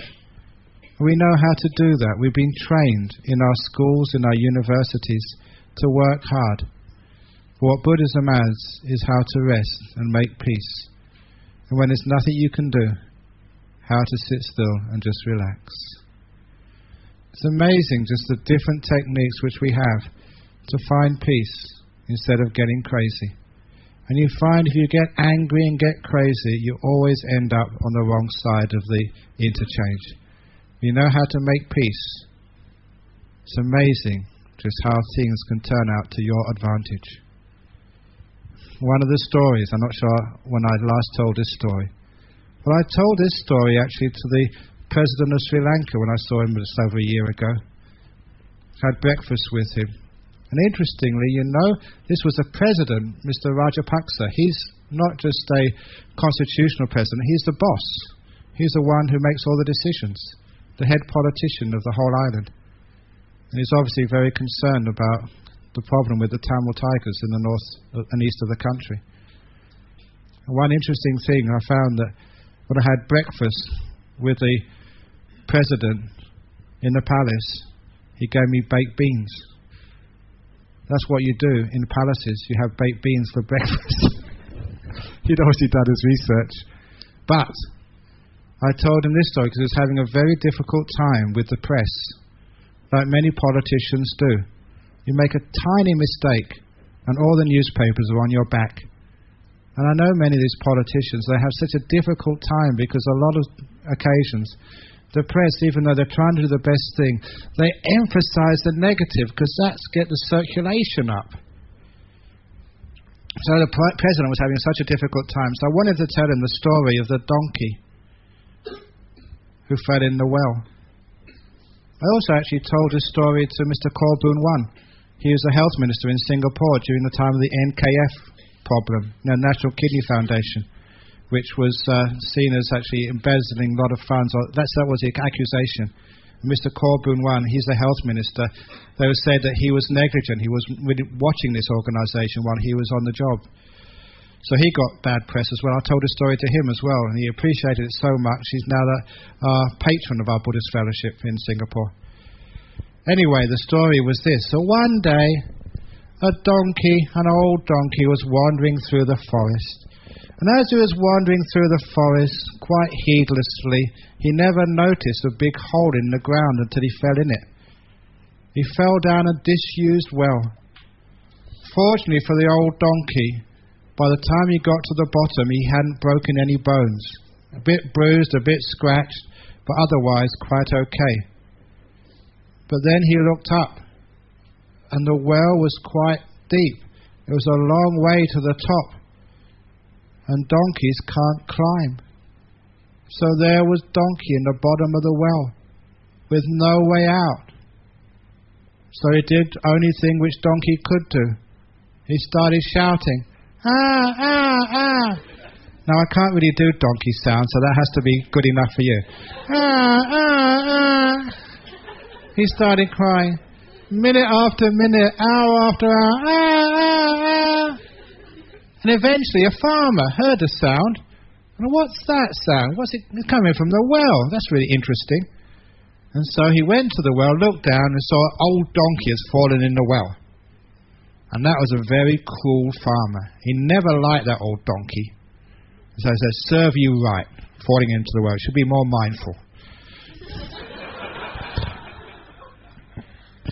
But he thought, that's a dangerous well. Now other people might fall into that. So, I always meant to fill it in. Why don't I fill it in now with the donkey on the bottom? That way I can get rid of this donkey and also fill in the well. Ha, ha, ha. He was a very cruel farmer. So he got a spade and started digging earth and throwing the spade full of earth into the well.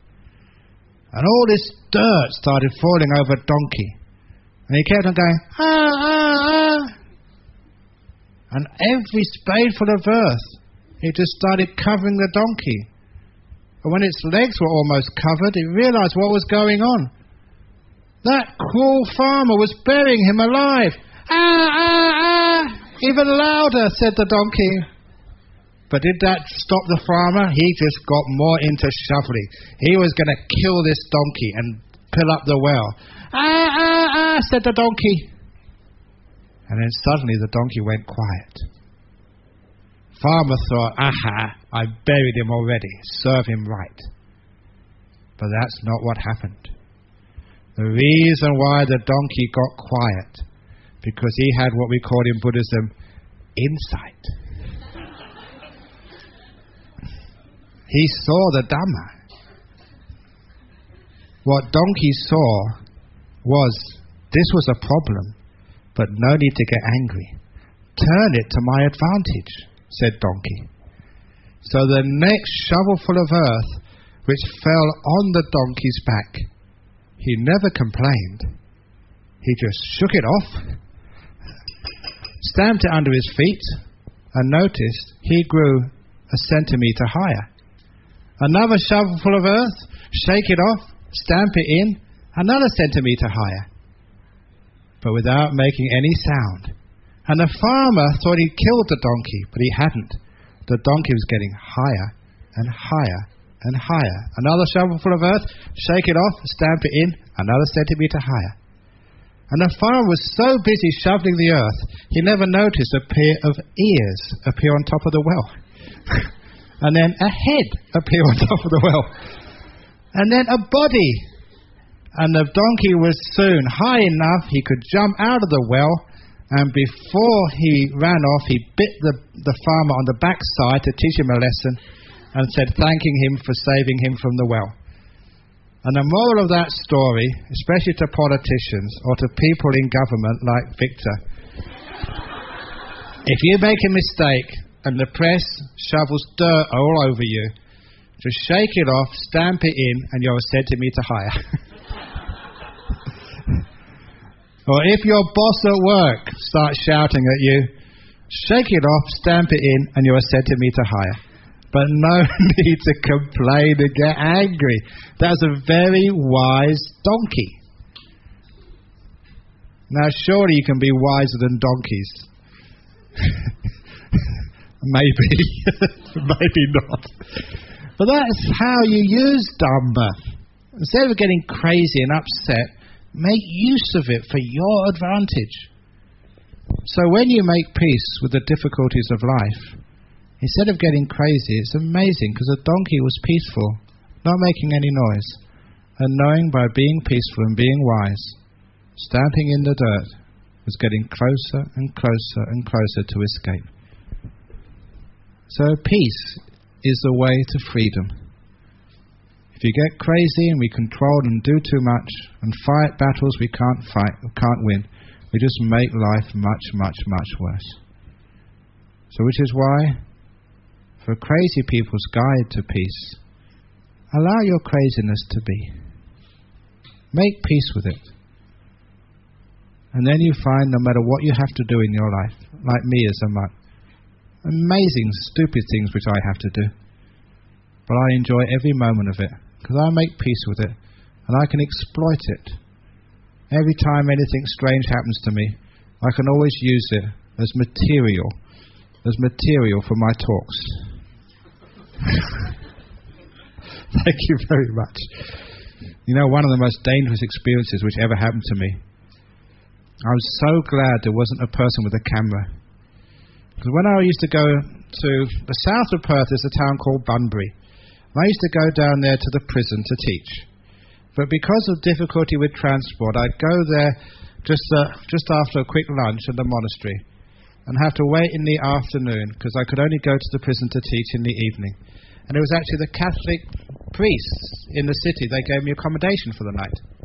I always said I was a mole, a Buddhist mole in the Catholic headquarters. No, it wasn't really. I had good fun with them. But one afternoon, I had all afternoon free. I had a beautiful beach, and it was deserted. So I thought I'd go and have a walk on the beach and have a meditate. So I had a nice walk and sat on the beach, closed my eyes and meditated for about an hour. And when I opened my eyes, I got terrified. Because I looked to my left, and there's this beautiful 18-year-old girl in a bikini, a nice blonde, sitting right next to me. And on the other side was a beautiful brunette, also in a skimpy bikini. If anyone had taken a photograph at that time, I would not have been able to explain it.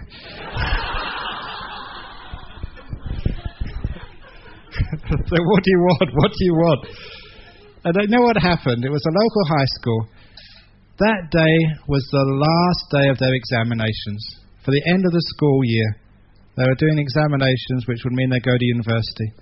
And of course, after finishing their last exam of their whole school time, being sort of Australian next to the beach, to celebrate, they'd changed into their bikinis, into their bathers, and gone down to the beach to celebrate.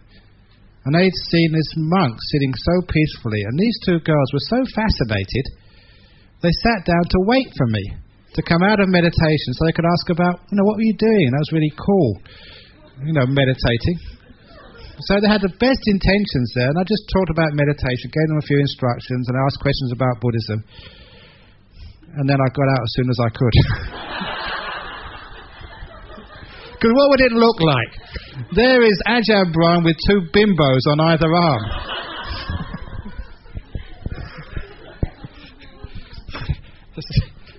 So you have some wonderful experiences as a life as a monk in the West or in Singapore, Malaysia. But you don't get crazy about it. You don't get upset about it.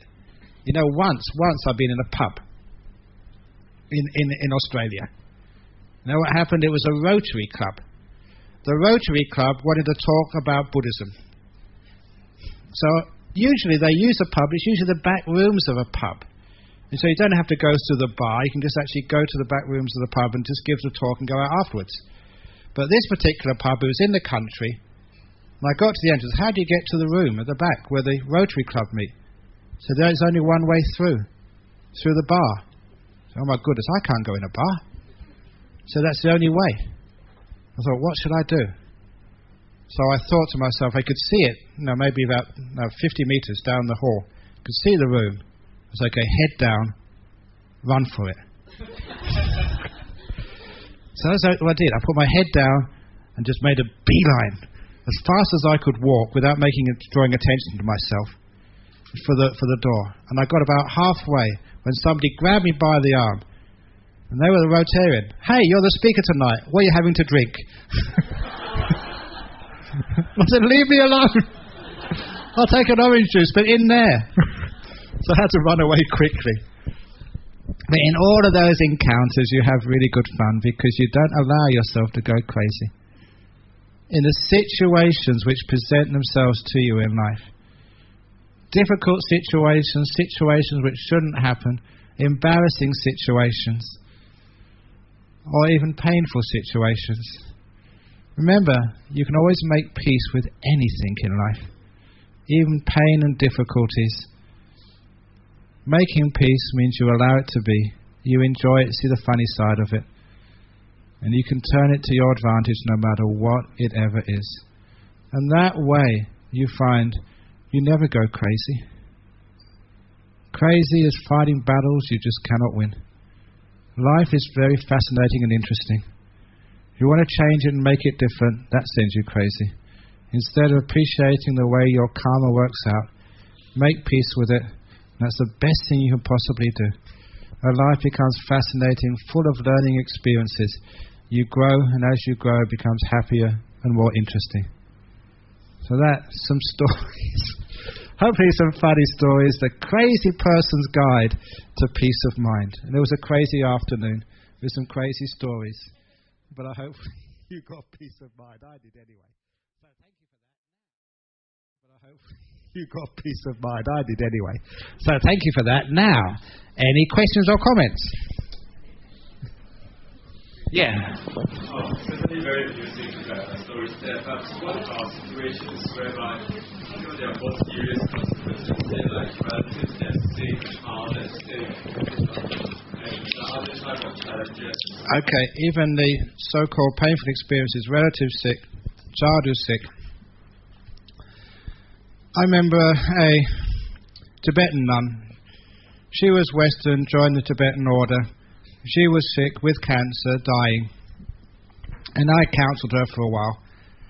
And then one day I was working in my monastery down in south of Perth. I got a telephone call from her. And she said, look, I feel I'm going to die soon. Can you come and visit me? I said, I'm busy. Today, I think it's tomorrow I'm going to die. She was perfectly accurate. The next day she passed away. So I dropped everything I was doing, got one of the drivers to stop what they're doing and drive me in about an hour and a half to the hospice. When I got to the hospice, you just can't walk into the ward, to the room. So these people who are just so sick they're next to death. You have to check in with the head nurse first of all. So I went to the counter and I said, I've just come to see this Tibetan nun. And she said, I'm terribly sorry, but this nun is not seeing anybody. She's too sick. And I said, look, I've just come for an hour and a half to see her. She said, look, we must respect our patient's wishes. She was really firm with me. But I said, look, she just phoned me up an hour and a half ago. She asked me to come. And this nurse scowled at me. Said, come here. So I followed her. And we went to the door of her room. Said, look.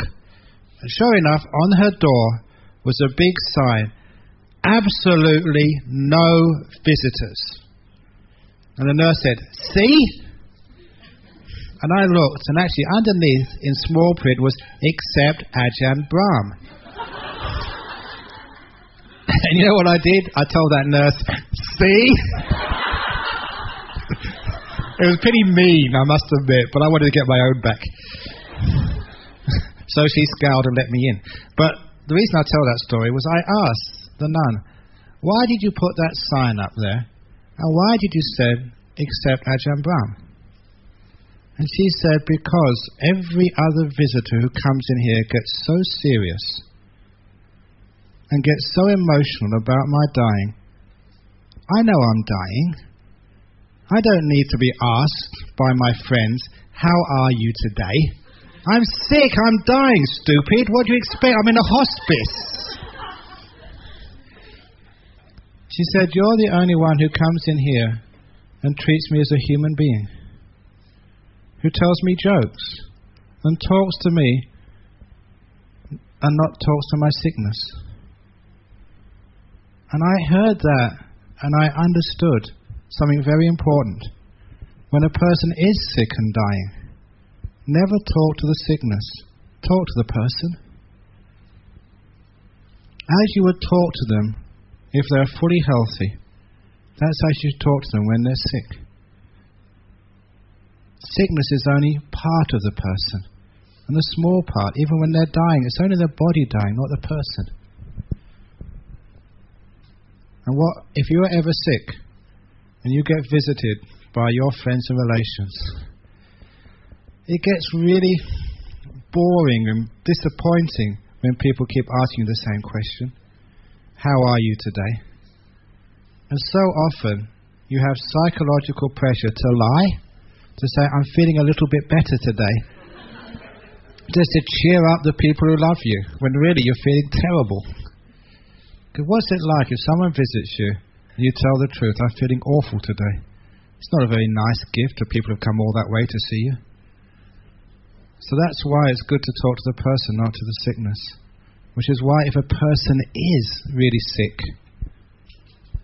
sometimes you see deeper than their sickness. If they're dying, see deeper than their death. It's only the body dying. This is deeper ways of seeing.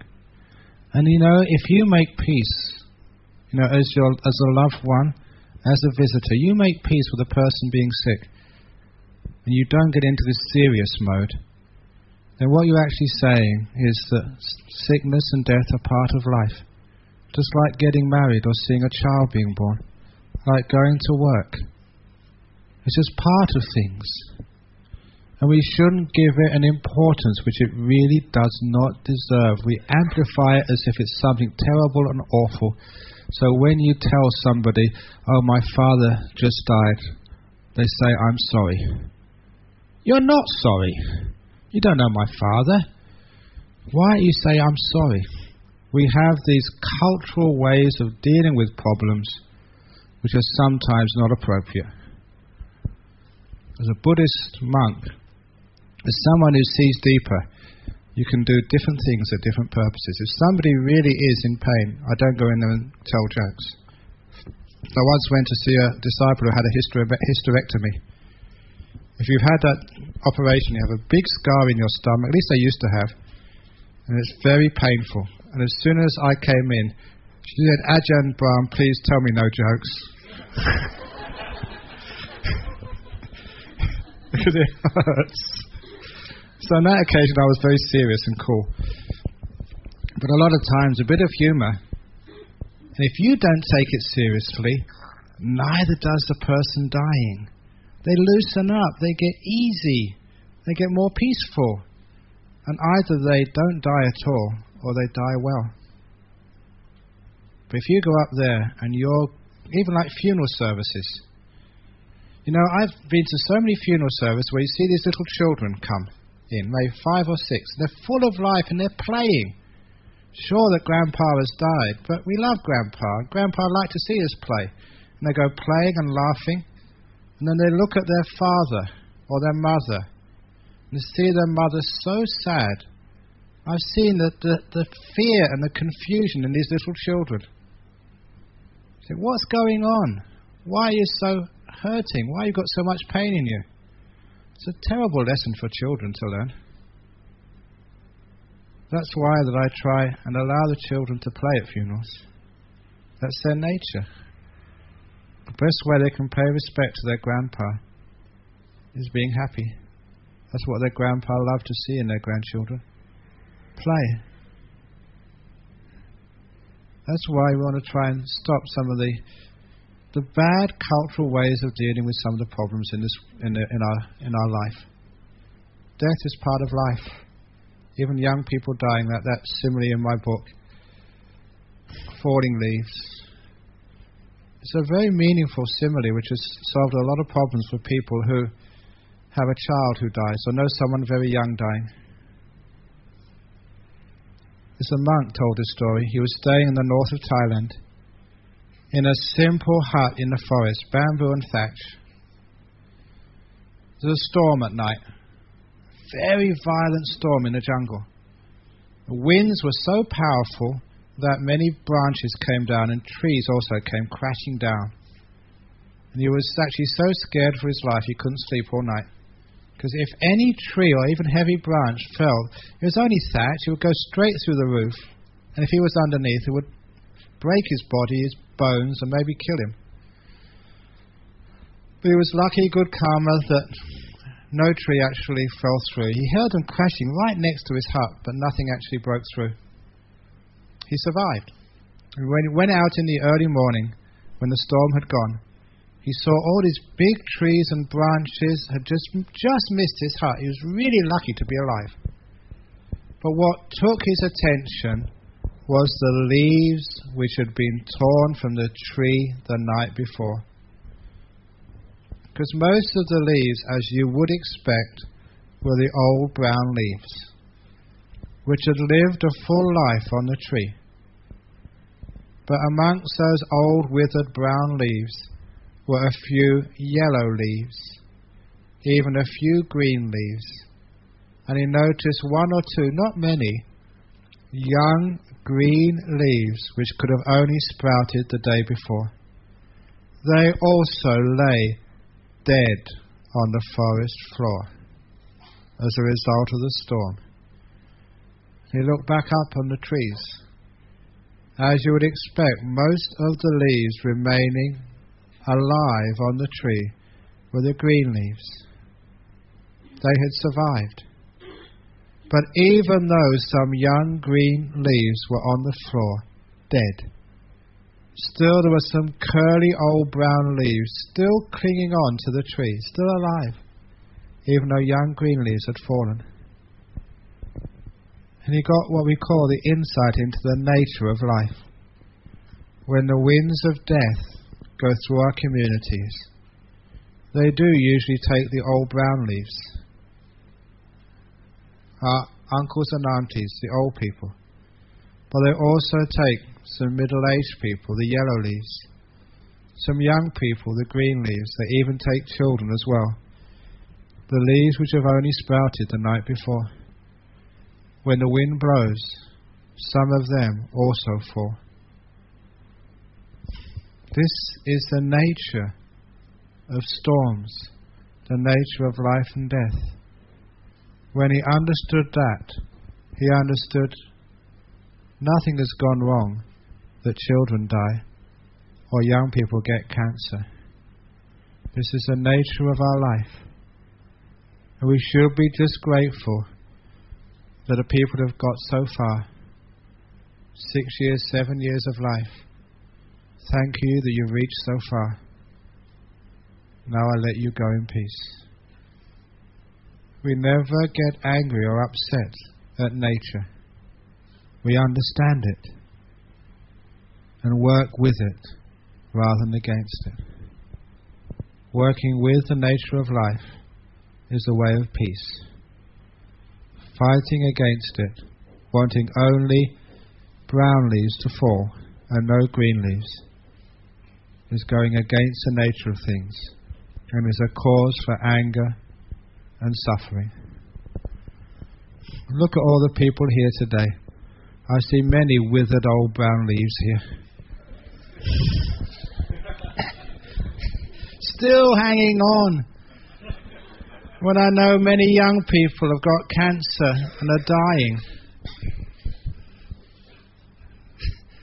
Is there something gone wrong in life? This is the nature of life. So the Dhamma actually gives us a different vision of things. A vision according to nature, truth.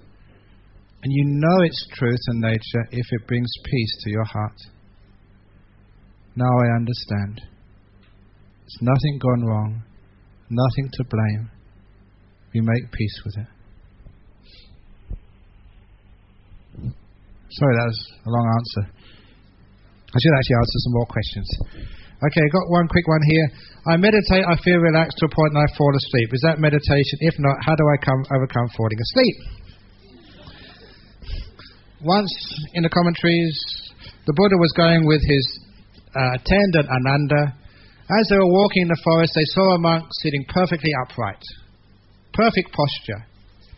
And the Buddha turned around to Ananda and said, I'm worried about that monk. 2 weeks later, that monk disrobed and got married. Further deeper in the forest, the Buddha saw another monk, nodding this way, nodding that way, half asleep. The Buddha turned around to Ananda and smiled. I'm not worried about him. 2 weeks later, he became enlightened with all the psychic powers. When I first read that story, that made no sense to me. How come the monk with the perfect posture, who was really disciplining himself, was going to lose the monkhood and become married? And with a monk who was the slack, lazy, sloppy monk, that he was about to become enlightened. I couldn't figure it out.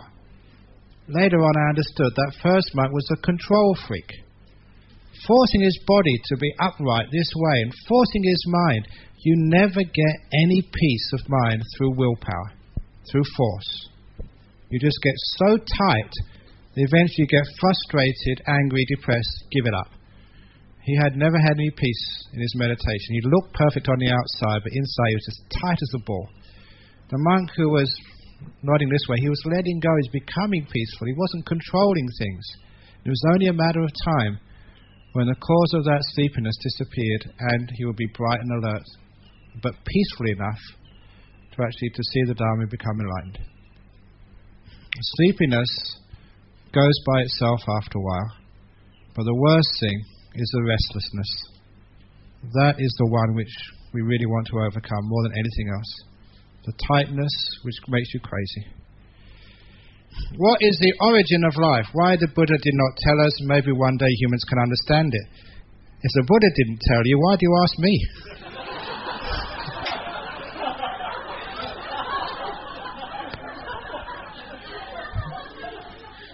That's a good answer. But anyway, as they say, fools step in where angels or the Buddha feels to tread. The origin of life. Okay, origin of life is craving. Whenever you desire to do things, you become alive, you create the world, and you create yourself, you create the body.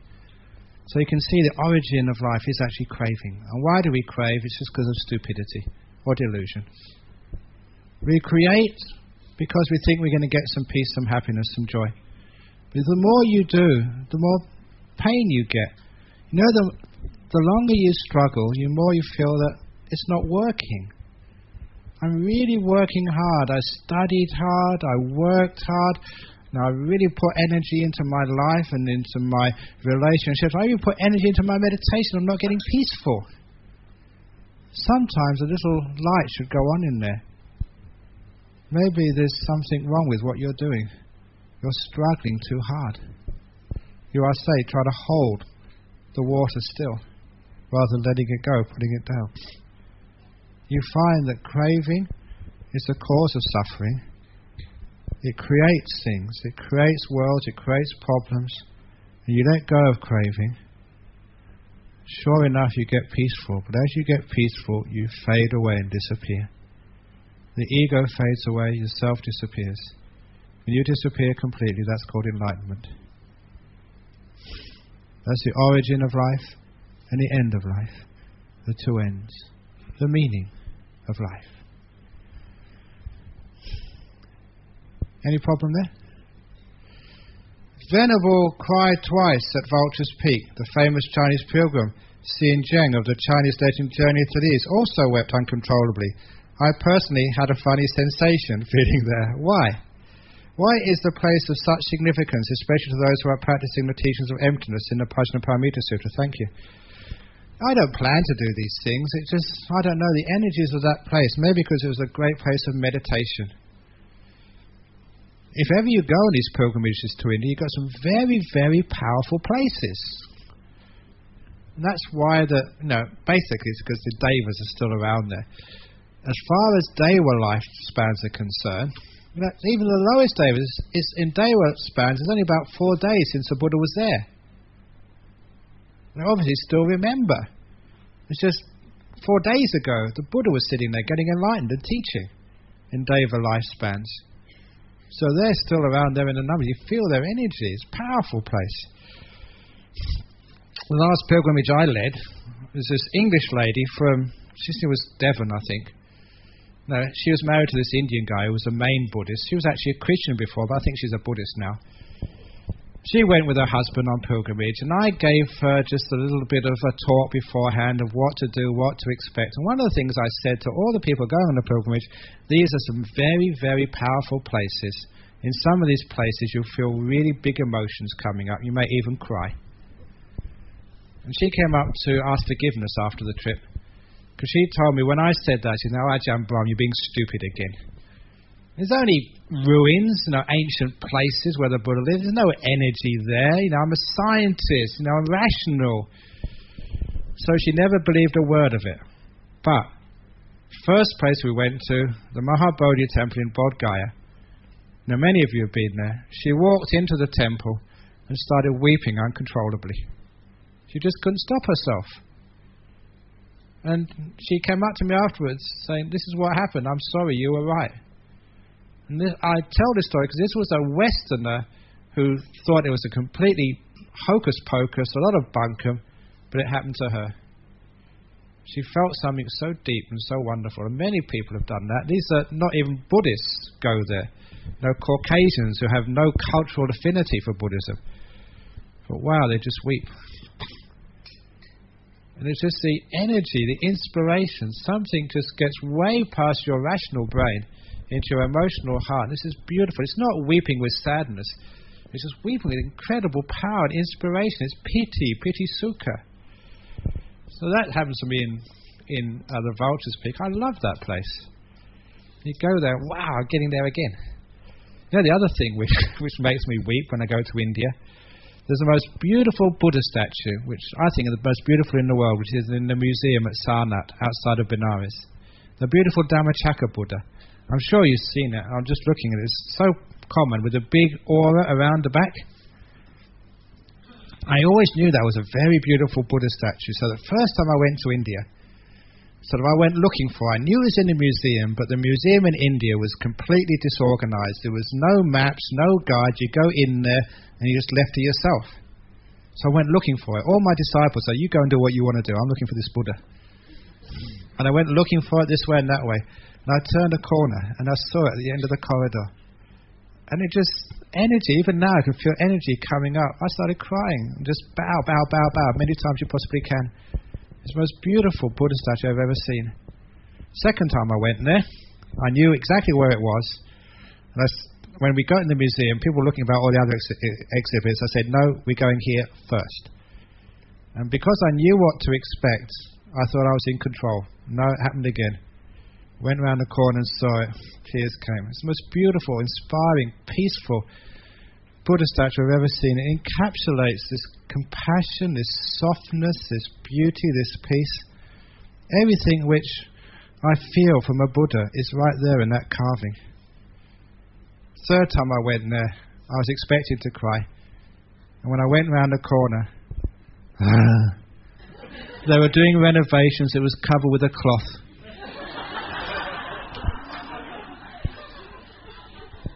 They were painting and they didn't want any stuff to get over it. And the workman was there. And I thought, "Oh no." And the workman looked at us. He couldn't understand English. He smiled and took the cloth off for us. Oh, it's so wonderful.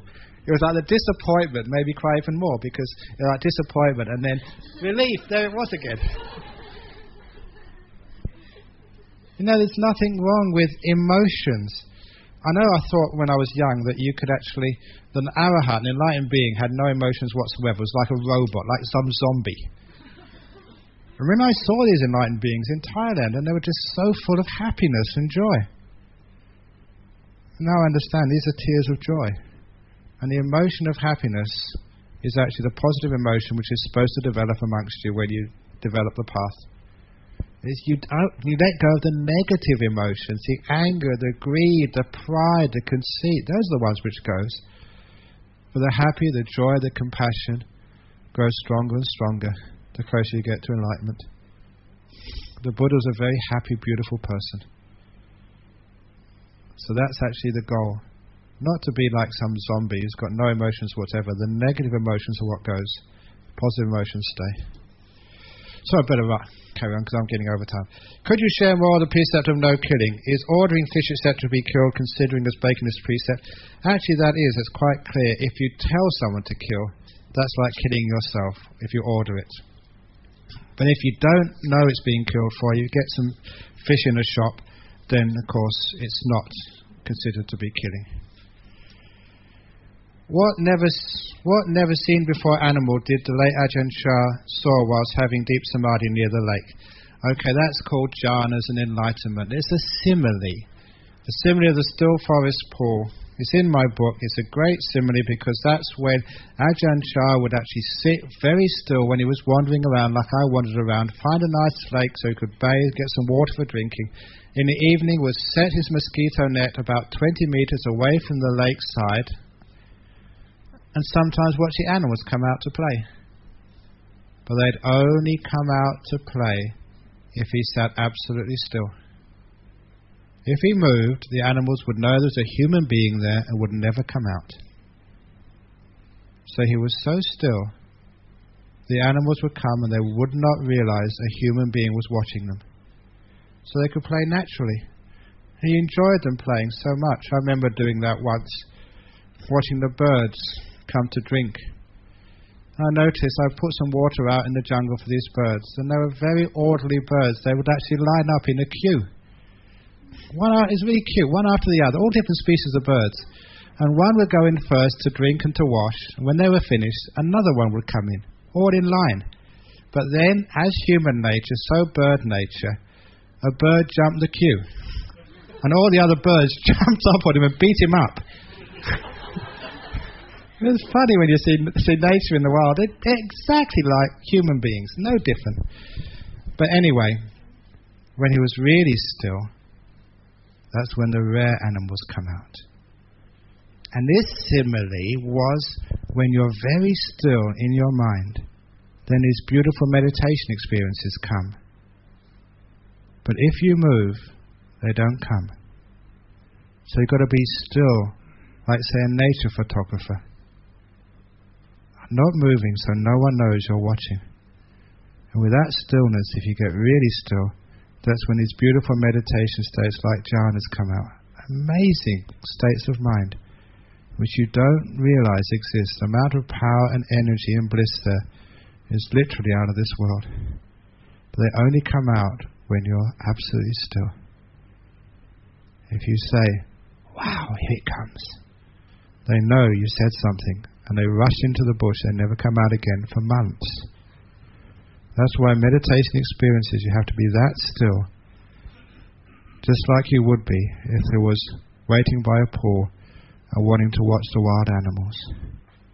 It's a simile. It's one of the most beautiful ones.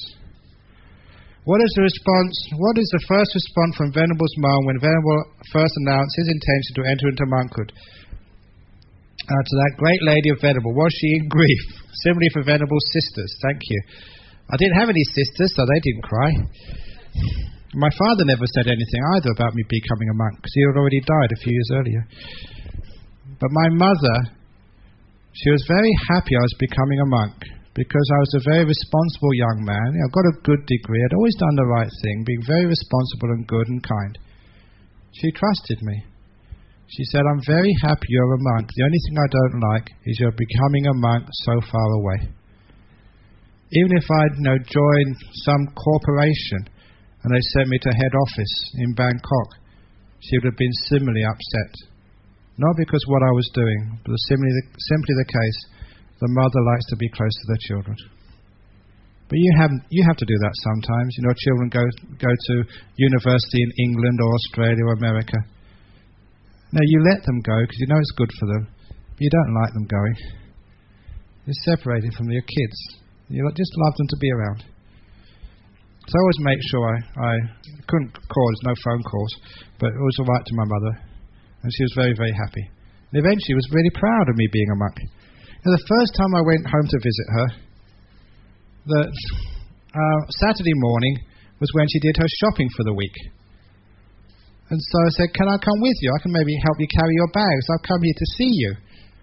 So I went with her when we went shopping, where she goes every Saturday in these small, what they call the high streets, not the big shopping malls, where she'd see all her friends.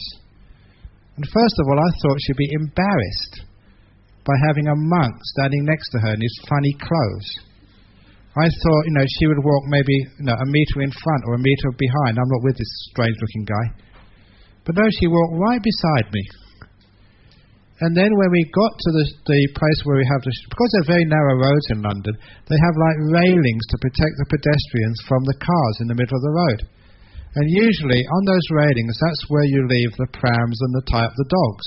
And I thought that's where she'd leave me. While she goes into the shops. No, she didn't. She dragged me into the shop. And the first shop she went into, where she goes regularly every week, she said to the shopkeeper, "This is my son, the Buddhist monk." I realized from that my mother was proud of me. She wasn't at all embarrassed. That was such a wonderful feeling. And I understand now that that's how mothers feel. Even if your son or your daughter's a bank robber, you say, "He's the best bank robber in the whole of Malaysia." A mother's love for their children is something else. And I think you women will understand that. But obviously she was very proud of that. I wasn't a bank robber, I was a very good monk. How does one have a relationship with a person who is verbally abusive and egotistical? Even in public in front of kids, not improved despite life-threatening experiences, throat cancer and stroke, psychologically manipulative. Please do not say these. You should have said that first of all. And not financially responsible, thank you very much, with repeated sexual misconduct as well. Gee, why did you choose that person in the first place? Please choose your relationships well. So, check them out first of all. Don't just marry someone because they've got lots of money or because they look really hot. Because that doesn't last very long. You're marrying a person, not a body. You're not marrying a bank account. So when you realize what you're marrying, you can choose somebody who is a good character. However, if you have got that person as a partner, and you really want to try working it out, there are ways of training a husband or a wife. I didn't actually say a husband. There are ways of training them, but it takes a lot of effort. And sometimes you have to find out why are they sort of in such a bad mood. One of the best ways is take them to the Buddhist Gem Fellowship, teach them some meditation. We'll sort them out. But that's a big question, but actually a bit of meditation does really help them. Martial arts involves aggression and meditation seems to involve loving kindness. Can the two coexist? Sometimes practicing martial arts seems to involve a mindset that is contrary to harmlessness. Thank you very much, Ajahn Brahm. Again, I never did martial arts, so I don't know too much about it, but I do know that people start martial arts with aggression, but eventually as you go to the higher stages, it's more sort of non-violent and more like a mental and physical training. You're not meant to harm anyone. If you have to harm someone, that shows you're not really skillful enough. I know in Thailand, the military in Thailand used to have, this is 200, 300 years ago, that they used to meet their adversaries in battle and they used to make the most noise they could, and the army which made the most noise would win and the other one would just concede. They never used to actually go into battle. It was all like show and huff and puff. And if you had to go into battle, the general was considered to be a failure because they wanted to have a bit of non-violence. However, that stopped these days. But if you do have aggression, I don't think you can really go too far in martial arts. I think in the real martial arts. I don't know, see what martial arts you're doing, see what type of teacher you have. And maybe you don't want to do it. Maybe you can just go to the gym and become fit and come here to train the mind. So it's up to you.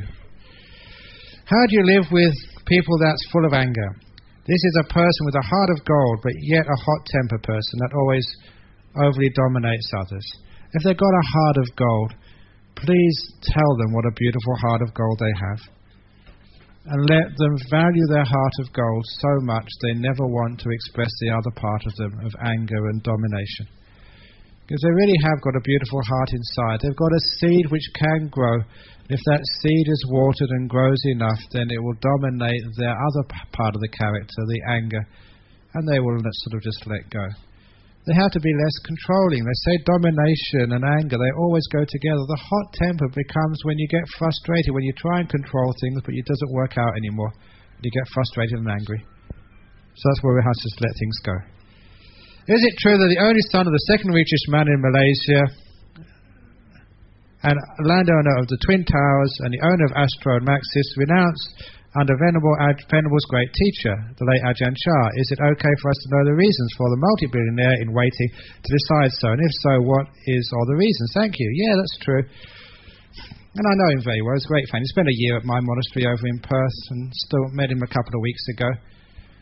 And he said he never got much meaning in life from wealth. He's a very skillful person. And one of the things knows many languages.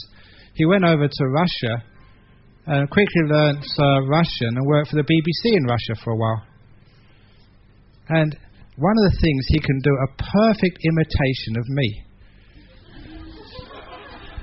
And all the other senior monks, he's got this ability to imitate people's voice and mannerisms. So the next time if you see him, ask him, can you impersonate Ajahn Brahm? And it's amazing. He's got this ability that if you close your eyes, you think that's Ajahn Brahm speaking.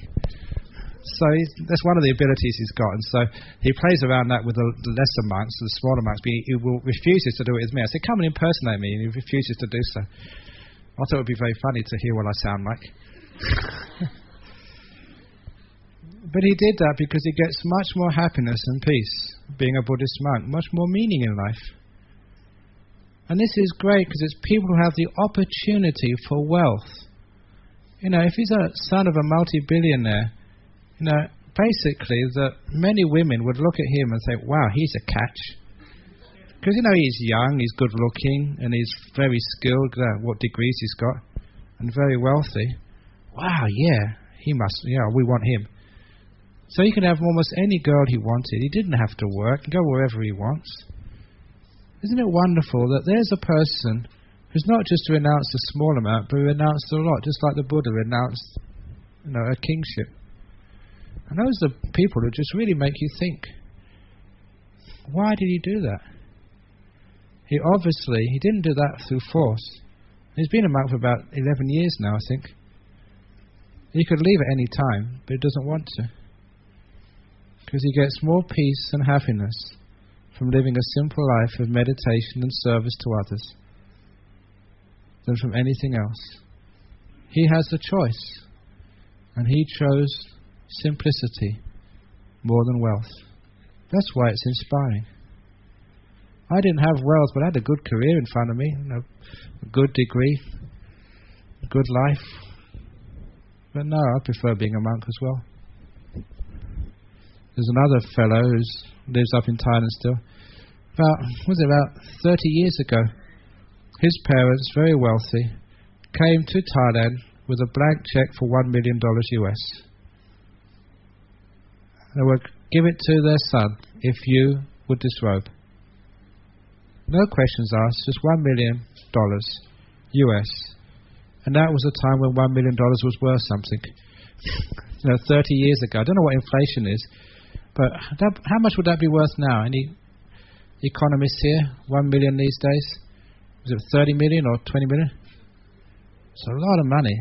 And it was just no questions asked. If you leave the robes now, you can have 1 million. No. I'm still a monk today. There's a few people like that, which actually shows that this being a monk renouncing, there must be something in this when it's worth more than $1 million. So, peace of mind is worth more than all the money in the world. Peace is priceless, which is why if you really understand the peace and happiness of deep meditation, of making peace with whatever you have to do in life, you find that no amount of money will ever make you leave. We make money to find peace. We don't give up peace to have money. And there we go. What a wonderful place to end this Dhamma Enrichment Camp. Not enrichment, but giving up your worldly riches to have Dhamma riches. You got a question? Clarification. What would you say to a person who is commonly ill, like the Tibetan nun who wants to see? What you share with her? I told her all my latest jokes. Because that's what she wanted. She was dealing with her pain and difficulty. But what she really craved was to be related to as a person rather than somebody dying. And that really meant something to me. That was her choice. Please tell me the jokes. You're the only one who actually doesn't talk to my sickness, but talks to me. There's something more than my sickness. I am a person who is dying, not dying, and the person has disappeared. It's always really important. That's why if you see someone disabled, there's a person inside that autistic being. In that Down syndrome child, you can see just the inability to communicate, but underneath that is a person, a being in there. Please recognize and talk to the person. Don't talk to the sickness. Okay, I think that's enough. Otherwise I get in trouble and you'll get in trouble for going over time. Because if you go over time, it's 5 o'clock. Do we have to actually pay extra money for overtime? And now back to Ajahn. Okay, you've made heaps of merit today. A whole day of listening to Dhamma, enjoying the company of the Buddha, Dhamma and the Sangha. So what more merit can you make? So you've got heaps of merit to share with your deceased relations and everybody else. So let's do the sharing of merit on this auspicious occasion. Please say with me, Idang me. Idang me nyatinang hotu sukita hontu yatayo. Idang me nyatinang hotu sukita hontu yatayo. Idang me nyatinang hotu sukita hontu yatayo. Sadhu, sadhu, sadhu. Very good.